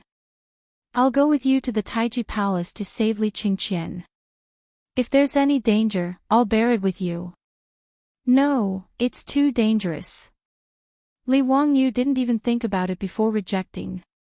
The beautiful superior shook her head firmly. "Wangyu, I'm not that strong. If you're not here, I won't be able to survive in the Tang dynasty alone."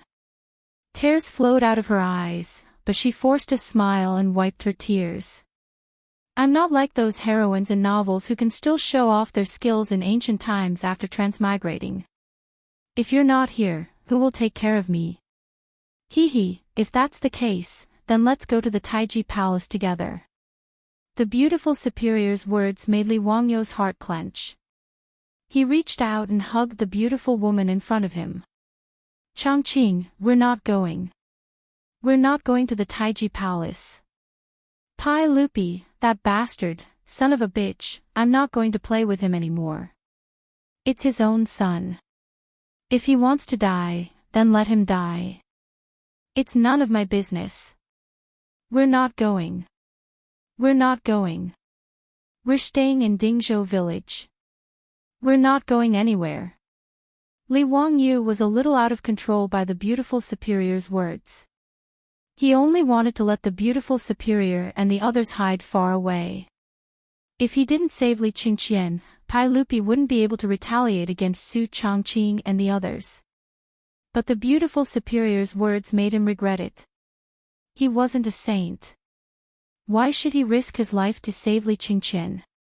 If Pai Lupi didn't want to, then so be it. But if he put himself and his beautiful superior in danger to save his son, then he would be crazy. The beautiful superior held Li Wangyu's face with both hands and smiled like a flower. "Wangyu, can you really bear to watch a 9-year-old child die in front of you like this? And under the circumstances that we have the ability to save him? Let's go. I'll go to Chang'an and with you to the Taiji Palace. We'll go save Qingqian." "But..." "No buts. It's getting late. If we don't leave now, the city gates of Chang'an will close. No matter what, we know that we're doing the right thing. That's enough, isn't it? As for the outcome, let's leave it to the heavens. I think the heavens wouldn't be so blind to throw the two of us into the Tang dynasty." The beautiful superior's words finally convinced Li Wangyu. He nodded fiercely, grabbed the beautiful superior's hand, and ran out the door. Chapter 405. Before leaving, Li Wangyu still instructed Niu Yong and Niu Wu, the two brothers, to bring his wife and everyone in the residence to temporarily move to the village to live. If he really couldn't save Li Qingqian, everyone in the mansion wouldn't be implicated by him. Li Heng and the others were confused by Li Wangyu's arrangements. Li Wangyu didn't explain and just let them do as they were told. After settling everyone in the mansion, the sky gradually darkened. Li Wangyu didn't dare to waste time. He and his beautiful superior rode Xiao Yibai and Jade Flower Kong. They whipped their horses and rushed toward Chang'an City. As the two galloped, they discussed what to do in the Taiji Palace. With his beautiful superior giving Li Wangyu advice, Li Wangyu's rough plan was quickly perfected. Hurrying, the two of them finally rushed into Taiji Palace at the same time as the drum of dusk sounded. At this time, there was already a morning atmosphere outside the Xianda Palace. In the Eastern Palace, there were palace maids taking out white silk and wrapping it around the outside of the palace. From time to time, the sound of crying could be heard. Li Wangyu couldn't help but feel upset. Could it be that he was too late? Li Qingqian had died. He quickly ran into the Xianda Palace. When he saw Sun Simiao, he quickly asked, "Old immortal son, how is the crown prince now?" Sun Simiao shook his head. Ah, the crown prince's breathing is getting weaker and his pulse is weak. I'm afraid he won't be able to hold on much longer. Just now, His Majesty has already arranged for everyone in the Eastern Palace to prepare for the crown prince's funeral under the advice of Feng Yu of the Shangyao Bureau. Hearing that Li Qingqian was still alive, Li Wangyu was slightly relieved. Then, he flew into a rage. Damn it, the crown prince wasn't dead yet and he was already in a hurry to prepare for the funeral. This Geng Fengyu, even if he was beaten to death, it wouldn't be an injustice. Li Wangyu was so angry that the roots of his teeth itched. He was so angry that he almost rushed in and beat that damned old man again. However, saving Li Qingqian was more important now.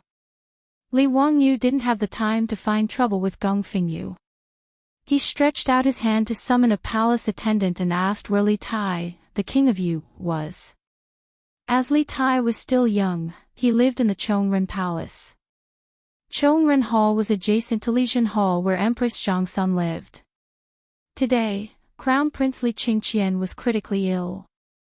Li Tai obediently stayed in Lijun Hall to accompany his mother. After asking about Li Wangyu's whereabouts, Li Wangyu and his beautiful superior hurried over to Li Main Hall. Most of the imperial guards and eunuchs in the Eastern Palace knew Li Wangyu and knew that he was the Crown Prince's imperial tutor. Naturally, they wouldn't stop him. As for his beautiful superior, she often went to the Li Main Hall, so the imperial guards in the palace were even more familiar with her. The two of them had a smooth journey and arrived at Lijun Hall to seek an audience with Empress Zhangsun.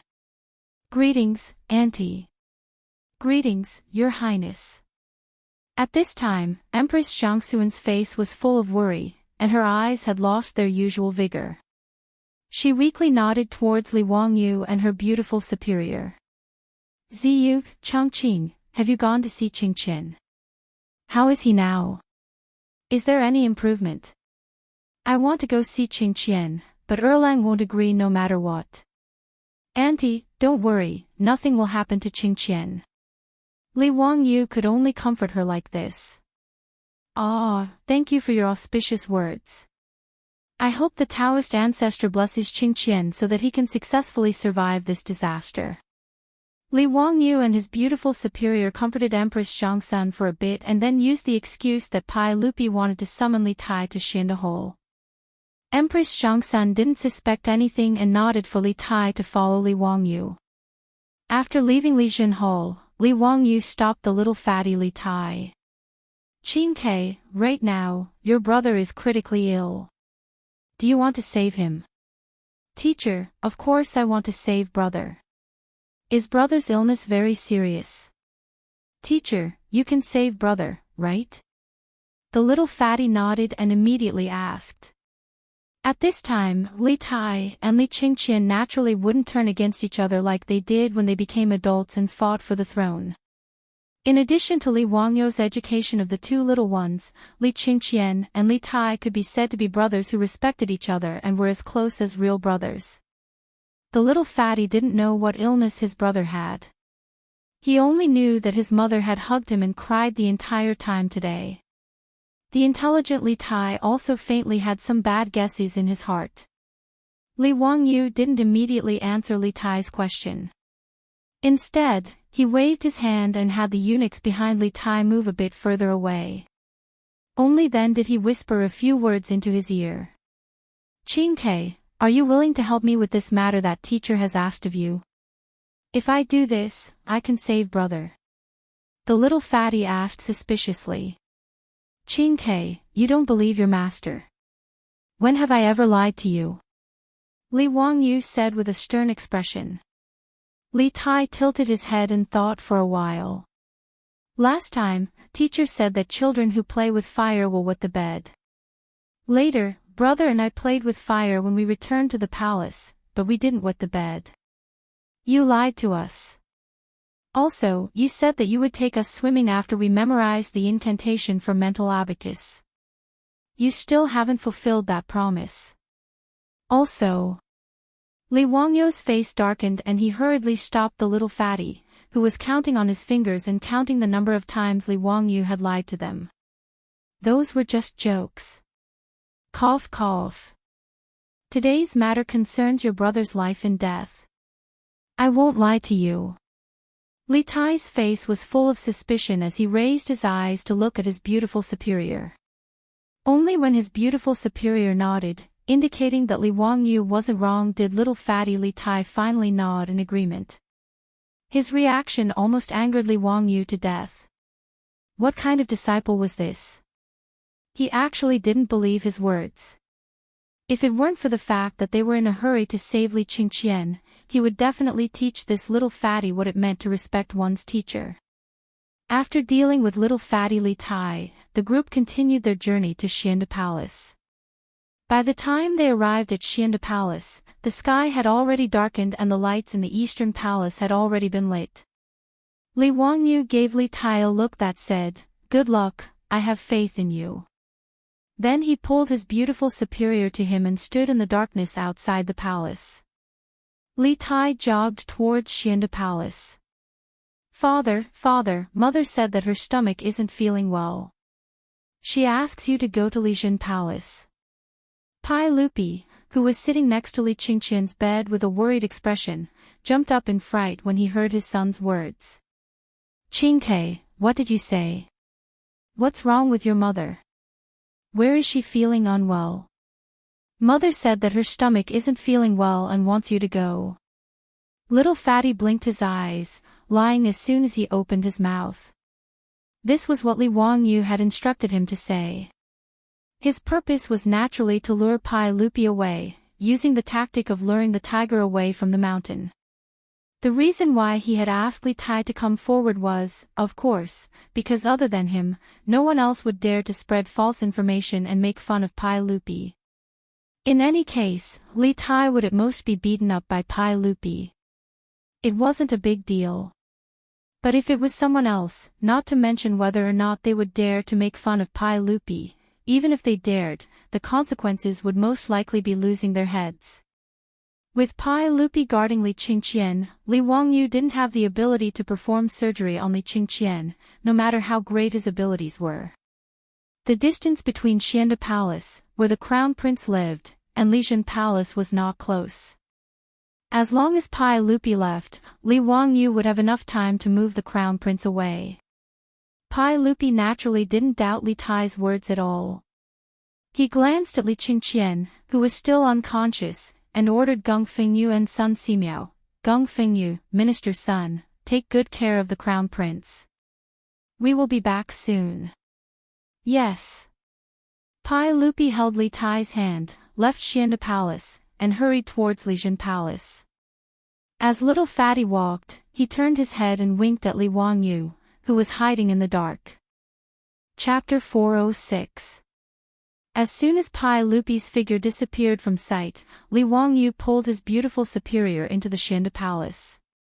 "Her Highness the Empress' imperial decree has arrived." Li Wangyu shouted as soon as he entered the palace, raising the jade pendant in his hand. In his hand was the jade pendant that Empress Chang'an had given to his beautiful superior that day. The front of the jade pendant was carved with the phoenix that symbolized the Empress, while the back was carved with the words, "Ding has fire virtue, he is a phoenix." To some extent, this jade pendant represented Empress Chang'an. Li Wangyu's words caused everyone in the Xianda Palace to immediately kneel and prepare to receive Her Highness the Empress' imperial decree. Although it was strange that the imperial decree had not been delivered by an eunuch, but rather by Hu Xianzi holding the Empress' jade pendant, no one thought too much about it. By Empress Shangxuan's imperial decree, the Crown Prince Li Qingqian is suffering from intestinal obstruction and is beyond cure. Today, Hu Xianzi, Li Wangyu and Sun Simiao are to immediately treat the Crown Prince without delay. However, those who obstruct will be severely punished. After Li Wangyu finished speaking, the eunuchs and palace maids in the Xianda Palace naturally did not react. However, Geng Hong, who was kneeling on the side of the Shangyao bureau, immediately jumped up. This is impossible. How could Her Highness the Empress issue such an imperial decree? You are falsifying the imperial decree. Hu Xianzi, what are your intentions? Must you cut open His Highness the Crown Prince's stomach and cripple his body? Shut up. I have Her Highness the Empress jade pendant as proof. Do you dare to not accept the imperial decree? Li Wangyu demanded as he raised the jade pendant in his hand. I don't believe it. I will go and report to Her Highness the Empress. This official will not allow you to harm His Highness the Crown Prince. Geng Fengyu lifted his robe and turned to run out of the palace. How could Li Wangyu let him go out? If he ran out now and bumped into Pai Lupi, who had not gone far, everything would be exposed. He lifted his leg and kicked Geng Fengyu again. Geng Fengyu screamed and rolled a few times on the ground. Men, tie up this criminal official who doesn't obey Her Highness the Empress's decree. Li Wangyu shouted to the eunuchs in the hall. These eunuchs didn't care how much Geng Fengyu shouted. In any case, they recognized the Empress jade token in Li Wangyu's hand. Since this was the case, they naturally listened to Master Huxian's orders. Moreover, Master Huxian was a relative of the saint. In the palace, he called Pai Lupi uncle, so these eunuchs were naturally willing to listen to him. After Geng Fengyu was tied up, the old man was still yelling. Li Wangyu was too lazy to talk nonsense. He simply pulled a rag and stuffed it into the old man's mouth. As for the doctors of the Shangyao Bureau, no matter how unwilling they were, no one dared to say anything when they saw that their superiors had been tied up. After dealing with Geng Hong, Li Wangyu bowed to Sun Simiao. Old immortal son, thank you for your trouble. Now that Her Highness the Empress has agreed, let's hurry up and prepare to treat His Highness the Crown Prince. Sun Simiao looked at Li Wangyu with deep meaning, as if he had already seen through the problem. However, Sun Simiao, who had lived for more than 90 years, wouldn't say anything. Since Li Wangyu had the Empress jade token and faked a decree, he would pretend that he didn't know. This humble Taoist naturally has no problem. I will do my best to treat His Highness the Crown Prince. Li Wangyu nodded. Time was of the essence. It was hard to say how much time little fatty Li Tai could buy. It was better to hurry up. He looked around the hall and found the eunuch he had ordered in the afternoon. He reached out and called him over. I asked you to find a clean and spacious palace room. Are you ready? County Head Huxian, this servant is ready. I have already followed your instructions and had someone sweep it clean. The eunuch quickly replied. Have you sent the bronze mirrors I asked you to collect in the Eastern Palace to that palace room? They are all ready. That's good. Lead the way and send His Highness the Crown Prince there. Li Wangyu waved his hand and called for a few strong eunuchs to carry over a palanquin. They carefully lifted Li Qingqian onto it. Li Wangyu stopped the other eunuchs and palace maids from following. He only led his beautiful superior, Sun Simiao, and Lu Shenwei out of Xianda Palace while carrying Li Qingqian's palanquin. When Li Wangyu and the others disappeared, the doctors of the Shangyao Bureau hurried forward. They pulled out the rag stuffed in Geng Hong's mouth and untied the ropes binding him. Quick, go to Lijian Palace and find His Majesty. Hui Xianzi wants to murder His Highness the Crown Prince. This is treason and wild ambition. Go quickly. Go find His Majesty and have His Majesty issue an edict to arrest Hui Xianzi. Geng Hong didn't wait for the ropes to be untied before he began to howl at the top of his lungs. Upon hearing his words, the doctors of the Shangyao Bureau hurriedly ran out of the Hall of Illustrious Virtue to look for Li Er. On Li Wangyu's side, the eunuchs led him through many twists and turns in the Eastern Palace until they arrived at another palace. Hui Xianzi, this palace room is usually unoccupied. This servant has already cleaned it as you ordered. Li Wangyu nodded and had the eunuchs carry Li Qingqian inside. Together with his beautiful superior, he took out the alcohol that Niu Wu had delivered and sprayed it all over the room to disinfect it. Soon, the room was filled with the pungent smell of alcohol. As for the knives in Sun Simiao's medicine box, Li Wangyu had him take them out and soak them in alcohol to disinfect them. The surgery required fine cotton cloth and catgut. They had all been prepared and could start the surgery at any time. At this time, the light in the room was dim. Sun Simiao shook his head and said, "Hui Xianzi, the candlelight isn't very bright. How are we going to treat His Highness the Crown Prince?" Li Wangyu had naturally prepared for this. He had ordered the eunuchs to collect bronze mirrors in the Eastern Palace to prepare for the surgery. Edison used mirrors to gather light to provide light for the surgery. This was a story that everyone knew in the language books of later generations. Although the Tang dynasty didn't have glass mirrors, they could use bronze mirrors to refract light and gather light. Li Wangyu and his beautiful superior busied themselves. They lit candles around Li Qingqian and placed bronze mirrors behind him. They constantly adjusted the angles of the mirror's refraction. Soon, Li Qingqian's body was abnormally bright under the candlelight. It had the effect of shadowless lights in the operating room. After everything was ready, Li Wangyu sent the eunuchs next door. His beautiful superior turned around and prepared to leave the room. "Wangyu, just do what you need to do. If His Majesty comes, I will do my best to stop him." She paused for a moment before continuing, "If there are any consequences, I will bear them with you." The beautiful superior spoke very casually. In fact, her whole body was trembling. She was just trying to calm her tone. Whether or not the surgery in the Tang dynasty could succeed depended purely on the person's character. Even Li Wangyu wasn't confident. Li Wangyu didn't care about shocking the world. He stepped forward and hugged Su Chongqing tightly. Neither of them spoke. After a long time, they silently looked at each other and separated.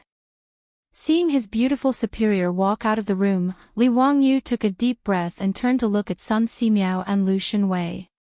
"Old immortal son, brother Lu, let's begin." Chapter 407.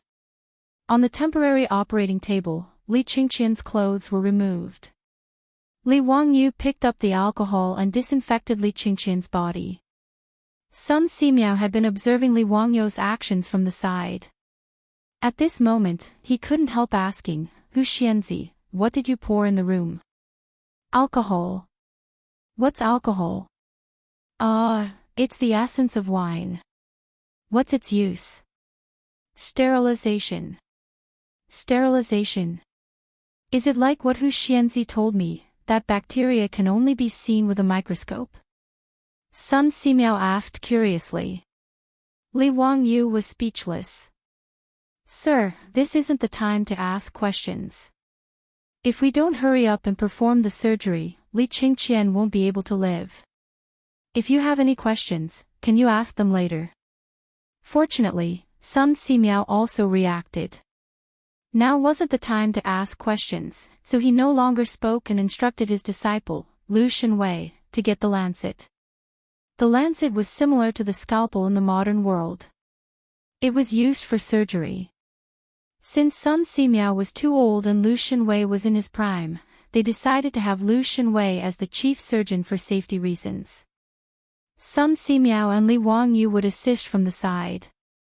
Although Lu Shenwei had been in the medical field for many years, he had never done such a thing before. Hence, his hand trembled as he held the lancet. "Hu Xianzi, where do you start?" Li Wangyu rolled his eyes. "You're asking me. How the hell would I know?" "Brother Lu, do as you see fit." "How long should the incision be?" Let's leave it to fate." Li Wangyu's words angered Lu Shenwei so much that he almost threw the lancet in his hand at Li Wangyu.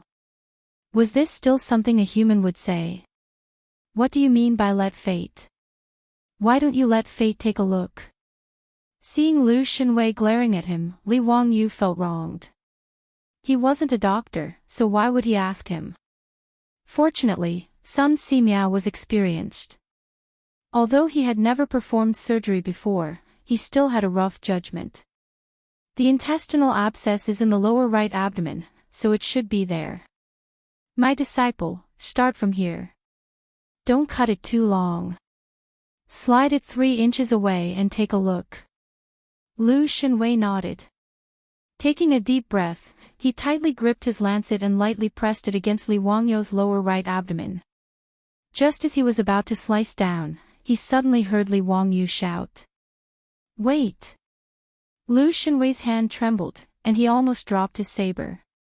He felt as if 10,000 alpacas were galloping past him. He and Sun Simiao both looked up at Li Wangyu, wondering what he was shouting about.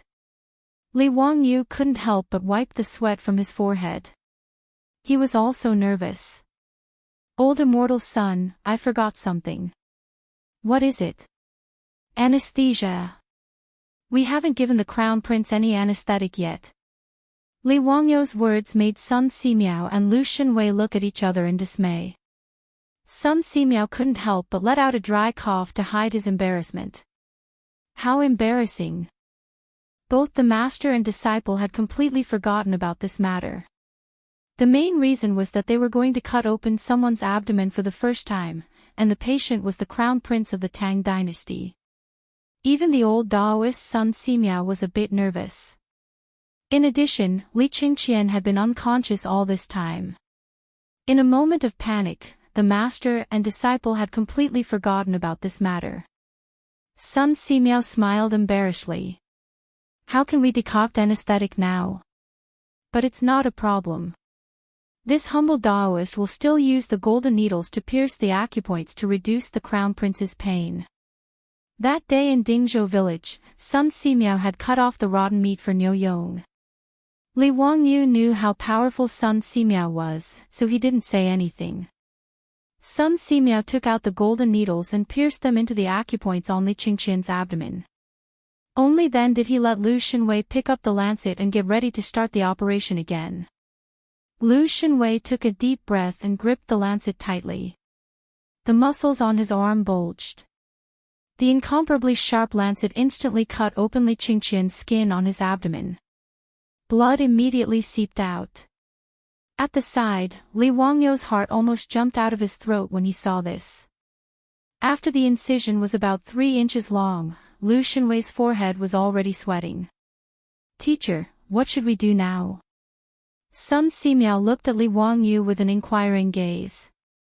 County head Huxian, what do you think? What do I think? King use my own eyes to see. Li Wangyu was also about to faint. How would he know what to do next? He didn't even know what the inside of the abdominal cavity looked like, let alone what the appendix looked like. Old immortal son, can you see if there's any lesion? If there's any ulcerated intestines, it should be enough to just cut it out. Li Wangyu, Sun Simiao, and Lu Xinwei were like bad students going to an examination hall. At this moment, they could only rely on their intuition to perform the operation on the crown prince of the Tang dynasty, Li Qingqian. At this time, before Pai Lupi and Li Tai arrived at Li Main Hall, someone hurried over from behind. The person was stopped by the palace guards and hurriedly shouted, I'm a doctor from the Shangyao Bureau. I have something important to report to His Majesty. Let me pass. Pai Lupi couldn't help but frown when he heard the commotion behind him. He was in an extremely bad mood today. At this time, there were still people who didn't open their eyes and were making noise in the palace. This made him even more irritated. What's going on? Why is it so noisy? Replying to everyone, it's a doctor from the Shangyao Bureau. He said that he has something important to report, the eunuch quickly replied. Let him come over. Pai Lupi's heart thumped. He was afraid that the news of the crown prince's death had come. The doctor from the Shangyao Bureau was brought to Pai Lupi and hurriedly knelt down. Your Majesty, just now, County Head Huxian went to the Xianda Palace with Her Majesty the Empress's jade pendant. He said that Her Majesty the Empress ordered him and Sun Simiao to immediately treat His Majesty the Crown Prince. We feel that this matter is strange and have come to ask Your Majesty, is this true? What? Say that again. Li Wangyu said that he was following the Empress's imperial decree. Pai Lupi asked in disbelief. Yes, Geng Fengyu wanted to stop him, but he was beaten by County Head Hu Xin. We were incompetent and couldn't stop County Head Hu Xin from acting recklessly. Pai Lupi suddenly turned his head and looked at the uneasy Li Tai. Qing Ke, does this matter have anything to do with you? Tell us honestly, did your mother really tell you to go to the Xianda Palace to find us? Only now did he come to his senses. If Empress Chang'an was truly unwell, she would have sent an eunuch to inform her. How could she have let a brat like Li Tai go to the Xianda Palace? Li Tai was frightened by his father's glare. He hurriedly knelt down and honestly replied, Father, it was my teacher who told me to say this. My teacher said that this was the only way to save elder brother. The little fatty was very happy to sell out his teacher. When Pai Lupi heard Li Tai's words, he naturally understood everything and couldn't help but fly into a rage. Li Wangyu. What does he want to do? How daring of him! He actually dares to pass down a false imperial decree. Men, immediately go to the Xianda Palace and arrest that county head Hu Xin. Do not let him harm the crown prince. Yes, father. At Pai Lupi's order, the group of palace guards following Pai Lupi immediately turned and rushed to the Xianda Palace. Pai Lupi also hurriedly followed. He didn't have time to deal with Li Tai. Li Tai saw his father hurriedly leave and couldn't help but stick out his tongue. He turned and ran to Li Main Hall. If his father wanted to beat him, he would have to ask his mother for protection. However, when the guards arrived at the Xianda Palace, Li Wangyu was nowhere to be seen. Even Crown Prince Li Qingqian had disappeared. Chapter 408. As soon as Geng Hong saw Pai Lupi arrive, he immediately went forward to complain. Your Majesty, that county's son is truly unscrupulous. I wanted to stop him from harming the crown prince, but he beat me up in public and tied me up. Pai Lupi's eyes were red as he angrily stared at Geng Hong. Where is the crown prince now? I don't know. After Li Wangyu tied me up, he found a few eunuchs to carry the crown prince away on a palanquin. He must be looking for a place to cut open the crown prince's stomach. Before Geng Hong could finish his sobbing words, another wave of pain came from his body. He was kicked to the ground by the furious Pai Lupi. If anything happens to the crown prince, I will have someone cut open your stomach. You bastard, what did I tell you before I left? Is this how you take care of the crown prince? Your Majesty, I am innocent. That Li Wangyu has the Empress Jade tablet, so I can't do anything to him. Geng Hong repeatedly kowtowed. Pai Lupi ignored him and angrily said, Scram. Men, search the area immediately. You must find the crown prince. Don't let that Li Wangyu hurt the crown prince. Following Pai Lupi's orders, the Eastern Palace was like a hornet's nest being poked.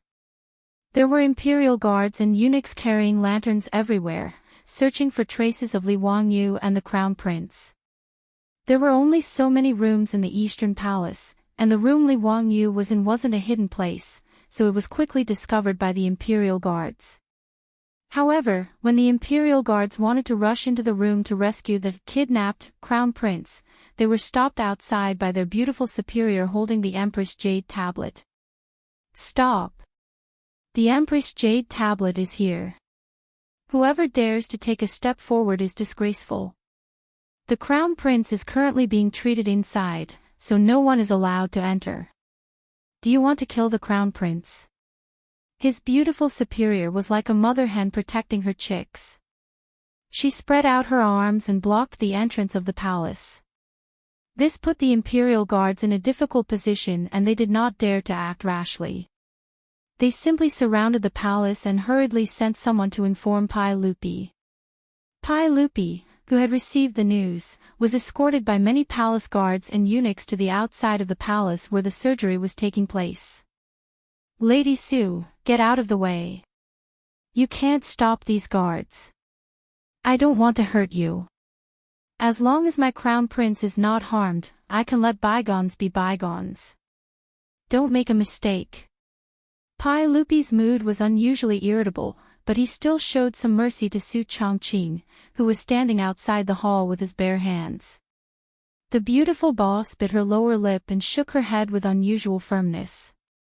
Your Majesty, forgive me for speaking bluntly, but the only ones who can save the crown prince are Li Wangyu and Sun Simiao. Your Majesty, you must believe in Wang Yu. He is Qingqian's teacher, why would he harm him? He really does want to save Qingqian. The corner of Pai Lupi's mouth twitched. He had also thought that Li Wangyu would not harm his son. However, he did not believe Li Wangyu's words. Could cutting open someone's stomach save a life? Could it cure an intestinal abscess? Lady Su, get out of the way. No matter what Li Wangyu wants to do, let me go take a look at Qingqian first. No, Your Majesty. Right now, the crown prince is being treated inside. If you charge in, the crown prince will die without a doubt. The beautiful boss's words made Pai Lupi hesitate. Naturally, he was not willing to risk his son's life. Seeing Pai Lupi hesitate, the beautiful boss continued, Your Majesty, as far as I know, the doctor at the Chang'an bureau said that the crown prince will not make it through tonight. An intestinal abscess is an incurable disease that cannot be cured. If Li Wangyu is not trying to save the crown prince, why would he do such a thing? What good would it do him to do such a thing? Your Majesty, do you really not want to save the crown prince's life? Would you rather see the crown prince die? He is only 9 years old. The beautiful boss's words finally moved Pai Lupi. Can Li Wangyu really save my crown prince? Yes. I guarantee it with my life. In reality, Su Changqing did not have much confidence. With the medical conditions of the Tang dynasty, whether or not Li Qingqian could survive depended on whether or not his life was strong enough.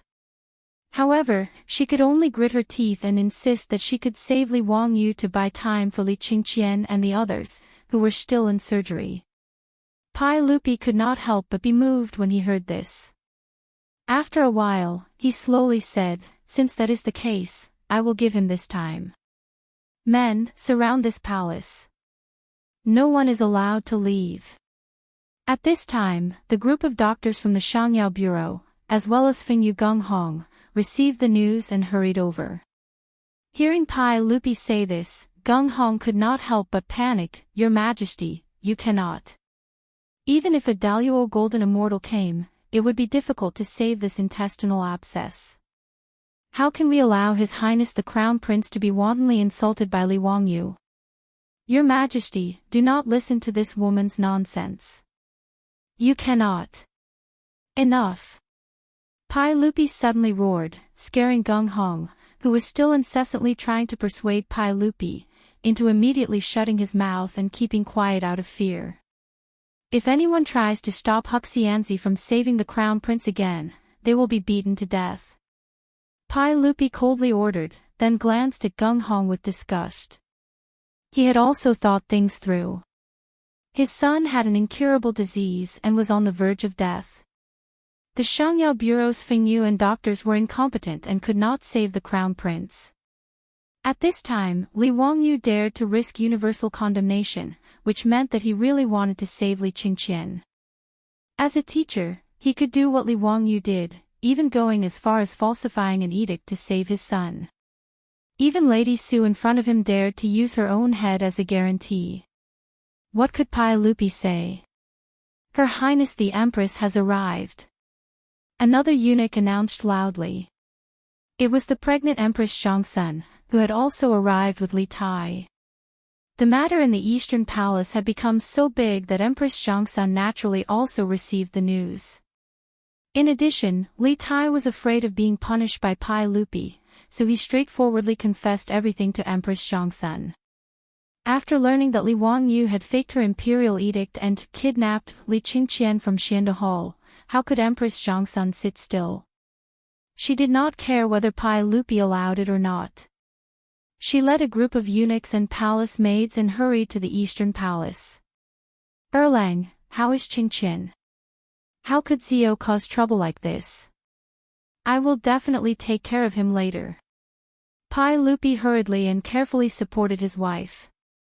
Guanyin maid, didn't I tell you to properly rest in Li Jinhou?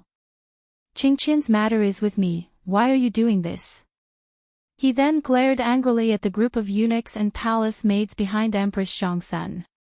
I ordered you to take good care of the Empress. Why did you let the Empress come here? Erlang, don't blame them. It was I who wanted to come. Quickly tell me, how is Chang'an right now? Pai Lupi grimaced and pointed at his beautiful superior blocking the door to the palace. I also don't know. This Lady Su is fighting with her life and will not allow me to enter the palace. She said Li Wangyu, that bastard, is currently treating Chang'an. Empress Chang'an finally noticed Su Changqing and hurried forward. Niece Changqing, is it possible for me to go in and take a look at Chang'an? I will go in alone and not bring anyone else. Your Highness, it is not that I do not want you to enter. It is that Li Wangyu and the others are doing their best to treat the Crown Prince and cannot be distracted. Also, you have not disinfected it. If you rashly enter, it will be easy to cause the Crown Prince's wounds to fester and endanger his life. Pai Lupi and Empress Chang'an did not fully understand Su Changqing's words. But now, it was too late to say anything. Li Wangyu acted first and reported later. No matter how nervous the husband and wife were, they could only wait patiently outside the palace and hope for the blessings of the heavens. Chapter 409. Inside the palace, Li Wangyu and the others naturally heard the commotion outside. However, Li Wangyu could only choose to trust his beautiful boss and hope that she could stop Pai Lupi. He had no time to be distracted. Huxianzi, do you think we should remove this part? This section of intestine looks like it has ulcerated, so it should be the lesion. Old immortal son, do as you see fit. Li Wangyu looked at Li Changqian's abdomen and almost vomited. He had never seen a living human organ before.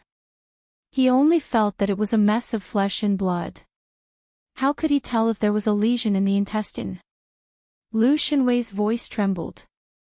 Teacher, should we cut it? Cut. Sun Simiao was still calm and gave his disciple an encouraging look. Lu Xinwei calmed himself down and swung the lancet in his hand. The next moment, a section of intestine stained with blood was thrown in front of Li Wangyu. Li Wangyu, who was already feeling nauseous, could no longer hold it in. He covered his mouth and ran to the side hall. He grabbed a decorative porcelain bottle and vomited. He had overestimated his own mental endurance, but Li Wangyu couldn't be blamed for this. Even in the future, many new medical students would vomit during their first dissection class. This was a normal physiological reaction. As for Sun Simiao and Lu Xinwei, although they had never performed surgery on anyone before, they had been doctors for many years and treated patients. They had seen bloody scenes before, so they were already used to it. Li Wangyu swore that he would never eat his beloved intestines again. Yes, he would not eat them for at least a week. After vomiting for a long time, Li Wangyu wiped his mouth clean and rinsed his mouth with water before returning to the operating table. Sun Simiao smiled. Huxianzi, what should we do next? Li Wangyu thought for a moment. We should suture the intestines, right? And then we should suture the cut abdomen. That should be it. Li Wangyu was not sure. Why didn't his beautiful boss bring a medical manual with her when she transmigrated to the Tang dynasty? When Sun Simiao saw that Li Wangyu could not say anything more, he could only follow medical common sense and discuss with his disciple to continue the surgery. An hour later, Li Changqian's abdomen was finally stitched up. Sun Simiao applied some ointment on the wound on his abdomen and carefully wrapped it with a cotton cloth. That's it. Li Wangyu looked at Sun Simiao, then at Lu Xinwei. Sun Simiao didn't say anything. He just gently placed his finger on Li Qingqian's wrist to feel his pulse. After a while, Sun Simiao smiled and nodded at Li Wangyu. Although the crown prince's pulse is weak but strong, it has already improved. There should be no danger to his life for the time being. When Li Wangyu heard Sun Simiao's words, he couldn't help but let out a long sigh. At this time, he felt that his legs were sore and weak, and he almost sat on the floor. Old immortal son, when will the crown prince wake up? Anytime. Okay, then let's wait. When he thought of the furious Pai Lupi outside the door, Li Wangyu decided to wait for Li Qingqian to wake up before opening the door. Otherwise, when the Pai Lupi came in and saw his son lying on the operating table with intestines in the porcelain basin next to him. Under this kind of stimulation, wouldn't the Pai Lupi have the imperial guards behead him on the spot? That would be too much of an injustice. Sun Simiao and Lu Shenwei had the servants in the side hall bring in clean water to wash their hands. They also wiped away the blood that had seeped out during the surgery. The operating table finally didn't look so scary. After waiting for the time it takes to burn a stick of incense, Li Wangyu acutely noticed that Li Qingqian's eyelids trembled a few times before he slowly opened his eyes. Ugh, so painful. Commander, is that you? Where am I? I'm so scared. Li Qingqian blinked his small eyes and turned his neck left and right to look around. When he saw Li Wangyu, the rims of his eyes immediately turned red. Qingqian, be good. Don't be afraid. When you were sick before, I helped you with old immortal son and the others. Qingqian, listen to us and you'll get better soon. I promise to bring you and Qingke to swim. Li Wangyu used his hand to gently stroke Li Qingqian's small head and comforted him. Although he took such a big risk to let Sun Simiao perform surgery on Li Qingqian, he still couldn't say that Li Qingqian was safe and sound. Removing the appendix was only the first step. The more important thing was to prevent the wound from getting infected. Forget about performing surgery in the Tang dynasty. Even in the future, before penicillin was invented, most of the wounded soldiers on the battlefield died from wound infections after surgery. In the TV dramas of the anti-Japanese war, there were often such scenes. The underground workers risked their lives and fought a battle of wits and courage to obtain the medicine penicillin and send it to the rear to save the wounded. Penicillin was penicillin. Although it couldn't be taken seriously in the TV dramas, it indirectly reflected how dangerous it was for the wound to fester.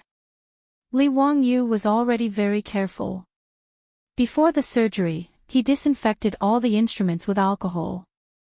Because they didn't have rubber gloves, Li Wangyu not only let Lu Shenwei and Sun Simiao wash their hands several times, but also carefully wiped them with alcohol.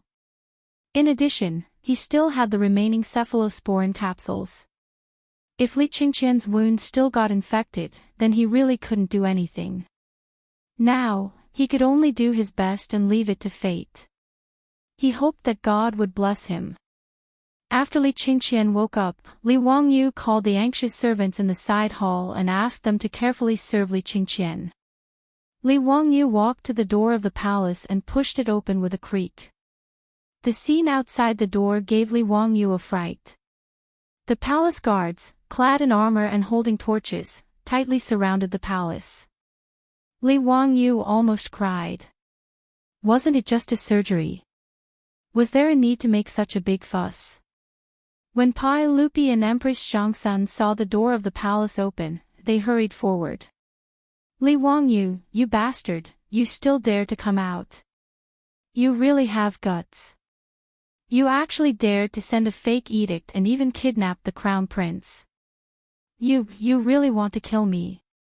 I ask you, how is Qingqian now? Pai Lupi was truly anxious. His words were incoherent. Li Wangyu secretly curled his lips. What do you mean I still dare to come out? Am I going to stay in this palace forever? Now that Li Qingqian had already woken up, Li Wangyu's courage had increased a bit. Uncle, why are you so angry? Nephew greets aunt. Aunt, you also came. Humph. Stop laughing and smiling here. How is Chang'an? Can I go in and see Chang'an now? Pai Lupi still remembered what his beautiful superior had said to scare him. Something about there being germs on his body and not being disinfected. Although he was anxious, he didn't dare to rush in rashly. Li Wangyu made a gesture of invitation. The crown prince is safe and sound. Uncle, aunt, please. Pai Lupi and Empress Chang'an looked at each other. The couple lifted their feet and walked into the palace. Gung Hong and a group of doctors from the Shangyao Bureau also wanted to follow in, but they were stopped by Li Wangyu. Stop. His Highness the Crown Prince is recuperating inside. The Shangyao Bureau and dogs are not allowed to enter. When he said this, Gung Fengyu and the group of doctors' faces changed. Their old faces instantly flushed red. They glared angrily at Li Wangyu, so angry that their bodies trembled. Chapter 410. Li Wangyu doesn't care how Gung Fengyu and the other doctors of the Shangyao Bureau glares at him. He doesn't allow them to enter. As a cynical man, Li Wangyu holds a grudge. He has already written down the names of Gung Fengyu and the others who spoke ill of him in the black notebook. Pai Lupi also heard Li Wangyu's words, but he ignored them and helped his wife into the hole. The little fatty Li Tai blinked and quickly followed. Pai Lupi naturally doesn't have a good impression of Gung Fengyu from the Shangyao Bureau. If Li Wangyu really saves Li Chang'an, it undoubtedly proves the incompetence of Gung Fengyu and the group of doctors in the Shangyao Bureau. What's more, Pai Lupi now understands. After all, Li Wangyu is his nephew. He dares to take such a big risk and insists on saving Li Chang'an. Naturally, he has his reasons. So when Li Wangyu insults the people of the Shangyao Bureau, Pai Lupi just pretends not to hear. Li Wangyu pulls his beautiful boss into the hall, turns around, and closes the door with a bang. Gung Fengyu and the others are so angry that they stomp their feet outside. Father, mother. Li Chang'an, who is still lying on the operating table, immediately cries when he sees Pai Lupi and Empress Chang'an. Chang'an, don't cry, don't cry. How is it? Does your stomach still hurt? Empress Chang'an is overjoyed to see her son wake up. She gently caresses Li Chang'an's pale little face with her hand. Tears of heartache fall like pearls from a broken necklace. It hurts, it still hurts. Li Chang'an's words scared Li Wangyu to the side. His face is almost white. F***ck, could it be that Sun Simiao and Lu Shenwei cut the wrong place? But before, it was abdominal cramps. Now it doesn't hurt, but the stomach still hurts. Li Wangyu finally breathed a sigh of relief. This stinky boy, he speaks with a big pause. Since the abdominal cramps are no longer there, it means that the inflamed appendix has been removed. As for the stomachache, that was not strange. No matter who it was, they would feel pain when their stomach was cut open. Empress Chang'an and Pai Lupi didn't understand the difference. Hearing Li Wangyu say that his stomach hurt, they couldn't help but turn to look at Li Wangyu. Pai Lupi was even more furious. Li Wangyu, you bastard, didn't you say you treated Chang'an? Why was his lower abdomen still hurting? Is this intestinal abscess cured or not? Li Wangyu hurriedly picked up the porcelain basin that contained the removed appendix. Uncle, aunt, this is Chang'an's ulcerated intestine. It has already been removed by old immortal's son and his disciples' miraculous hands. The pain that Chang'an feels now is only from the wound on his abdomen. After a few days of rest, the wound will heal completely. When Empress Chang'an saw the bloody appendix in the porcelain basin, she couldn't help but exclaim. She covered her face with her hands and didn't dare to look again. Pai Lupi didn't have much of a reaction. He even moved closer for a closer look. He was an emperor on horseback and had been on the battlefield for a long time. He had killed countless people with his own hands. How could he be afraid of this intestine? Yes, it really is ulcerated. Was this really removed from Chang'an's body? Of course. Uncle, look, the wound is still here. Li Wangyu pointed at the bandaged wound on Chang'an's abdomen. Then has Chang'an's intestinal abscess been cured? Empress Chang'an didn't have time to cover her eyes and asked impatiently. Li Wangyu hesitated for a moment, but still answered honestly, "Aunt, we still have to see if Chang'an's wound will become infected or inflamed in the next few days. As long as it isn't inflamed, when the wound heals, Chang'an will be as good as new." Empress Chang'an didn't understand medicine and could only look at Pai Lupi. Pai Lupi understood Li Wangyu's meaning, but because of this, his expression was bitter. "Ziyu, do you know that less than 1 in 10 of the wounded soldiers in the army survive because their wounds become infected? Chang'an is so young. Can he really make it through?" Pai Lupi had seen the section of intestine that had been removed and no longer had any doubts about Li Wangyu's earlier words. The way he addressed Li Wangyu also returned to how it was before. However, when he thought of the fatal problem of the wound becoming infected, his heart, which had just been half at ease, couldn't help but tighten again. "Uncle, this is the reason I didn't let you in earlier. Can you smell anything in this palace?" Pai Lupi couldn't help but twitch his nose a few times at his reminder.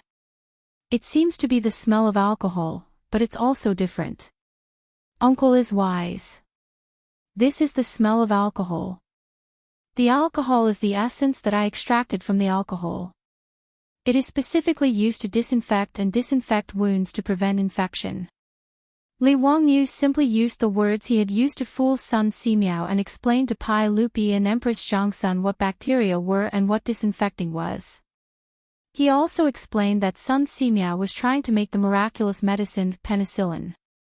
As for the matter of the cephalosporin capsule, he concealed it and didn't mention it. After all, the cephalosporin had been used up after saving Li Chang'an. He also couldn't explain the origin of the cephalosporin capsule to Pai Lupi, so he simply concealed it and didn't mention it. Pai Lupi listened to everything half believing and half doubting. After learning that Sun Simiao was currently experimenting with penicillin, he became excited and grabbed Li Wangyu's shoulder tightly. "Does penicillin really have such miraculous effects? Can it really prevent wounds from becoming infected? If so, then wouldn't most of the wounded soldiers in the army be able to survive? Damn it, do you know how many of my comrades in the army died because their wounds became infected after they were injured? If you dare to deceive me, I won't forgive you." Li Wangyu was startled by Pai Lupi's excited appearance. What was he doing? How could he know that Pai Lupi's heart was in turmoil when he heard about the miraculous medicine, penicillin? In the era of cold weapons, there weren't many people who were directly hacked to death by weapons on the battlefield. Most of the wounded soldiers died because of the lack of effective first aid on the battlefield, as well as the lack of effective methods to prevent wounds from becoming infected. This led to the high mortality rate. Even a miraculous doctor like Sun Simiao couldn't prevent Niu Yong's wounds from becoming infected after he was injured. Needless to say, there was no need to talk about the lack of hygiene on the battlefield. Hearing that there was a way to prevent wounds from becoming infected, Pai Lupi didn't even care about his son who was lying on the operating table. Compared to a miraculous medicine like penicillin, the Crown Prince's safety wasn't worth mentioning.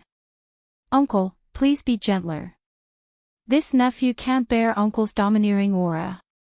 Li Wangyu's face was bitter as he begged for mercy. His shoulder was in pain from being grabbed. This damned Pai Lupi's strength wasn't any less than Qing Yaojin's. This bastard Pai Lupi didn't know how to control his strength. He actually dared to destroy the flower bud of his motherland. He really didn't deserve to be a son. "Don't talk nonsense. Quickly answer my question. If this penicillin can really be produced, then it can be used to prevent wounds from becoming infected. However, this nephew doesn't know if old immortal son can succeed." Pai Lupi immediately looked at Sun Simiao. "Minister's son, are you confident in producing penicillin?" This subject will do his best. Good. Then I'll have to trouble Minister Sunday. I'll allocate another 100,000 strings of cash for Minister Sun's expenses. Once the penicillin is produced, I'll reward you handsomely. Pai Lupi didn't hesitate to allocate a large sum of money. It could be seen how important this penicillin was to him. When Li Wangyu heard this, his eyes couldn't help but light up. He rubbed his hands and smiled. Uncle, this nephew also has a presumptuous request. Chapter 4:11. Li Wangyu rubbed his hands together and smiled awkwardly. Uncle, I also have a presumptuous request. Old Immortal's son wants to experiment with penicillin, but he needs to make a microscope first. Heh, I wonder if Uncle can order the supervising craftsman to help me make a microscope. Pai Lupi glared at him. If you need the cooperation of the supervising craftsman, you can go find Yen Lied.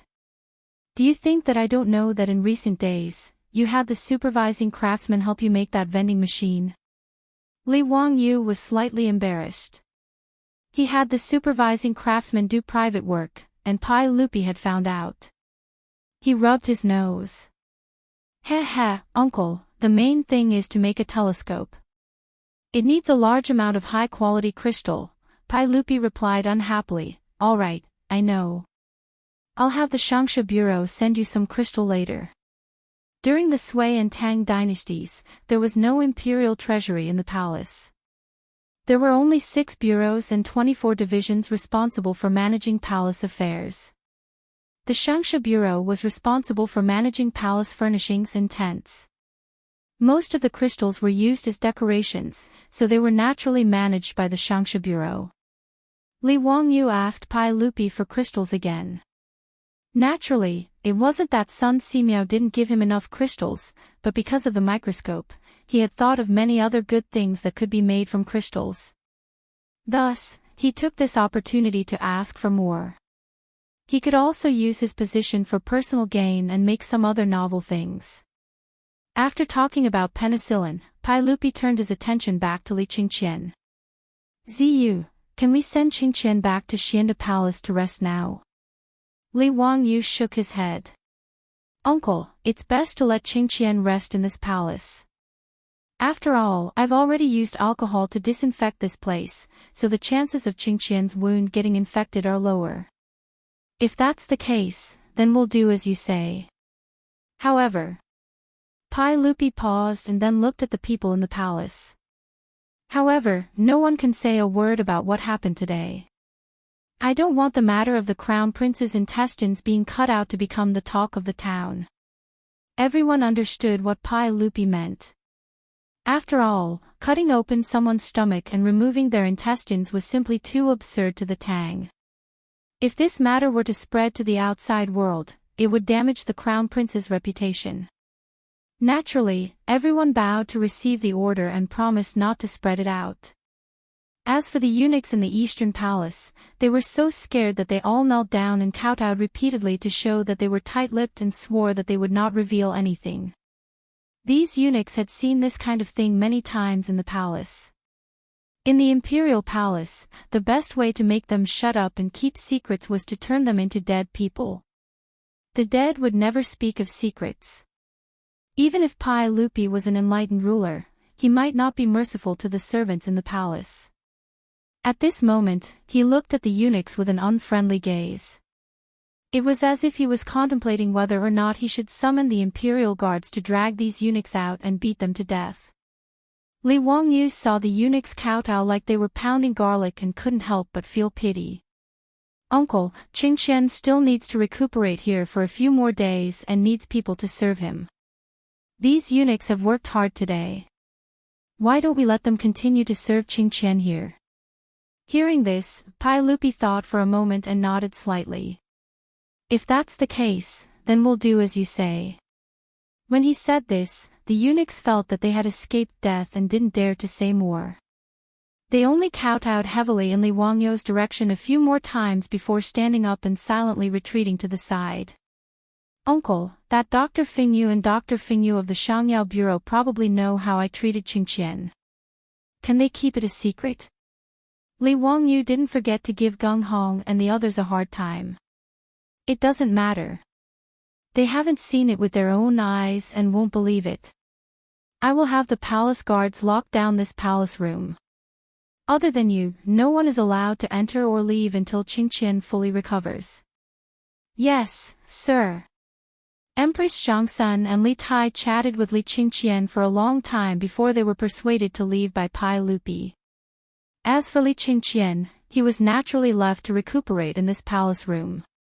Li Wangyu, Sun Simiao, and Lu Xinwei also temporarily stayed in this palace room and were responsible for looking after Li Chang'an. After the sun rose the next day, the beautiful superior returned to Dingzhou village and comforted the old butler, Li Heng, and the others. Pai Lupi had the palace guards lock down the palace room in the Eastern Palace and didn't mention a single word about Li Chang'an's illness. However, he didn't think that this would lead to a notice storm. In reality, there weren't any secrets to speak of in the Eastern Palace. Even in this Taiji Palace, there were leaks everywhere. As long as there was any movement, the moment Pai Lupi found out, the outside world would be in an uproar. The news that the crown prince had an intestinal abscess that was beyond cure and was on the verge of death had already spread to the hundreds of officials in the imperial court the next day. Towards this, the officials had different reactions. Those who were worried about the crown prince's life were worried that if the crown prince died, the new crown prince would be able to inherit the throne. After Pai Lupi locked down the news of the Eastern Palace, all sorts of rumors spread. No one knew what was going on with Crown Prince Li Chang'an. There were even officials who guessed that the crown prince had already died, but Pai Lupi didn't want to announce it. As for the aristocratic families led by the 5 families and 7 hopes, they were suddenly energized and felt that they had grasped Pai Lupi's weakness. Within the Jing family residence in Xinjiang, a banquet was held as usual and a large number of guests were invited. The family heads of the aristocratic families hid in a private room and whispered to each other. Lord Wang, is the news from the palace true? That Li Chang'an really has an intestinal abscess. That's right, there's no doubt about that. I've asked Fingyu of the Medicine Bureau and a few other doctors who have diagnosed Li Chang'an, and they all confirmed that he has an intestinal abscess. Tsk, that means that Li Chang'an is definitely going to die. That should be the case. I've asked many famous doctors, but there's no medicine that can cure intestinal abscess. Needless to say, a brat like Li Chang'an definitely won't be able to survive. I heard Geng Fingyu say that the little bastard surnamed Li wants to cut open Li Chang'an's stomach to cure his intestinal abscess. That can't be true, right? Lord Wang, you actually believe such ridiculous words. If cutting open someone's stomach can cure an illness, isn't Li Wangyu a Daluo golden immortal that came down to earth? That's right, that's the case. However, if that's the case, once Li Chang'an dies, it'll be worth us doing something. Last time, we let that bastard Li Shimin use the so-called Dao ancestor to escape a calamity. This time, I'd like to see how he'll escape. Lord Lu, Lord Chui, Lord Wang, I won't hide it from you guys. I've already ordered people to get in touch with the retired emperor. In the private room, Jing Yuanshou lowered his voice and whispered to the aristocratic family heads. The burning candles in the private room cast the figures of the people on the wall, making them appear especially sinister. Chapter 412. In recent days, the atmosphere in Chang'an had become strange. Whether it was the streets or the imperial court, it was filled with the atmosphere of a coming storm. The news that the crown prince was seriously ill and might even have passed away had inadvertently spread throughout the 108 streets of Chang'an. Regarding this, the people were all discussing it. As for the imperial court, the atmosphere was even more strange. Although the daily court session seemed to be no different from usual, even a general like Qing Yaojin could sense that something was wrong. In the past, when discussing local government affairs, the officials from aristocratic families would always argue endlessly with the officials who represented the interests of the imperial court. It was not rare for them to quarrel. However, ever since the news of the Crown Prince Li Qingqian's illness spread, the imperial court had suddenly quieted down. It seemed that when discussing government affairs in the daily court sessions, the officials were absent-minded and hastily finished their work. Qing Yaojin and the other high dukes naturally knew that it had something to do with the Crown Prince Li Qingqian's illness. Relying on his close relationship with Pai Lupi, he had also indirectly asked Pai Lupi about the Crown Prince's condition. However, no matter who came to inquire, Pai Lupi only pretended to be profound and smiled without saying anything. Even Qing Yaojin and the other high dukes could not make heads or tails of this. The news that spread from the Eastern Palace was that the eunuchs and palace maids had not seen the Crown Prince for some time. This news was naturally known by the 100 Horsemen Department and reported to Pai Lupi. Li Er only laughed at this and did not care at all. There was no need to care about this kind of nonsense. Once his son fully recovered, he would naturally be able to slap the faces of these gossiping officials. He would visit Li Qingqian in the Eastern Palace every day. Li Qingqian's condition was getting better and better. Pai Lupi, who was originally stubborn, had no choice but to believe that disemboweling someone could really cure the illness. With Li Wangyou's alcohol disinfection and the lethal cephalosporin capsule, as well as the meticulous treatment by Sun Simiao and Lu Shenwei, Li Qingqian's wounds were healed. Not only was Li Qingqian's wound not infected after the surgery, but he could also get off the bed and walk slowly. He would recover in a few days. Therefore, Pai Lupi didn't take the 100 Cavalry Department's report to heart. However, Pai Lupi had not expected that by hiding Li Qingqian's illness, he would detonate a huge bomb in the imperial court. On the 7th day of the 7th month of the 2nd year of Chang'an, it was the day of the imperial examination. The 1st and 15th of every month was the time for the imperial court assembly. All civil and military officials above the 9th rank would enter Taiji Palace to participate in the imperial court assembly. The imperial censor Wei Jing led his subordinates to the Taiji Palace Hall, urging the hundreds of officials to go to work. In the main hall, the officials and civil servants were on the left and the generals on the right. Pai Lupi ascended to the throne, and all the officials kowtowed. After a series of complicated formalities, Pai Lupi had yet to open his mouth when an attendant in the hall suddenly announced loudly, "The retired emperor has arrived." These words caused an uproar among the officials, and Pai Lupi's expression greatly changed. The retired emperor of the Tang dynasty was naturally his father, Li Yuan. Ever since the Xuanwu Gate incident in the 9th year of Wude, Li Yuan had been forced to abdicate and live in seclusion in Taiji Palace. Although it was called living in seclusion, it was actually more like being imprisoned. But today, Li Yuan had appeared in Taiji Palace without his knowledge. Pai Lupi couldn't help but feel his scalp go numb. Who was so bold? Without Pai Lupi's permission, Li Yuan had actually swaggered out of the palace to participate in the imperial court assembly. This was truly inconceivable. Pai Lupi turned his head and angrily glared at the eunuch serving in the 100 Cavalry Department. "Go and find out who it is that dares to act so recklessly." This eunuch's name was Mituo. He was unknown in history, but he was close to Pai Lupi. He was responsible for conveying news from the 100 Cavalry Department and the palace, and was most trusted by Pai Lupi. Yes. Mituo's face was pale with fear, and cold sweat covered his forehead. He hurriedly bowed and then slowly retreated, disappearing into the back of the hall. When Li Yuan's figure appeared in Taiji Palace, Pai Lupi had no choice but to leave his seat and respectfully kneel in front of all the officials to salute Li Yuan. Greetings to the retired emperor. Although Pai Lupi had obtained his position through the Xuanwu Gate incident, the Tang dynasty promoted filial piety, so Pai Lupi was very respectful in front of Li Yuan, and acted like a good son. "Erlang, rise. I haven't left the palace for a long time, and today I want to attend the court meeting." "Erlang, you won't object, right? Why would the retired emperor say such a thing? I'm very happy that the retired emperor can attend the court meeting." Pai Lupi immediately stepped forward and carefully helped his father, Li Yuan, to sit on the throne. Although Li Yuan was respectfully called the retired emperor, it was only in name. Many later generations had confused the two concepts of retired emperor and retired emperor. The retired emperor was only a title the current emperor gave to his father out of respect. It had no real political power, and was more of a symbol. As for the retired emperor, he was the emperor above the emperor. The emperor had real power, and he would call himself emperor.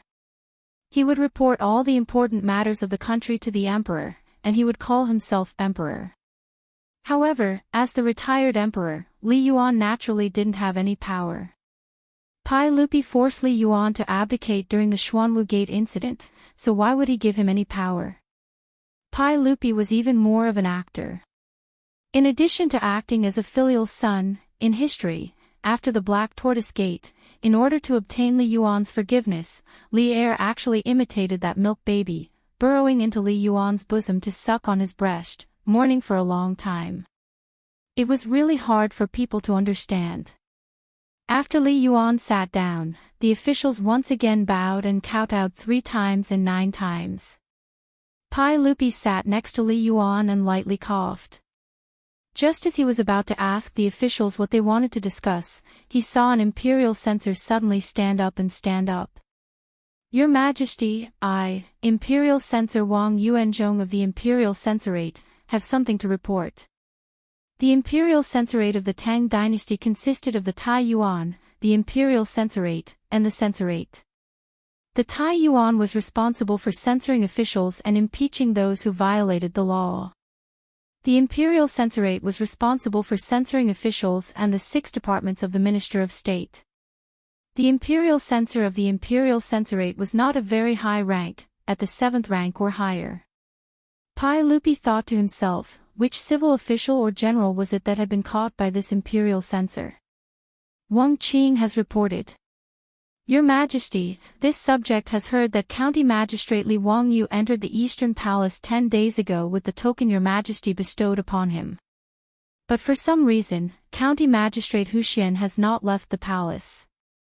Today, County Magistrate Huxian is attending court, so why is County Magistrate Huxian not attending? This subject wishes to impeach County Magistrate Huxian for disrespecting the law and acting recklessly. This is a great disrespect. Pai Lupi couldn't help but frown. What did Wang Yuanzhong mean by this? Was it really just to impeach Li Wangyu? Or did it have to do with Li Yuan's sudden appearance at the court? Pai Lupi was just about to find an excuse for Li Wangyu when Li Yuan suddenly spoke. Nonsense. That County Magistrate Huxian is County Magistrate Li Wangyu. We have heard of this person. He is only 16 years old and is highly regarded by the emperor. At such a young age, he was granted a noble title. Since this is the case, he should be even more loyal to the emperor. Why is he so preposterous as to not even attend the court? Quickly summon that County Magistrate Huxian to the hall. Pai Lupi couldn't help but shiver at Li Yuan's words. It seemed that something was about to happen today. Chapter 413. After all, Li Yuan was the Emperor Emeritus in name.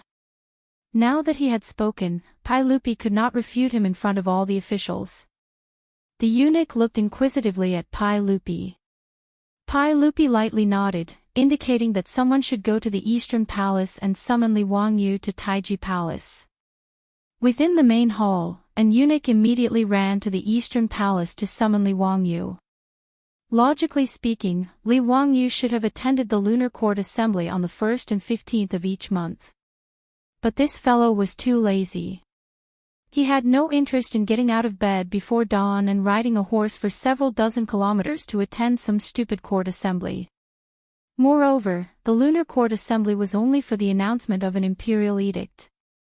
Under normal circumstances, it was not for discussion and was considered a ceremonial court assembly. Although Pai Lupi would always ask if there was anything to report, this was just part of the procedure. Li Wangyu was a noble, but he had no official position. Thus, every time the Lunar Court Assembly was held, he would find all sorts of excuses to ask for leave. In the end, Pai Lupi just let him do as he pleased. Today was the same. Li Wangyu would rather sit in the Eastern Palace and chat with that devilish brat Li Qingqian than attend the court assembly in Taiji Palace. But it was clear that someone wanted to use today's court assembly as an opportunity to make trouble for him. Just like a few months ago, during the plague of locusts, they wanted to force Pai Lupi to issue an imperial edict. Pai Lupi was well aware that this imperial censor Wang Yuanzhong's sudden mention of Li Wangyu's disrespect for the law was probably just a pretext to make a fuss. Although he was furious, he did not show it on his face. He wanted to see what his father wanted. It didn't take long for Li Wangyu, still dressed in white, to be summoned to Taiji Palace by an eunuch. This subject, Li Wangyu, the founding son of this county, pays respects to the Emperor Emeritus and Your Majesty. Li Wangyu was also confused. Why had he been summoned to the Taiji Palace for no reason? As for Li Yuan, who was sitting on the throne, it was the first time he had seen him, so he hurriedly greeted him respectfully. However, Li Yuan was not polite at all. He opened his mouth and reprimanded, "County head Hu Xian, why didn't you come to Taiji Palace to pay your respects today? Who gave you the guts to be so impudent?" Li Wangyu was stunned when he heard this. He couldn't help but steal a glance at Pai Lupi. What was going on? Pai Lupi rolled his eyes and couldn't help but speak up for Li Wangyu. Replying to the retired emperor, Master Hu Xian has been treating the crown prince's illness in the Eastern Palace. Today's court meeting was specially permitted by this emperor to not attend. Treat the crown prince? What qualifications does he have to treat my imperial grandson? Zhen heard from the chamberlain that Zhen's imperial grandson is suffering from intestinal obstruction. Erlang, is this true? Li Yuan narrowed his eyes and stared at Pai Lupi as he asked. That's right. Qingqian is suffering from intestinal obstruction. Li Yuan suddenly slapped the armrest of the throne. His tone was unyielding. Then how is Zhen's imperial grandson now? Why is Li Qingqian nowhere to be seen in the Eastern Palace? What illness is this county head Hu Xian treating? Li Wangyu couldn't help but say, replying to the retired emperor, His Highness the Crown Prince is already out of danger and is currently recovering. He had yet to finish speaking when Li Yuan shouted explosively, "Shut up! You're full of nonsense. Who has ever heard of intestinal obstruction being treatable? Where is the imperial physician of the Medicine Bureau?" Among the officials, Gung Hong of the Medicine Bureau hurriedly stood up. Imperial physician of the Medicine Bureau, Gung Hong, greets the retired emperor.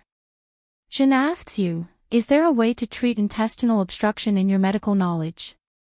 Replying to the retired emperor, intestinal obstruction is incurable. It is a terminal illness. I have practiced medicine for more than 30 years and have never heard of this illness being treatable. Gung Hong continued, however, I have heard that County Head Hu Xian is preparing to cut open His Highness the Crown Prince's abdomen and cut out the ulcerated intestines. He says that this can treat intestinal obstruction. I do not dare to speak nonsense. Perhaps it is because my medical skills are not good enough that I cannot understand County Head Hu Xian's thoughts. Scoundrel, cutting open someone's abdomen. Can that person still live? Is this a treatment or a plot to kill Zhen's imperial grandson? Li Yuan's tone became increasingly agitated. He slapped the armrest of the throne loudly. Pai Lupi watched Gung Fengyu and his father echo each other in the great hall and couldn't help but sneer in his heart. He gave Li Wangyu a reassuring look and then said nothing, allowing Li Yuan to do as he pleased. As soon as Li Yuan finished speaking, the imperial censor of the imperial censorate, Wang Yuanzhong, who had previously threatened to impeach him, stood up again. County Head Hu Xian, tell me the truth. How is His Highness the Crown Prince? Is he still deceased? Nanny. Li Wangyu was taken aback by this fellow's words. What did he mean by the Crown Prince was deceased? Li Qingqian was alive and kicking right now. If it weren't for Pai Lupi forbidding him from showing himself before he recovered, this little brat would have already run wild in the Eastern Palace. When Wang Yuanzhong saw Li Wangyo's dumbfounded expression, he thought that he had grasped Li Wangyo's weakness and left Li Wangyu speechless. He immediately put on a sorrowful expression and bowed to Li Yuan on the throne. Reporting to the retired emperor, if this subject's guess is correct, it seems that the crown prince has already passed away. I ask the retired emperor to restrain your grief. This subject wishes to impeach county head Huxian, Li Wangyu, for his treachery and deliberate concealment of the crown prince's death. He truly harbors ill intentions. Li Wangyu didn't know whether to laugh or cry at this fellow. Which eye of his saw that Li Qingqian was dead? He actually dared to speak with such certainty. Was he really not afraid of losing his head? Li Yuan glanced at the stone-faced and silent Pai Lupi and asked, "How can you be so sure that my imperial grandson has already passed away? This matter is of great importance. You cannot speak irresponsibly." Wang Yuanzhong quickly replied, "The retired emperor can ask the Shangyao Bureau's Geng Fengyu about this matter." Geng Hong quickly replied, reporting to the retired emperor, "The crown prince fell ill 11 days ago in the Eastern Palace's Xianda Hall. At the time, this subject and 9 doctors under the Shangyao Bureau made a joint diagnosis and confirmed that His Highness the Crown Prince was suffering from intestinal obstruction. This subject can vouch for this with my head. This subject has practiced medicine for many years and rarely has anyone with intestinal obstruction lasted more than 3 days." He then pointed at Li Wangyu. Moreover, that night, county head Huxian falsely issued an imperial edict to Her Highness the Empress, beating this subject and kidnapping the crown prince. Later, he falsely claimed that he had cured the crown prince. However, other than His Majesty and Her Highness the Empress, no one has seen the crown prince's face. Even this subject has never seen the crown prince, much less been able to treat him. As for why there has been no news of His Highness the Crown Prince, this subject does not dare to make wild guesses. Li Yuan turned his head to look at Pai Lupi. "Erlang, is this Geng Fengyu speaking the truth?" Pai Lupi was expressionless as he lightly nodded. "Erlang, do you mean that my imperial grandson, the crown prince of the Tang dynasty, has already passed away?" Pai Lupi shook his head. "That is definitely not the case. County head Huxian has already said that Qingqian is recovering." "Humph.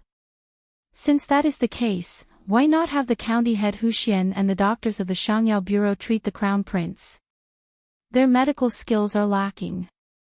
My medical skills aren't good enough. Erlang, at this point, are you still going to lie to us?" Li Yuan roared as he slapped the armrest of the throne. Pai Lupi naturally did not even bat an eyelid at his father's rebuke. He remained silent and pretended not to hear. Wang Yuanzhong spoke again, reporting to the retired emperor, "The crown prince has passed away. This is a warning from the heavens. If one's virtue does not match their position, disaster is certain. If one's virtue is meager, one's position will be honored." The moment these words were spoken, the officials in the hall were in an uproar. Chapter 4:14. Wang Yuanzhong's words caused Noda's Taiji Palace to boil like a pot of boiling oil. Many civil and military officials were dumbfounded by his words. Was this imperial censor Wang Yuanzhong crazy? What was he trying to do? How could he dare to say such words? A warning from the heavens. If one's virtue is not worthy of the throne, there will be disaster. These words were like a sharp sword, stabbing Pai Lupi, the emperor of the Tang dynasty. Wang Yuanzhong's words were said by Confucius. Weak virtue and high status meant that one's morals and character were not worthy of a revered status. Without a doubt, Wang Yuanzhong's words were reprimanding Pai Lupi for his lack of virtue, which led to the crown prince's premature death. This was a warning from the heavens. Wang Yuanzhong was the first person who dared to say that Pai Lupi did not deserve to sit on the throne in this hall. As soon as he finished speaking, the reactions of the officials in Taiji Palace were divided into two factions. The dukes and bigwigs who were loyal to Pai Lupi all rebuked. Qing Yaojin even rolled up his sleeves and prepared to fight. As for the ministers who came from aristocratic families, they were laughing coldly at the side, not saying a word as they looked at Li Er and Li Yuan who were on the royal stairs. Pai Lupi's face instantly became very ugly. When Wang Yuanzhong said these words, he already knew what was going on today. He never thought that this group of people would be so bold. Pai Lupi gripped the armrest with both hands so tightly that the veins on the back of his hands bulged. Wang Yuanzhong raised his head and continued to speak in a loud voice. This official believes that the crown prince's death is the fault of your majesty. In the 9th year of Wuda, your majesty raised an army and killed His Highness Jianqing, who was the crown prince at that time. This is the crime of regicide, which is disloyalty. You also forced the retired emperor to abdicate, which is unfilial.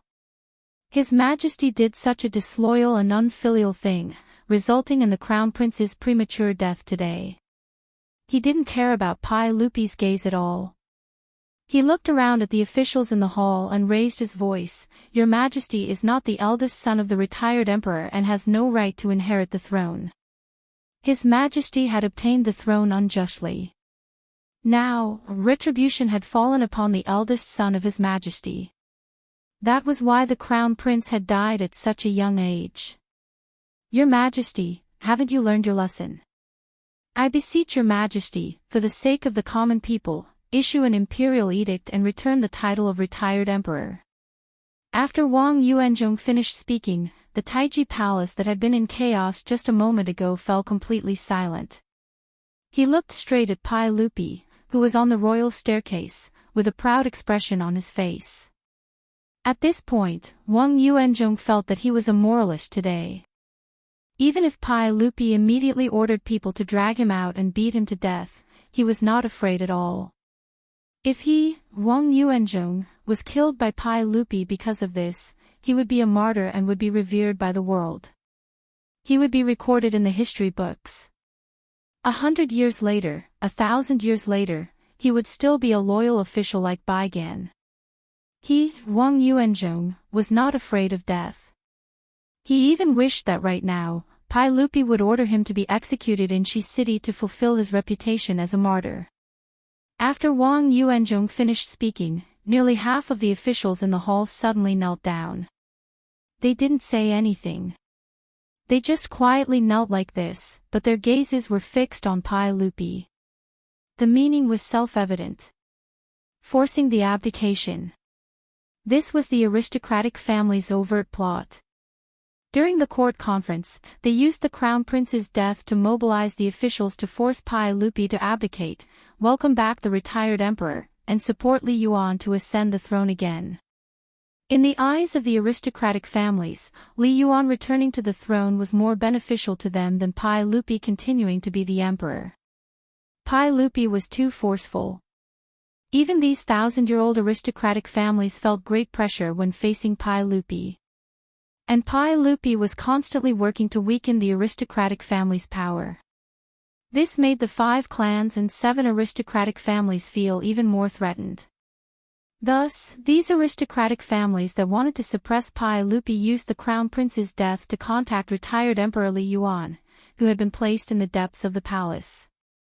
They tried in vain to force Li Yuan to abdicate and return him to the throne. Perhaps in the eyes of later generations, using the crown prince's death to attack Pai Lupi was truly absurd and laughable. Li Wangyu was stupefied as he listened. The civil officials of the Tang dynasty could play like this. They could even say such deceptive words. But in the eyes of the Tang, the crown prince's death was no small matter. Earthquakes, plague of locusts, of floods, and other natural and man-made disasters could all be attributed to the emperor's mistakes. Attributing the crown prince's death to Pai Lupi's lack of virtue truly could obtain the approval of the masses. After all, the rulers of China had always proclaimed that they received orders from the heavens, that the emperor was the father of the heavens and the mother of the earth, and that they were the sons of the heavens. Confucius also said that the Son of Heaven received orders from the heavens. Thus, if the Son of Heaven's chosen successor died, the responsibility naturally rested with the Son of Heaven himself. It was the Son of Heaven's lack of virtue that had killed the retired emperor's eldest son, causing the heavens to punish the Son of Heaven and take away his eldest son's life. Wang Yuanzhong's words caused many of the non-aristocratic officials in Taiji Palace to fall silent. For a moment, they didn't know how to retort. The aristocratic families were simply not afraid that Pai Lupi would fly into a rage out of humiliation. Even if Pai Lupi was furious, so what? Could it be that he, Li Heir, could order people to kill half of the officials in this hall? If that really happened, not to mention whether or not the Confucian scholars of the world would spit on him, the aristocratic families would definitely sever ties with Pai Lupi. At that time, it would be just like the chaos at the end of the Sui dynasty. The Tang dynasty would probably fall apart and collapse. Both Xing Yuanshou and Wang Rinyu were certain that Pai Lupi wouldn't dare to do such a thing. Pai Lupi's eyes were tightly shut. Li Yuan sat on the throne next to him. He didn't say anything, only smiled and looked at his son. After a long time, Pai Lupi suddenly opened his eyes. His eyes were filled with killing intent. Wang Qing, are you done? Wang Yuanzhong was not afraid of Pai Lupi at all. Your Majesty, this subject asks Your Majesty to execute the founder of Hu County, Li Wangyu. This person has misled the public with his lies and falsified imperial edicts. He is guilty of the most heinous crimes and should be executed as a warning to others. Your Majesty, this subject is doing this for the sake of the Tang dynasty. Your Majesty, please execute this treacherous subject and return the title of Emperor Taishang. Return the Tang dynasty to its former glory. This subject knows that this subject's words today have offended the dignity of the imperial family. This subject must die 10,000 times. As long as Your Majesty is still the Emperor Taishang, this subject will immediately commit suicide as an apology to Your Majesty. When Li Wangyu heard this, his nose almost became crooked from anger. What the hell does this have to do with me? You actually want to execute me? You're really a pig or dog? Pai Lupi indifferently glanced at the kneeling officials in the hall. Then, do you all think the same? In the Taiji Palace, the kneeling officials were silent at first, then they all kowtowed. Your Majesty, this subject thinks that Imperial Censor Wang Yuanzhong's words are reasonable. This subject agrees. This subject agrees. Your Majesty, please put the country first. Some of the officials began to kneel and cry bitterly. Among the hundreds of officials, the heads of the aristocratic families couldn't help but smile. The matter was settled.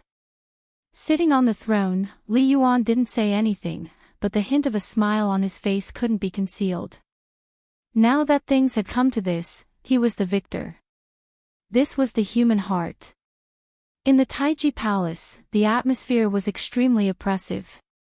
Suddenly, there was a sneer that attracted everyone's attention. The one who laughed was the treacherous subject that Wang Yuanzhong spoke of, the one who should be executed, Li Wangyu. When he saw the hundreds of officials turn their heads to look at him, he was a little embarrassed. He waved his hand and smiled. That. I say, you've made such a scene, but what if His Highness the Crown Prince is still alive? How will you deal with this? Chapter 4:15. As soon as Li Wangyu finished speaking, the officials in the hall fell completely silent. Soon after, they began to clamor again. Everyone was shocked by his words. If the Crown Prince didn't die, then today's matter would become a joke. Qing Yaojin couldn't care less about etiquette. He rushed to Li Wangyu and slapped him on the shoulder. Brat, hurry up and tell me what's going on with His Highness the Crown Prince. Is he dead or alive? Li Wangyu rolled his eyes. Uncle Qing, didn't I just say it? The Crown Prince has just recovered from a serious illness and is currently recovering. You can't joke about this. Is that true? Li Wangyu shrugged.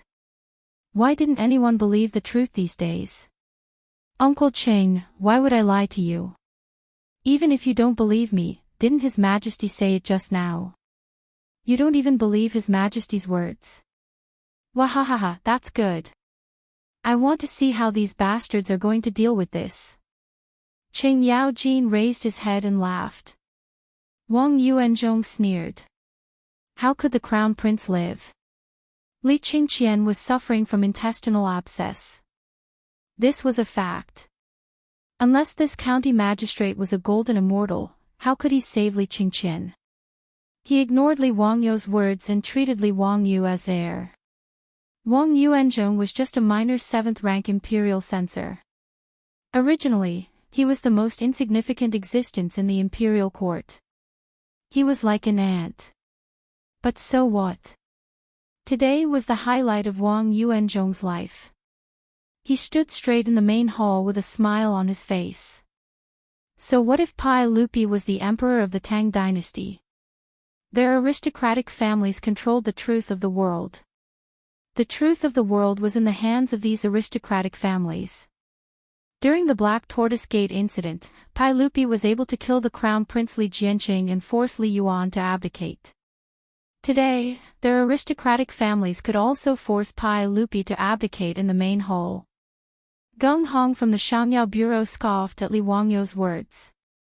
Even if he was beaten to death, he didn't believe that Li Qingqian could survive. He also didn't dare to imagine what would happen if Li Qingqian really did survive. Ever since the Wang clan of Taiyuan found him a few days ago and gave him 1,000 taels of gold and 2 beautiful singers, there was no turning back. Of course, the most important reason why Gung Hong dared to accept the gold and beauties from the Wang clan of Taiyuan was because he was certain that Li Qingqian had already passed away. Putting aside the fact that he was confident in his medical skills, if the crown prince was truly fine, why would Pai Lupi need to seal off the news in the Eastern Palace? Since the crown prince's illness had flared up 11 days ago, 10 days had passed. No one in the Eastern Palace had seen the crown prince. Even Gung Hong, the imperial concubine of the Shangyao Bureau, had not seen the crown prince, much less treated him. The meaning of this was self-evident. Besides Gung Hong's words, Wang Renyu and the others also knew that Pai Lupi had ordered people to seal off a secluded palace room in the Eastern Palace. It was surrounded by the imperial guards loyal to Pai Lupi, and not even a fly could get in. Zheng Yuanshou, Wang Renyu, and the other clan heads guessed that this palace was where Li Qingqian's body was being kept. The reason Pai Lupi had kept the funeral a secret was presumably because he was afraid of the unrest in the imperial court. It was precisely because they were certain that the crown prince had passed away that the aristocratic families dared to contact Grand Emperor Li Yuan and choose today's court session to force him to abdicate. How could Pai Lupi have thought of any of this? He only felt that his son's stomach had been cut open, and Li Wangyu had cut out his ulcerated intestines. He felt that this matter would affect the crown prince's reputation, so he sealed off the news and kept it a secret. He originally wanted to wait for the crown prince to recover, and then everything would be calm. No one would know that his son's intestines were missing. He did not expect that the aristocratic families and his own father would give him such a big surprise today. Pai Lupi stared at Wang Yuanzhong, imperial censor Wang Yuanzhong. Wang Yuanzhong was not afraid at all. He smiled and said gently, "Your subject is here." Pai Lupi sneered, "You slandered the crown prince and spoke nonsense about the emperor's father. Do you know your crime?" Wang Yuanzhong's expression did not change. He bowed, "Your subject will die 10,000 times. Your subject will die 10,000 times for the Tang dynasty and for the people of the world. Your Majesty thinks that your subject deserves to die, so your subject is naturally willing to bow my head and stretch my neck for your Majesty to punish. Your subject will die without regrets." Wang Yuanzhong no longer cared about life and death.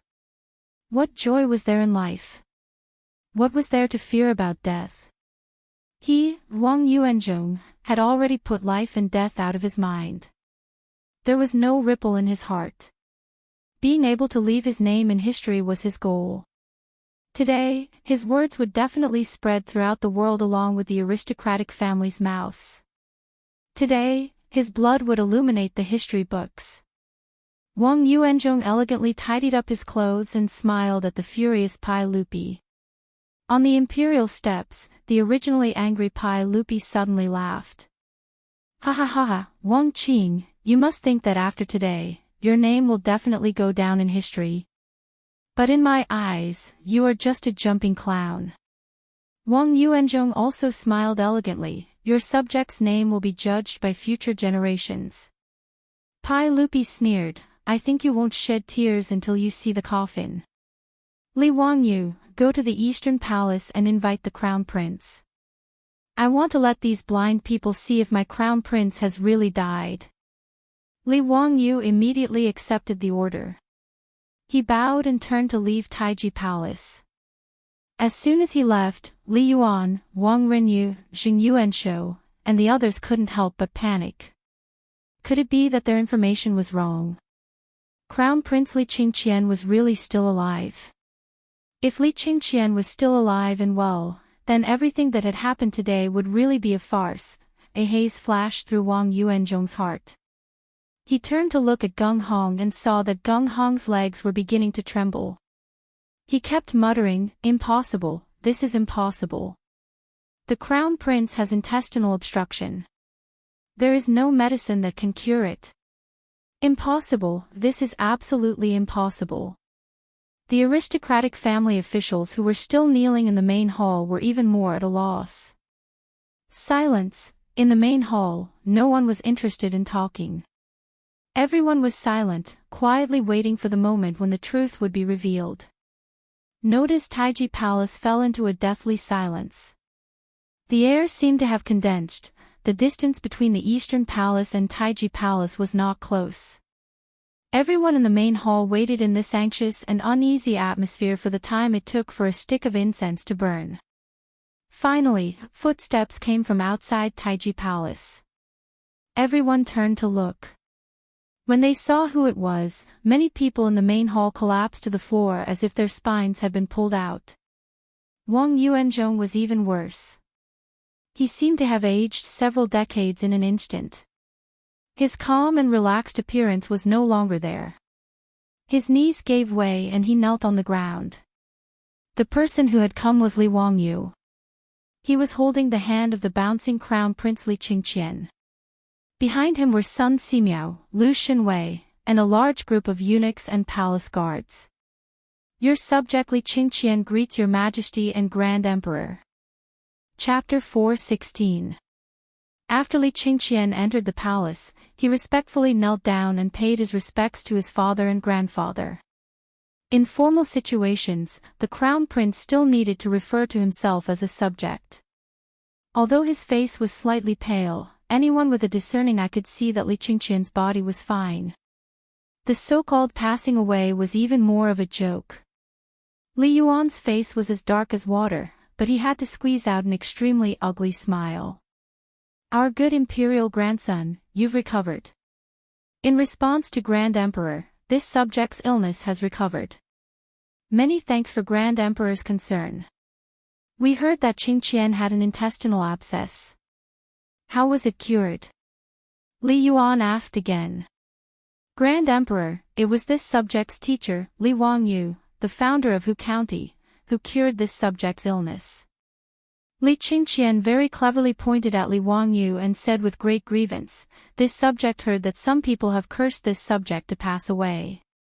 Grand Emperor, please uphold justice for this subject and punish these bad people. Although Li Qingqian was only 9 years old, being born in a royal family, he matured much earlier than normal children. On the way to Taiji Palace, Li Wangyu had already explained to him what had happened in court today in a few words. Hearing that the aristocratic family officials had actually cursed him to be dead, Li Qingqian, this little brat, was extremely angry. Li Qingqian's words caused Li Yuan's face to redden involuntarily. He had already been embarrassed by Li Qingqian's appearance. Now that his imperial grandson had said this, he felt his old face burn with pain. Wasn't he, Li Yuan, the bad person that Li Qingqian spoke of? Li Yuan coughed lightly and stood up. We are a bit tired and will return to the inner palace to rest. We will leave the matters of court to Erlang. You can handle Qingqian's matters as you see fit. Don't let Qingqian suffer any grievances. Today's so-called abdication had already become a farce. Continuing to stay in the palace would only increase the number of jokes. Li Yuan saw that things were not going well and prepared to slip away. As for those aristocratic families, why would Li Yuan care about their lives? Moreover, Li Yuan also felt resentment towards the aristocratic families. If it weren't for these bastards swearing that Li Qingqian had already passed away, how would he have lost so much face in front of the officials today? Farewell, retired emperor. Pai Lupi smiled and bowed, but he almost laughed out loud in his heart. Hundreds of officials also knelt down one after another to respectfully send off the retired emperor. However, the expressions of those aristocratic family officials were as ugly as they could be. Wang Yuanzhong and Geng Hong, the two people who stood out, could no longer speak. Their faces were even paler than Li Qingqian, who had just recovered from a serious illness. There was no trace of blood in them at all, and their bodies were trembling. Li Yuan had just walked down the royal stairs and hadn't even gotten into the carriage when he saw Pai Lupi's personal attendant, Mito, hurriedly walk in from outside the hall. Li Yuan had also been on the battlefield for a long time. He immediately noticed the strong smell of blood on Mituo's body. The eunuchs of the Tang dynasty wore the same clothes as the officials, according to their rank. As Pai Lupi's most trusted eunuch, Mituo was pardoned from his position as a lower third-rank official and wore a purple robe. Li Yuan's eyesight was also very good. He was already 60 years old, but he could still keenly notice that there were some fresh bloodstains on Mituo's purple robe. Mituo respectfully bowed to Li Yuan, reporting to retired emperor. This servant just received a notice that there were a few eunuchs in the Crane Feather Palace who were not clean and had stolen from the palace. This servant acted on my own initiative and beat those eunuchs to death. This servant, as the eunuch of the eunuch, is not strict enough. Please forgive this servant, retired emperor. The Crane Feather Palace was the palace where Li Yuan lived after he abdicated his position. As for the eunuchs that Mituo mentioned, if there was no accident, they must be Li Yuan's remaining trusted eunuchs. This time, the internal and external contact with the aristocratic families was also carried out through these eunuchs. Li Yuan wanted to get angry, but he couldn't say anything. He knew very well that this was a warning from his son. The eunuch of the emperor was an organization that managed the internal affairs of the palace. Mituo was the eunuch of the eunuch of the eunuch of the eunuch of the eunuch, a lower third-rank official. If he wanted to beat a few eunuchs with dirty hands to death, what could Li Yuan do about it? Could it be that he had to shed all pretense of cordiality with his son? After living in the palace for 3 years, Li Yuan was like a tiger without fangs. He had long lost his courage. Mituo's actions were naturally ordered by Pai Lupi. As the eunuch of Pai Lupi, he was the most trusted eunuch. During the 23rd year of Taizong Jingguan, he was the only eunuch who was given a lower third-rank official position. Pai Lupi had made a rule that the eunuch of the eunuch would not have a third-rank official. Fourth-rank eunuchs were the highest. For Mituo to be given a lower third-rank official position, it could be seen how much Pai Lupi trusted him. He went to Li Yuan's palace to investigate who was colluding with the aristocratic families. Without much effort, he found a few eunuchs in Li Yuan's palace. After getting their confessions, Mituo didn't care about Li Yuan's face and beat the eunuchs to death. Li Yuan could only grit his teeth and bear with Mituo's impudent actions. I know, Li Yuan's face was gloomy and he didn't say anything else. He sat on the carriage and planned to return to the Crane Feather Palace. Mituo stopped in front of the carriage and continued to report. Retired Emperor, I also found that in the Crane Feather Palace, there were concubines in the harem who were disorderly and promiscuous.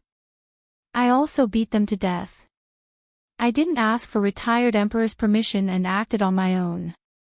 I asked for retired emperor's forgiveness.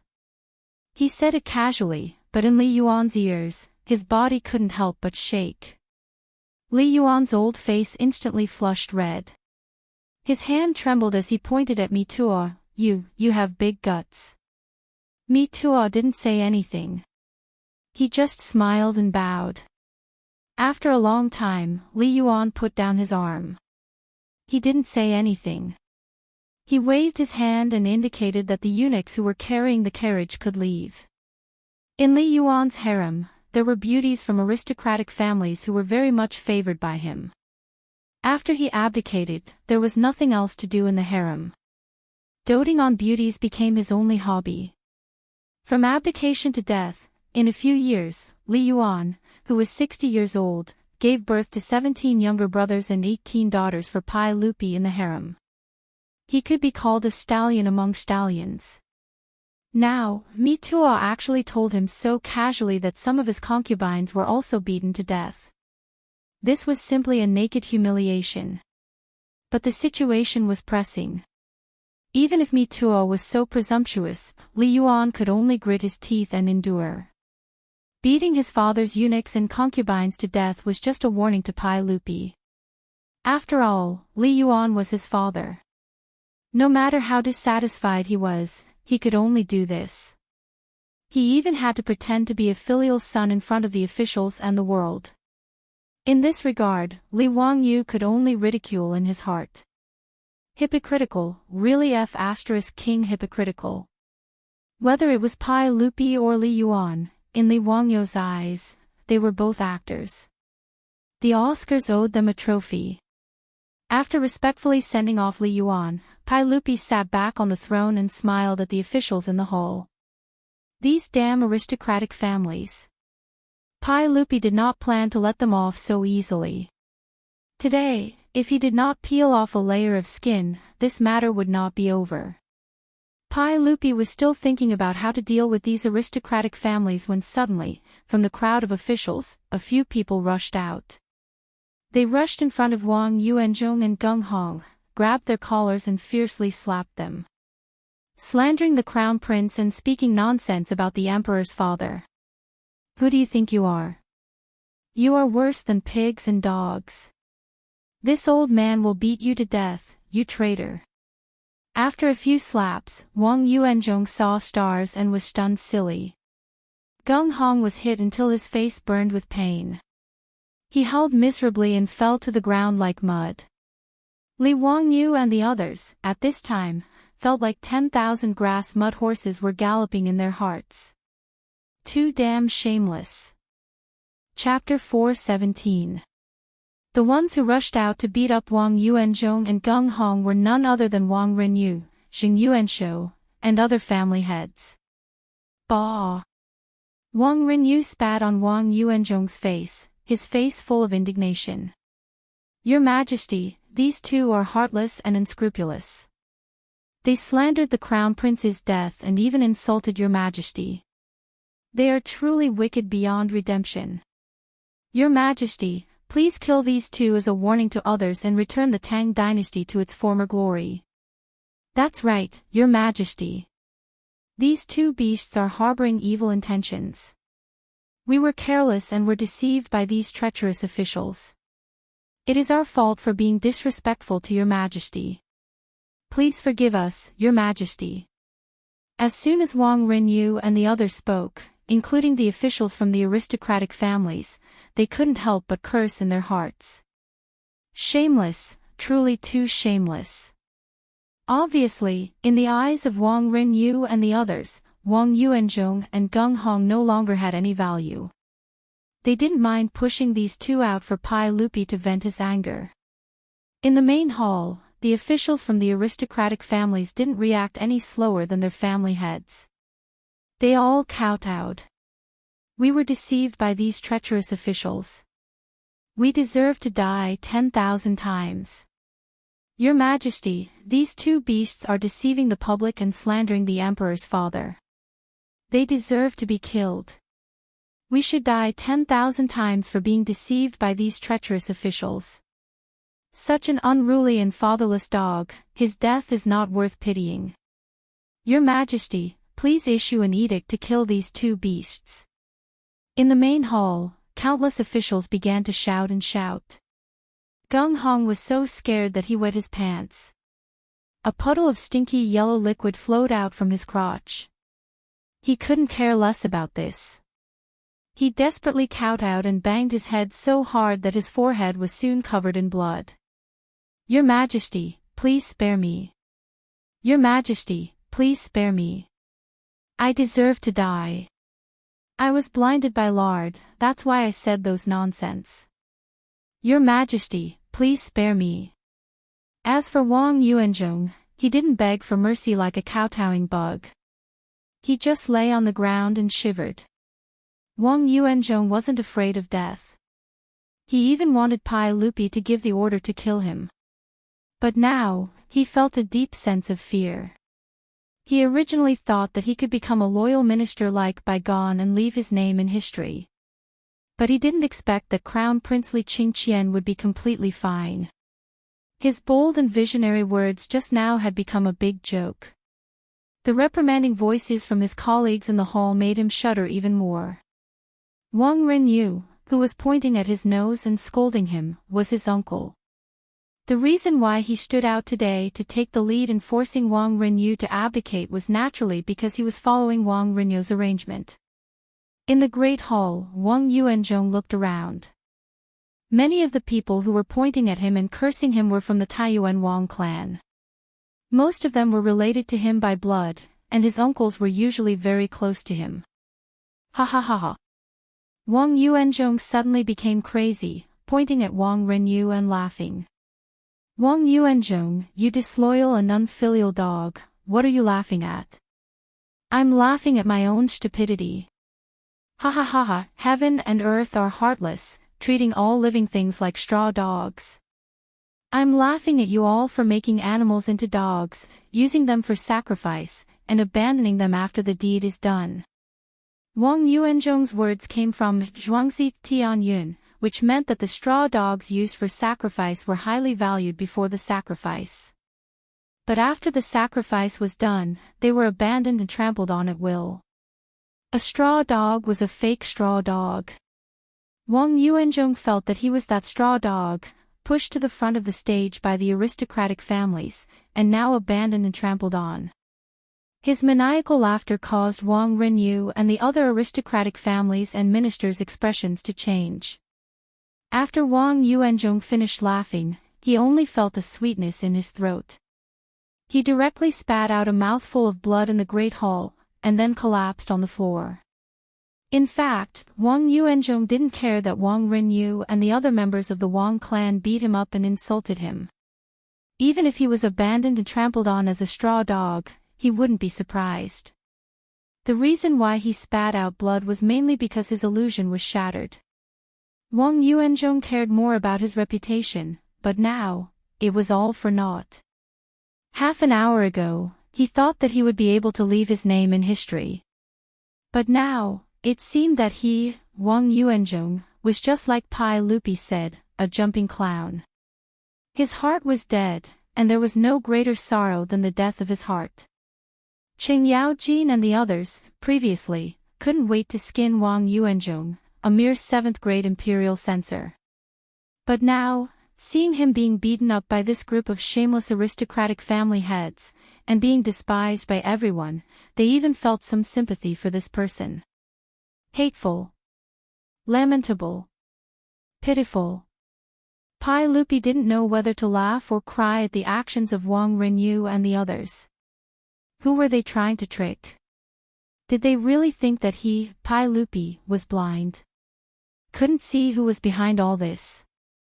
However, Pai Lupi really couldn't do anything to Wang Renyu, Zheng Yuanshou, and the other aristocratic family heads.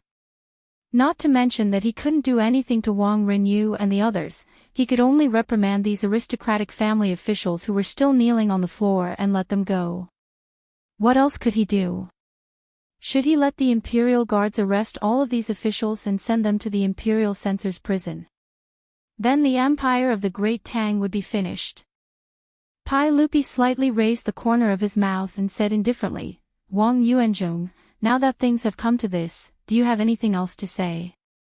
Wang Yuanzhong crouched on the floor. I only ask for death. If you want to die, I will naturally fulfill your wish. Men, drag Wang Yuanzhong and Gung Hong away and beat them to death.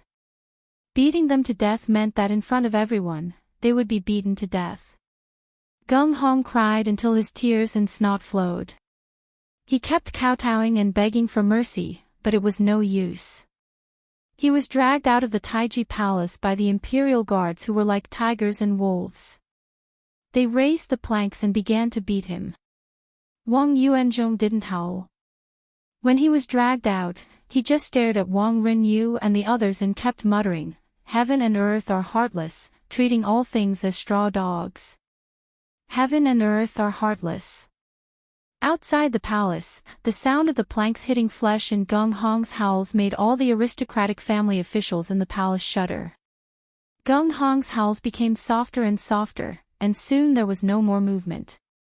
Not long after, the sound of the planks hitting disappeared and the imperial guards entered the palace to hand in the order. Imperial physician Ginghong and imperial censor Wang Yuanzhong of the imperial censor were both beaten to death outside the Taiji palace. Pai Lupi smiled and looked at the officials in the palace. Everyone, how should I deal with you now? In the palace, the aristocratic family officials bowed again. We will die 10,000 times, Your Majesty, please punish us. Although these words were pleasant to the ears, everyone knew that this matter was over. The bird that stuck out had been beaten to death, and the aristocratic families had lost face because of Pai Lupi. At most, Pai Lupi would reprimand them a little. Both sides would find a way out and return to their respective homes. Pai Lupi smiled and said nothing. After a while, he suddenly turned to Li Wangyu and asked, County Magistrate Hu Xian, how do you think we should deal with them? Li Wangyu looked at the officials and suddenly smiled. Your Majesty, since they all say that they will die 10,000 times, why don't we just kill them all? The palace was in an uproar when he said this. Li Wangyu, you're worse than a pig or a dog, but you're actually so ambitious. In their hearts, the officials had already developed a relationship beyond friendship with Li Wangyu's 18 generations of ancestors, and they were cursing him endlessly. Chapter 4:18. Li Wangyu's words not only stunned the officials in the hall, but even Pai Lupi didn't know whether to laugh or cry. Li Wangyu had naturally said this on purpose to disgust these shameless aristocratic clans. In any case, even if he was an idiot in politics, he knew that Pai Lupi couldn't kill these officials. Unexpectedly, Pai Lupi was also a drama queen. He actually played along with Li Wangyu's words. County Magistrate Hu Xian's words are reasonable. Slandering the emperor's father should be executed. Since that's the case. Before he could finish speaking, the aristocratic clan's officials were already so frightened that their faces turned pale. Li Er must have gone crazy from the shock today, right? Why wasn't he following the script? Could it be that he really dared to kill the more than 300 officials in the hall who were trying to force the emperor to abdicate? Wang Renyu, Xing Yuanshou, and the other aristocratic clan's big shots all paled. If Pai Lupi really did go crazy and killed them all, the Tang dynasty would inevitably fall into chaos. But what was the use of that? Could it save them? Wang Renyu and the others didn't have the resolve to sacrifice themselves for righteousness and leave their names in history. Just as they were feeling awkward, Li Qingqian suddenly stepped forward and said, Your Majesty, this subject read from Mencius. If the Son of Heaven is heartless, he cannot protect the four seas. If the feudal lords are heartless, they cannot protect the country. If the ministers and doctors are heartless, they cannot protect the ancestral temple. If the scholars and commoners are heartless, they cannot protect the four bodies. Today, this subject made a mistake, but they have already repented. This subject believes that Your Majesty can forgive them. Presumably, they will be grateful for Your Majesty's mercy. His words immediately received the approval of the other officials. His Highness the Crown Prince is wise. Your Majesty, our Tang dynasty is fortunate to have the Crown Prince so intelligent. This is the fortune of our Tang dynasty and our people. Your Majesty, this subject knows his mistake. Today, we were deceived by others and almost made a big mistake. This subject has now completely repented. Please forgive us, Your Majesty. Because of these words, Li Qingqian gained a wave of popularity among the officials. Pai Lupi sat on the throne and looked at the officials with a smile. When no one was paying attention, he turned his head and glared at Li Wangyu. Don't think that we didn't see that you pushed Li Qingqian out just now.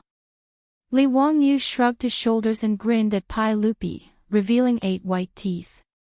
Pai Lupi stood up, and the hall suddenly quieted down. Everyone, although you all have ulterior motives today, we do not intend to let you all be punished for your words. Am I such a narrow-minded person? Since the Crown Prince is pleading on your behalf, then today's matter will end here. I will not pursue this matter any further. But all of you, please remember that you should be loyal to the monarch if you want to eat his salary. Don't make a mistake. Pai Lupi's words caused the officials in the hall to fall to their knees. Your Majesty is wise. Li Wangyu couldn't help but curl his lips. Bluff, keep bluffing. If you aren't punished for your words, then what's going on with those 2 bloody corpses outside Taiji Palace? Pai Lupi, why don't you explain this? Of course, he only dared to criticize in his heart. Just as he was letting his imagination run wild and cursing Pai Lupi, he heard Pai Lupi say in a loud voice, "Where is son of Huxian, Li Wangyu?" Li Wangyu hurriedly stepped forward. This official is here. Son of Huxian, Li Wangyu, is brimming with talent and erudite. Today, Li Wangyu saved the Crown Prince and should be rewarded for his service. He is granted the title of County Count, and the title of County Count. 700 households.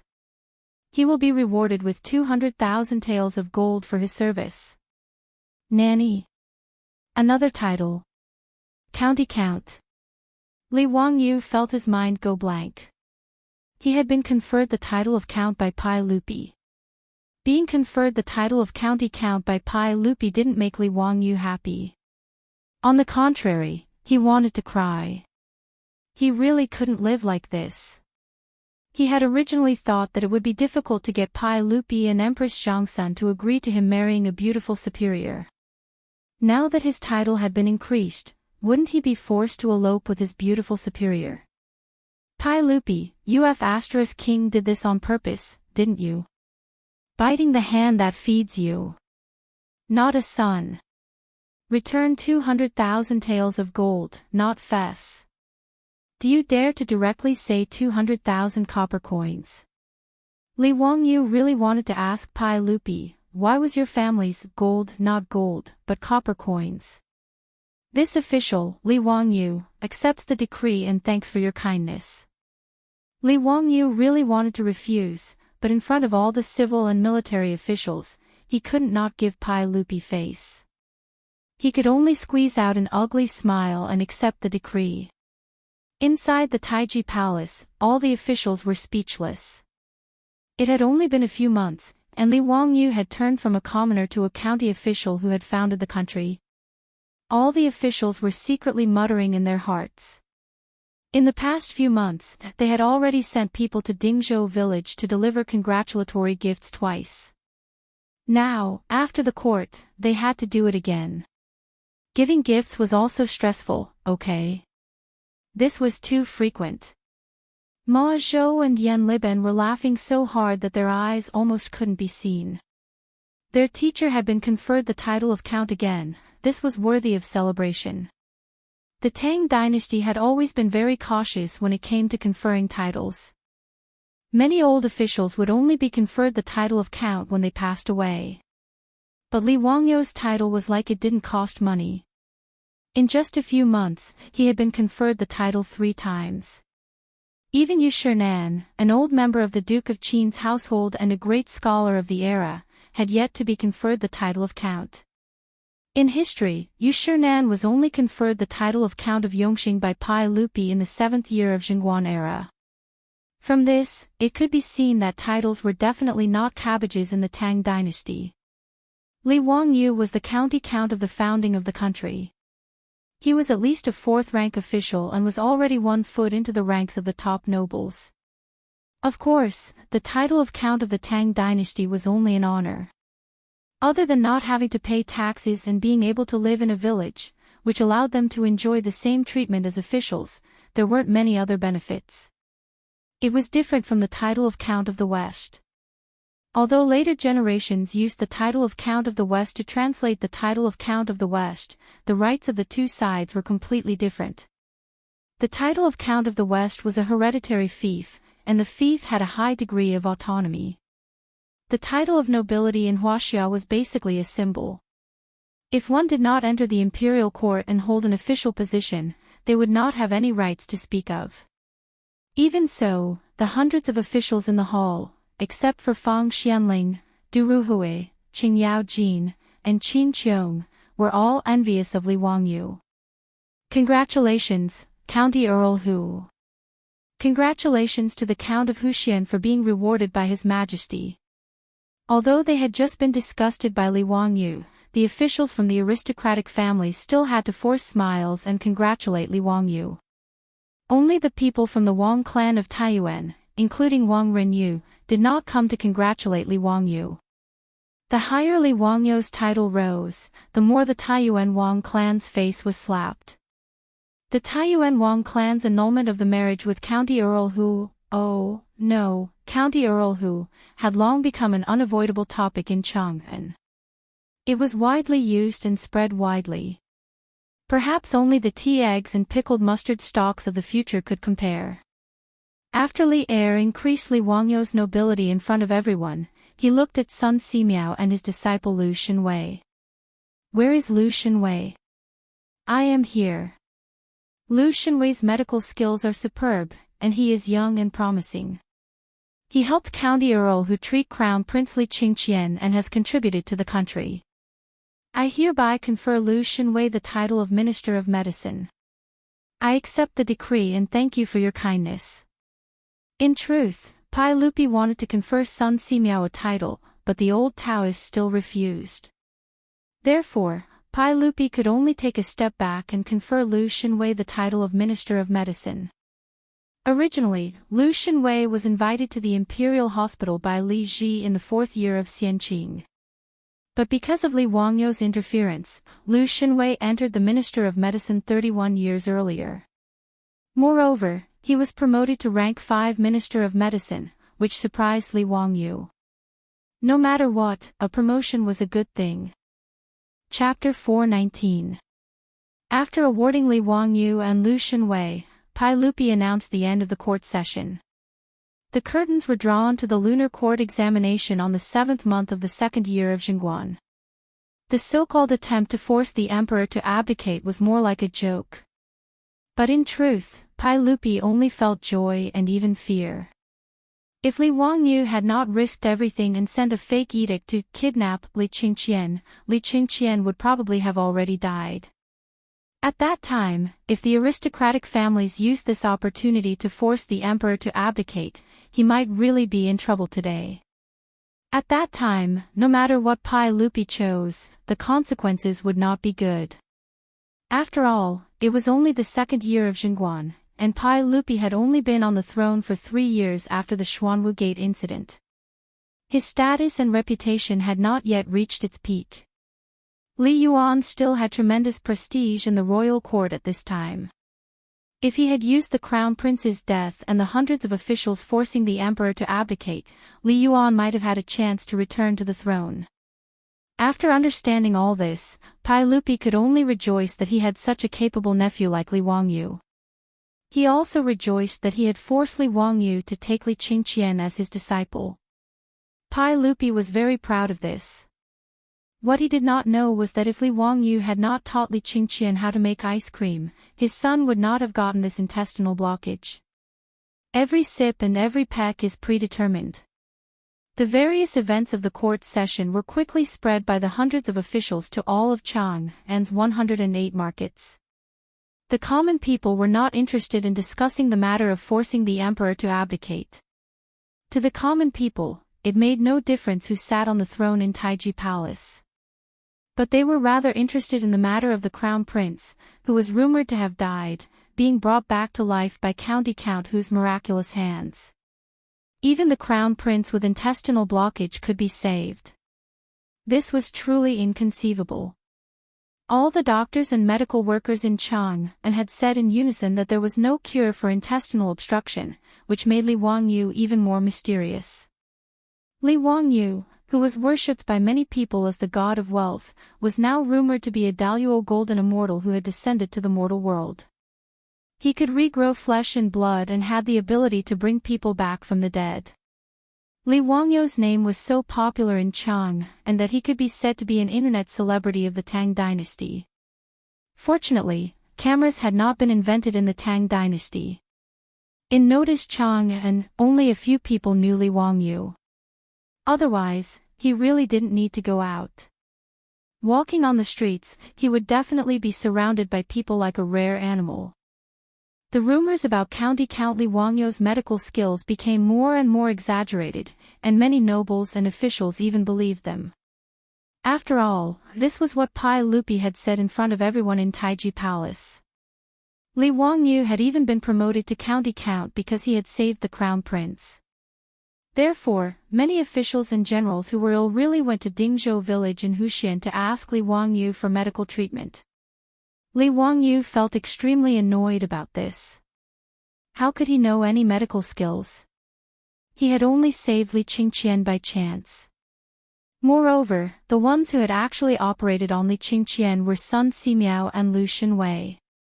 He had only been talking from the side. Facing the officials who were asking for medical treatment, Li Wangyu could only patiently explain over and over again that he didn't know how to treat illnesses and didn't know any medical skills. The one who had saved Crown Prince Li Qingqian was the divine doctor Sun Simiao. Regardless of whether they believed it or not, Li Wangyu could only introduce Sun Simiao to them. Fortunately, Sun Simiao was now in the Xianwei outside Dingzhou village, so these nobles and officials who had specially come to see him wouldn't have made a wasted trip. Sun Simiao's reputation was big enough. After all, even Pai Lupi knew about him. With an old immortal like Sun Simiao treating them, these officials who had specially come to Dingzhou village weren't disappointed. Even so, many officials expressed their doubts about Li Wangyu's claim that he didn't know any medical skills. In private, they felt that County Count Hu was too arrogant. The fact that his master was a divine doctor naturally couldn't be hidden from the villagers of Dingzhou village. After all, the villagers of Dingzhou village had to travel to Chang'an city every day. Most of them were well-informed merchants.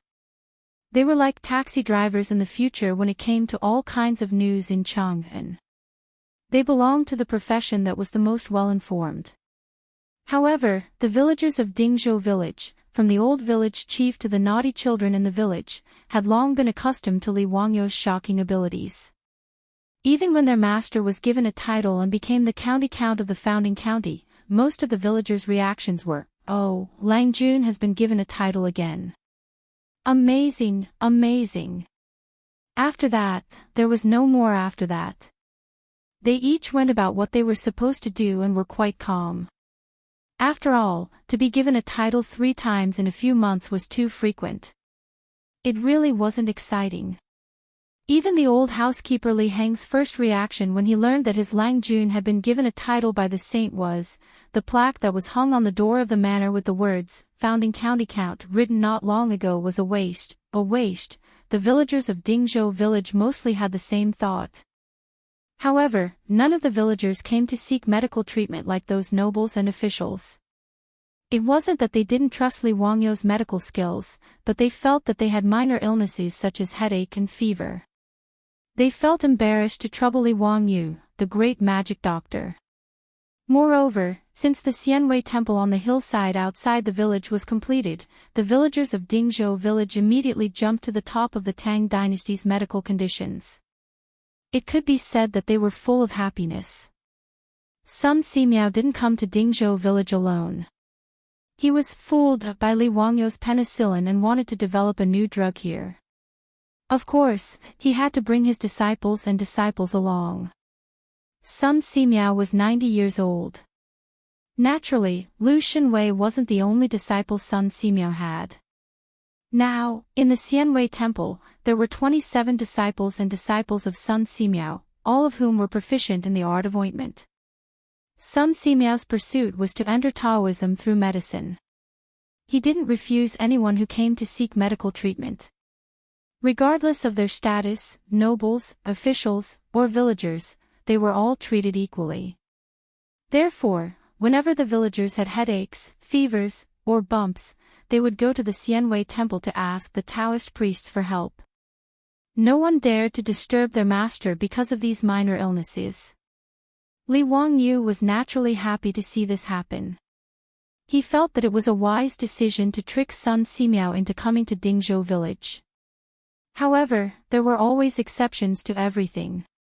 On this day, Li Wangyu was leisurely drinking tea with his legs crossed. Suddenly, someone knocked on the door of the Li family's old residence. Lang Jun, help. Someone is going to die. Lang Jun, please save my wife. The old butler, Li Heng, hurriedly ran to open the door. A person stumbled in from outside. It was Carpenter Lu's eldest son. Lu Daolong, why are you in such a panic? Don't worry, speak slowly. Li Wangyu quickly stood up and asked. Lu Daolong's forehead was covered in sweat. He said in a panicked tone, Lang Jun, my wife is going to give birth today. Li Wangyu was baffled. Damn, what does your wife giving birth have to do with me? Go find the midwife. However, Lu Daolong quickly said, the midwife said that my wife's fetus is not in the right position. She's afraid that she'll have a difficult labor. I'm afraid that she won't be able to save the child. Lang Jun, please save them. As Lu Daolong spoke, he knelt down in front of Li Wangyu and kowtowed repeatedly. Li Wangyu was dumbfounded. What was going on? Difficult labor. What's the use of looking for me? Chapter 420. As an ordinary person in the future, if someone suddenly came to you and told you that your wife was having a difficult labor and asked you to save her, your first reaction would be to be very confused. Li Wangyu was the same. He didn't come back to his senses for a long time. Lu Daolong's wife was having a difficult labor. Why was she looking for him? Lu Daolong, you idiot. What are you waiting for? Hurry up and ask old immortal Sun for help. Why are you looking for me? Lu Daolong said with a crying face, my father has already asked old immortal Sun for help. He said the same thing. He said that my wife's child is in a wrong position and the umbilical cord is wrapped around the neck. He can't do anything. Lang Jun, please save my wife and child. Li Wangyu was even more dumbfounded when he heard that Sun Simiao couldn't do anything. If even the king of medicine couldn't do anything, what could he do? While he was in a daze, he heard a commotion outside. His beautiful superior, who had come out to see what was going on, heard that Lu Daolong's wife was having a difficult labor. She subconsciously blurted out, hurry up and do a cesarean section. Why are you still in a daze? What? Cesarean section. Li Wangyu looked at his beautiful superior in a daze. Are you sure you're not talking nonsense? Who knows how to do a cesarean section? Is it you or me? Or Sun Simiao? Wangyu, you and Sun Simiao can perform an appendectomy for Li Qingqian. You should be able to do a cesarean section, right? Li Wangyu was speechless. How could they be the same thing? Besides, if they cut open Lu Daolong's wife's stomach, how could they prevent her wound from getting infected? They didn't have any cephalosporin capsules. As for the penicillin that Sun Simiao wanted, they couldn't even find it. If they really cut open Lu Dalong's wife's stomach, whether she could survive or not would depend on her luck. Wang Yu, why are you still in a daze? Hurry up, it's more important to save people. The beautiful boss was also anxious and pushed Li Wangyu out. I. Li Wangyu was so anxious that he started sweating. He said incoherently, "Ask Niu Wu to bring the alcohol from home." Sigh, what's going on? Got it. Hurry up and go. I'll have Niu Wu send the things over later. The beautiful boss said anxiously. Li Wangyu was at his wit's end. He could only wait and see. He could only follow Lu Dalong out of the manor and jog towards Carpenter Lu's house. Lu Dalong thought that Li Wangyu was running too slowly, so he bent down and carried Li Wangyu on his back before running home. This fellow was worried about his wife, so he ran as fast as he could. However, Li Wangyu, who was lying on his back, was jolted so much that he almost vomited. When Lu Dalong ran back to his house and put Li Wangyu down, Li Wangyu's little face was pale and cold sweat was dripping down his forehead. He glared at Lu Dalong angrily, but he didn't have the time to find trouble with this idiot. He hurried into the house. Since ancient times in Huaxia, giving birth to a child was akin to a woman breaking through the gates of hell. Not to mention these ordinary peasant women, even in the imperial palace, there were countless concubines who had died because of difficult childbirth. Lu Dalong's wife had a difficult birth. That was basically a step into the bridge of helplessness. Li Wangyu didn't care about the taboo between men and women. He pushed the door open and entered the house. Lu Dalong wanted to follow him in, but he was stopped by his father, Carpenter Lu. "You idiot, the woman inside is giving birth. Why are you going in?" "Then why did Lang Jun and old immortal Sun go in?"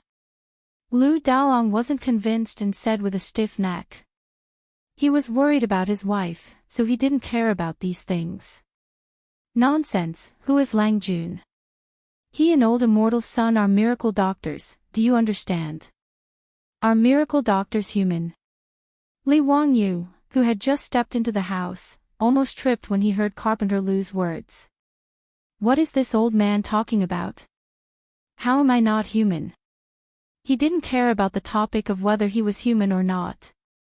He looked at Sun Simiao and asked, "Old immortal Sun, how is Lu Dalong's wife? Is she in danger?"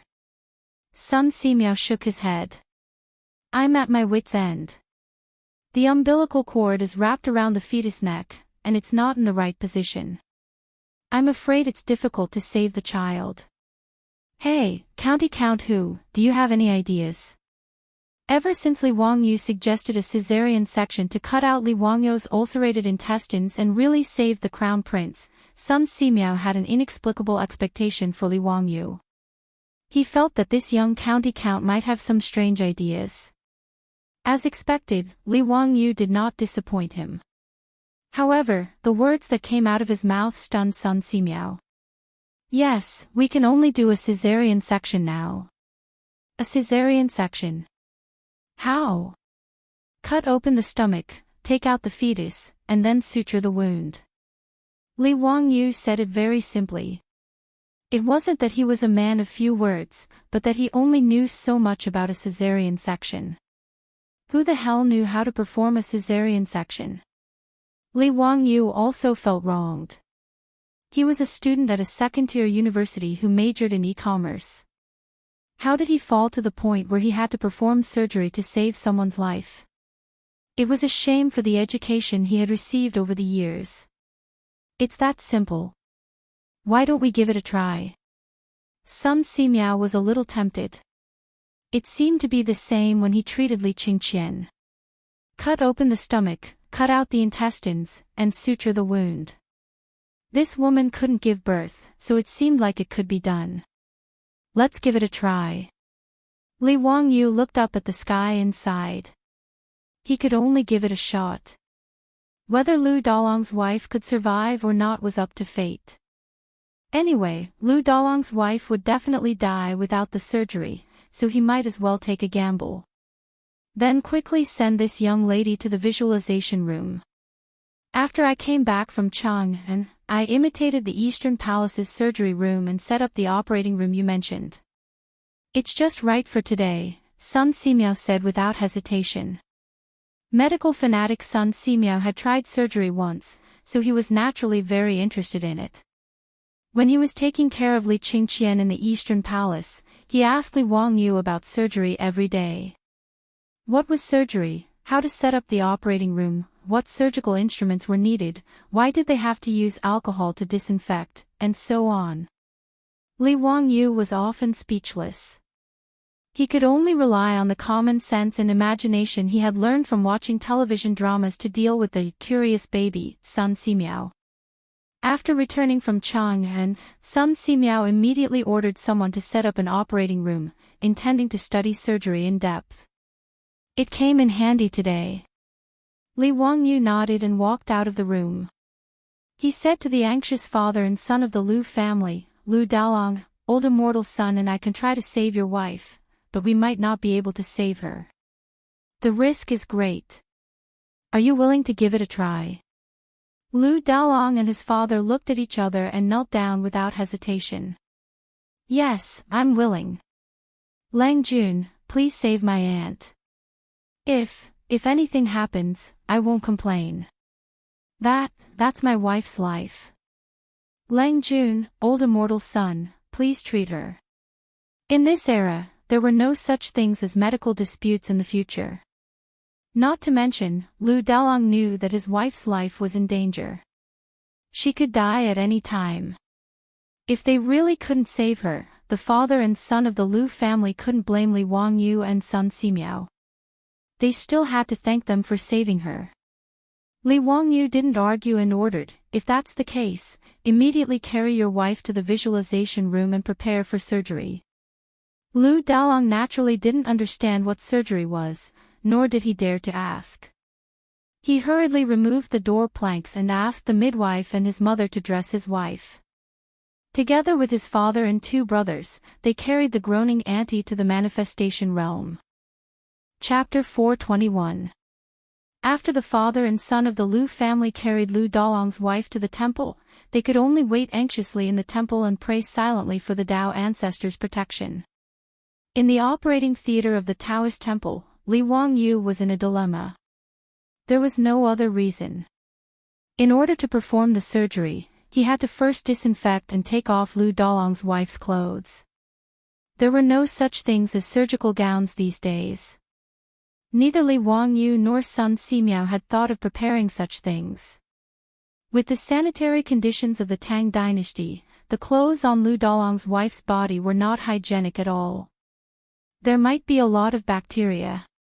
What made Li Wangyu feel troubled was not only the problem of taking off her clothes. He seemed to remember that before performing a caesarean section, he had to prepare the pregnant woman's hair. That meant, cough, that was to shave off the body hair to prevent bacterial infection. At this moment, only Li Wangyu and Sun Simiao were in the operating theater. After all, he was delivering a woman's child. Sun Simiao was too embarrassed to ask his disciples to help. The old Taoist priest was prepared to perform a caesarean section on Lu Dalong's wife himself. Anyway, he was a doctor and was 90 years old. He no longer had to care about these things between men and women.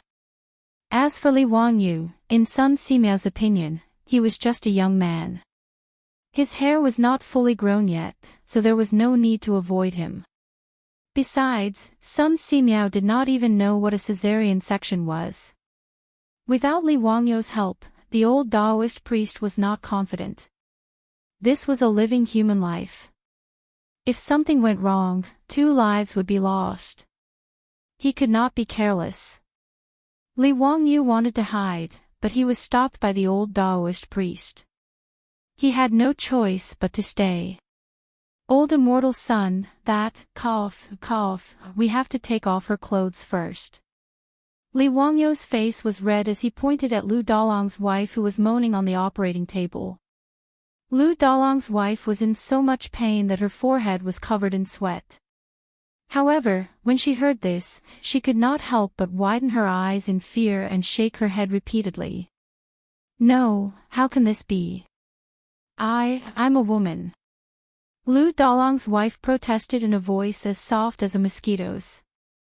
She would rather die than be naked in front of Sun Simiao and Li Wangyu. Although the people of the Tang dynasty were civilized, unlike the Ming and Qing dynasties where people were confined by feudalism, it was still difficult for Lu Dalong's wife to bring up this matter. If Li Wangyu had accidentally transmigrated to the Ming and Qing dynasties, then there was no need to think about a caesarean section at all. The patient's family members would rather watch the patient die of pain than let them save the patient. The Ming dynasty's medical practice specifications stated, even if you are separated by curtains, you must cover your hands with gauze. Needless to say, a male doctor delivering a baby to a woman.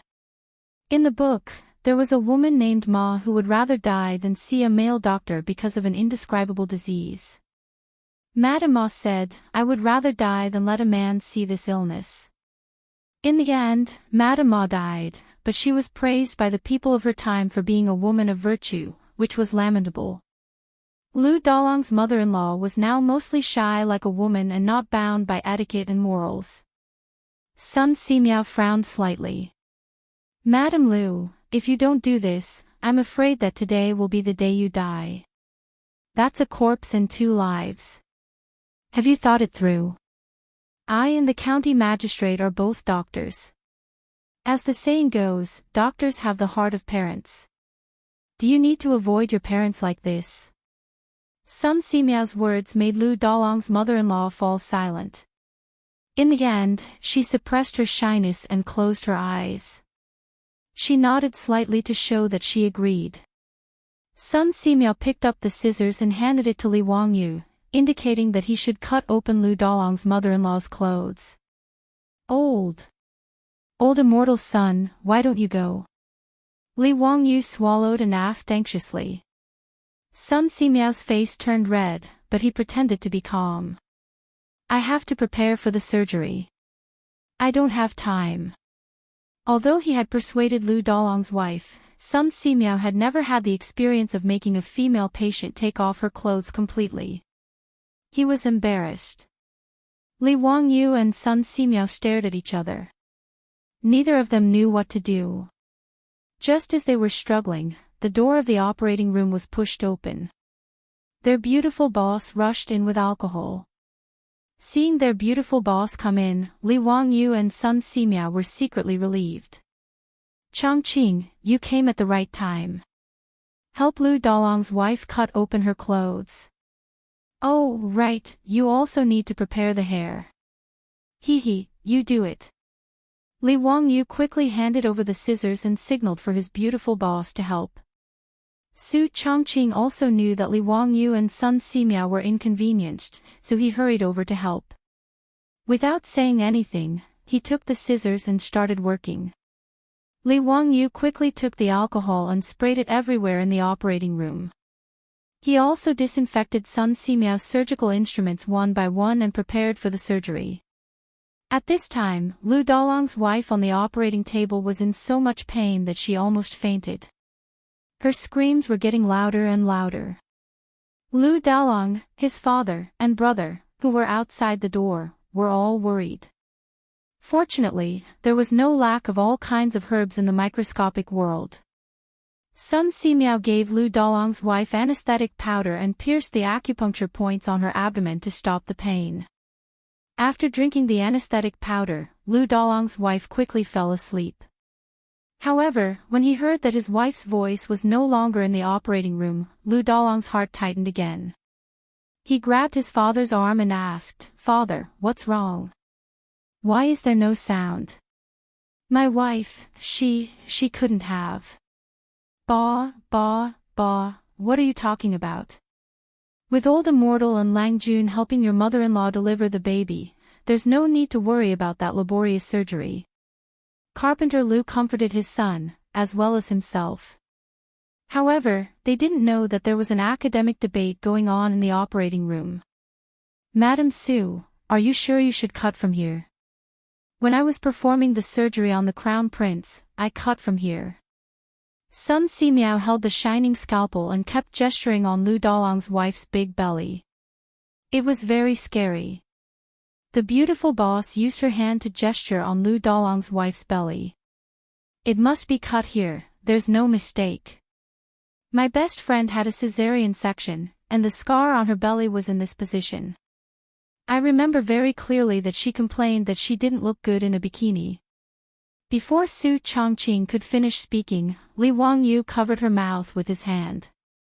She then realized that she seemed to have let it slip. Madam Su, what do you mean by best friend?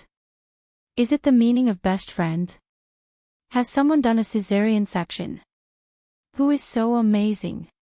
Why haven't I heard of it? Then what is a bikini? Sun Simiao frowned and asked.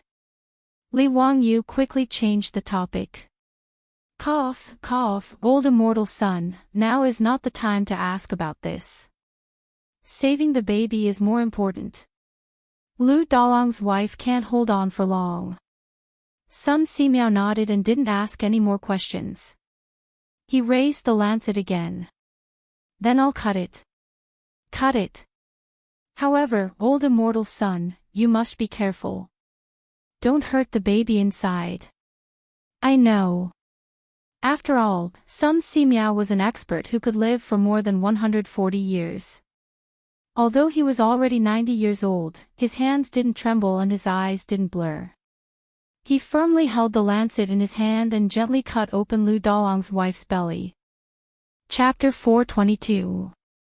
Lu Dalong, who was anxiously pacing back and forth in front of the operating room, heard a woman scream from inside the room. He couldn't help but tremble in fear and almost fell to the ground. Father, what's going on?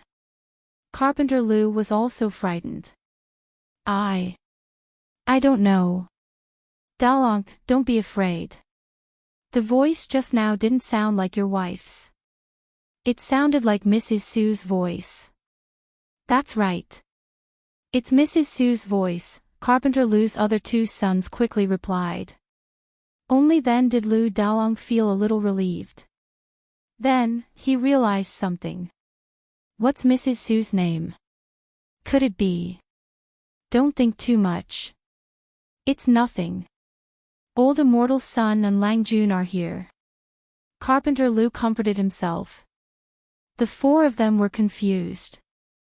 They couldn't understand what was going on in the operating room. As for Lu Dalong's mother, she was at a loss. She could only murmur, Tao ancestor bless, Tao ancestor bless. The one who screamed was their beautiful superior.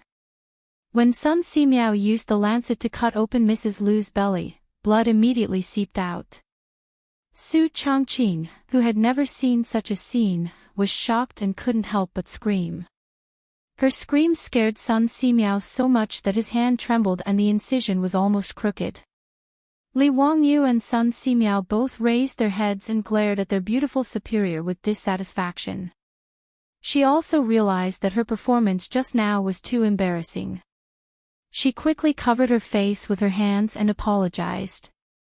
I'm sorry. I didn't react in time and was scared. Chongqing, go prepare some hot water so that we can wash the child later. Also, ask the Lu family to prepare some loose clothes so that we can change into them after the operation. The embarrassing preparations before the operation had already been completed by their beautiful superior. Li Wangyu saw that she was so afraid of seeing blood, so he simply sent her away. Li Wangyu was forced to go through 2 surgeries for no reason. He realized that he had also trained himself.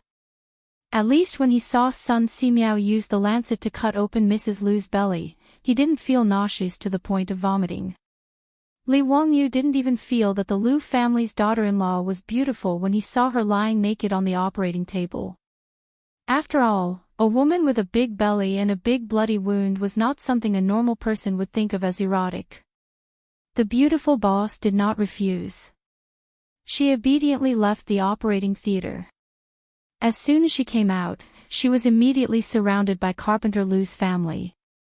"Lady Sue, how's my mother-in-law? Why is there no sound coming from inside? Where's Eva? Has the baby been born yet?" The beautiful boss couldn't help but feel a little nauseous when she thought of the bloody wound just now.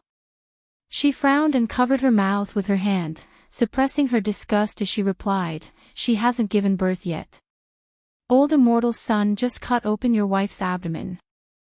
"What? Cut open the abdomen? Lady Sue, what do you mean by that? Oh my God, this person's stomach has been cut open. Can he still live? My poor son." The beautiful boss didn't know how to explain it to Carpenter Lu's family. She could only comfort them with Li Qingqian's matter. "Have you forgotten how old immortal's son and the others saved the crown prince? Don't worry, it'll be fine." Although she said that, Carpenter Lu's family was still scared to death. No one would be able to remain calm after hearing such a thing. The whole family began to cry silently, thinking that their daughter-in-law would not be able to live.